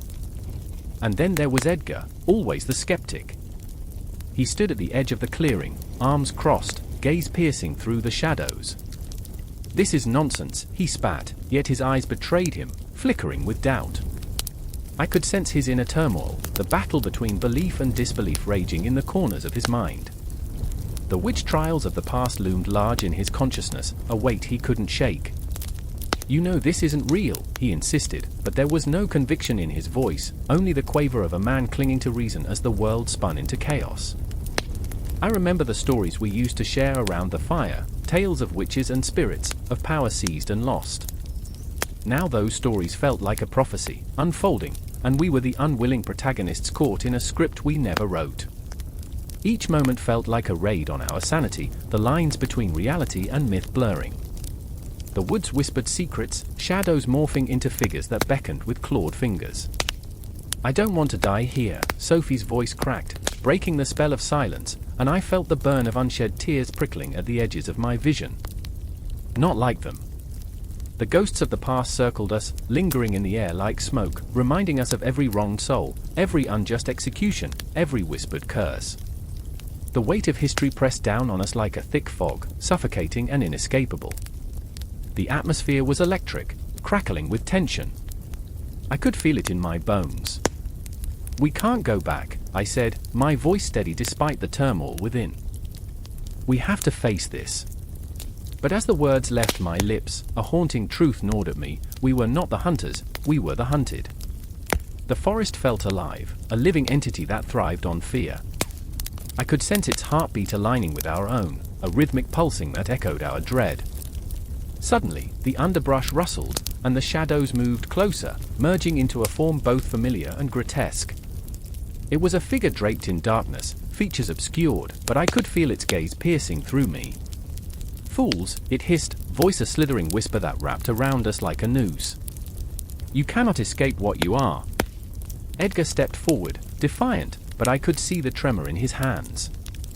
"We are not afraid of you," he declared, though the words came out brittle, fragile like old glass. I wanted to reach for him, to remind him of the strength he once held, but fear coursed through me like ice water, paralyzing. "No, but you should be," the figure laughed, a sound that sent chills racing down my spine, filling me with an electric terror that crackled through the air. "Witchcraft is rising again. It has never truly died. It slumbers beneath the surface, waiting for hearts like yours to awaken it." Sophie trembled beside me, and I could see the conflict writ large on her face. She wanted to run, to hide from the truth, but she also felt the pull of power, the allure of what lay beyond the veil.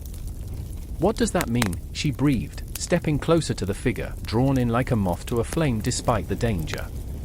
"It means the future is not what you think," it answered, eyes glinting with a predatory hunger. "Witchcraft is evolving, reclaiming its place in a world that has forgotten its roots. The cosmic forces stir, ready to rewrite the script. Are you ready to embrace it?" I felt the ground shift beneath us, the very fabric of reality fraying at the edges. I remembered my grandmother's words, spoken under the dim light of a flickering candle: "Magic lives in the heart. It waits patiently for the lost to find it." But now, the stakes felt dire.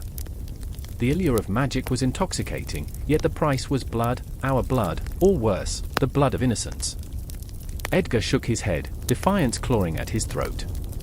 "This isn't right," he said, but there was a tremor in his voice, fear intermingled with something deeper, something darker. "Witchcraft is just a myth, a fairy tale to keep children in line." But as the figure laughed again, the sound echoing like a death knell, I knew we were standing on the edge of something monumental, something that could consume us whole. The shadows danced closer, a swirling mass of uncertainty and fear, promising power but demanding sacrifice. My heart raced as I considered our choices, the threads of fate weaving tighter around us. Would we run, or would we choose to confront the darkness and harness the chaos for ourselves? The future of witchcraft was a storm, a tempest brewing just beyond the horizon, and we were foolish to believe we could evade it. In that chilling moment, I understood that we stood at a crossroads, each path riddled with peril. The night air thickened, heavy with unshed tears and unspoken fears, as the ghostly figure loomed larger, its presence a harbinger of change. The words hung in the air, a haunting echo, a whisper of what was yet to come. The future of witchcraft awaited, and it was both exhilarating and terrifying, a duality that threatened to consume us whole. The stakes were rising, the line between light and dark blurring.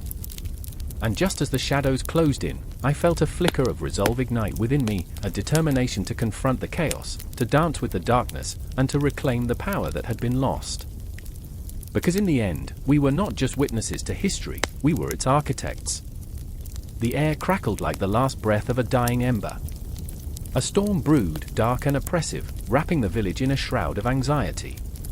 Shadows flickered on the cobblestones like hesitant phantoms, while the moon hung low, swollen and watchful. In the corner of her weathered cottage, Miriam clenched her fists, the sharp edges of her worn wooden chair biting into her palms. She could hear the whispers through the walls, relentless and cruel. Witch! Sorceress! Cursed! She was no witch, not really. Just a woman with a garden of herbs that thrived under her care. Just a healer with a gentle touch and a heart burdened by the scars of her past. But they didn't see her. They saw shadows and superstition. It had begun as a soft murmur, a flicker in the night, but now it roared like a wildfire, consuming everything in its path. Outside, the townsfolk gathered, their anger palpable. Miriam's daughter, Ilara, stood at the threshold, torn between her mother and the villagers. A fierce loyalty clashed with the fear that bubbled in her chest. She remembered the stories, the legends that danced around flickering flames, stories that were just enough to make her feel the chill of the unknown. If they find you, or I'll be fine, Miriam replied, her voice a whisper wrapped in steel. They're blinded by their own fears. But the tremor in her mother's voice betrayed her resolve. Ilara's heart raced, each beat a countdown to something inevitable. She stepped out into the fray, a child caught between two worlds, her breath shallow as she faced the crowd. Please? She's not enough. The voice cracked like thunder. Old man Roderick, the village's self-appointed judge, stood tall, his gnarled staff clutched like a weapon. We've seen the signs, Ilara. The blight on our crops, the sickness that seeps into our bones. You cannot defend her. But she could not let the darkness swallow her mother. With every ounce of courage she possessed, she shouted, "She's a healer." How many times has she saved your lives? How many times has she brought the sick back from the brink? Miriam pressed her hand against the window pane, feeling the weight of the world on her shoulders. Memories of laughter and sunlight danced through her mind, the scent of wildflowers, the warmth of summer days, the innocence of childhood. But those days felt like ghosts now, shadows whispering secrets in the dark. Your mother is a danger to us all. Roderick's voice cut through the air like a knife, and the villagers murmured in agreement. She dances with the devil. She calls forth spirits. Spirits. Ilara sneered, the bitterness rising like bile in her throat. You're delusional. You've always been afraid of what you don't understand. As she spoke, a gust of wind swept through the village, carrying with it a chilling resonance, an echo of voices long silenced, a reminder that fear had long roots. Miriam's heart raced, and she felt the weight of those lost souls pressing against her. It was as if the very earth mourned for them, awakening a deep ache within her. What do you know of spirits? Roderick challenged, his eyes narrowing. You think you can protect her? The only spirits you'll invoke are the ones that will bring ruin upon us all. Ilara felt a hot flush of anger, the kind that ignites a fire in one's belly.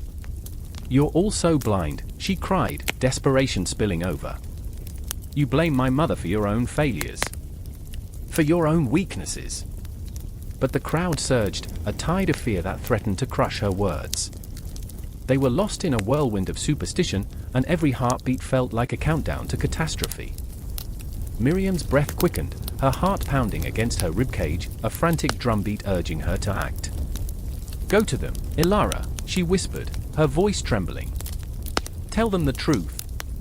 Mother, please. I can't lose you too. I won't let them take you. The word to take hung in the air, laden with dread, and Ilara felt the world tilt beneath her. She thought of the stories her mother had told her, of witches who rode through the night skies, their cackling laughter a symphony of freedom and defiance. But those tales had begun to fray, turning into warnings instead, tainted by a history steeped in blood and fear. I remember, Ilara whispered, her voice barely more than a breath, the way you healed the boy with the fever. The way your hands glowed with light. Miriam's eyes glistened with unshed tears, a storm brewing within them. I remember too, my love. But they won't see it. They only see darkness. In that moment, the tension snapped like a bowstring, and Ilara stepped forward, defiant. Then let them come. If they think they can extinguish the light of love in this world, they will fail. I will not stand by while they destroy you. Around her, the villagers hesitated, uncertainty creeping into their hearts. Torn between the weight of tradition and the flickering flame of hope, they lingered on the precipice of decision. And it was then, in that breathless silence, that the winds howled, sending a shiver down their spines. The shadows of the past danced around them, and the air thickened with history, echoes of witch hunts, of innocent lives lost to the flames of ignorance, of a legacy so profound that it seeped into the very fabric of their existence. Miriam and Ilara stood united, two figures against the tide, the embodiment of love that refused to be extinguished. Each heartbeat resonated like the tolling of a distant bell, a reminder that in the face of fear, they would stand together. There was no resolution, no neat conclusion to their plight, just the raw, pulsing reality of survival, of legacy woven through the tapestry of time, the eternal dance of light and darkness. And somewhere in the spaces between, the whispers of witches lingered, promising that their story was far from over. They were not mere echoes, they were the storm on the horizon, the fire in the night. They were the enduring legacy that would not die.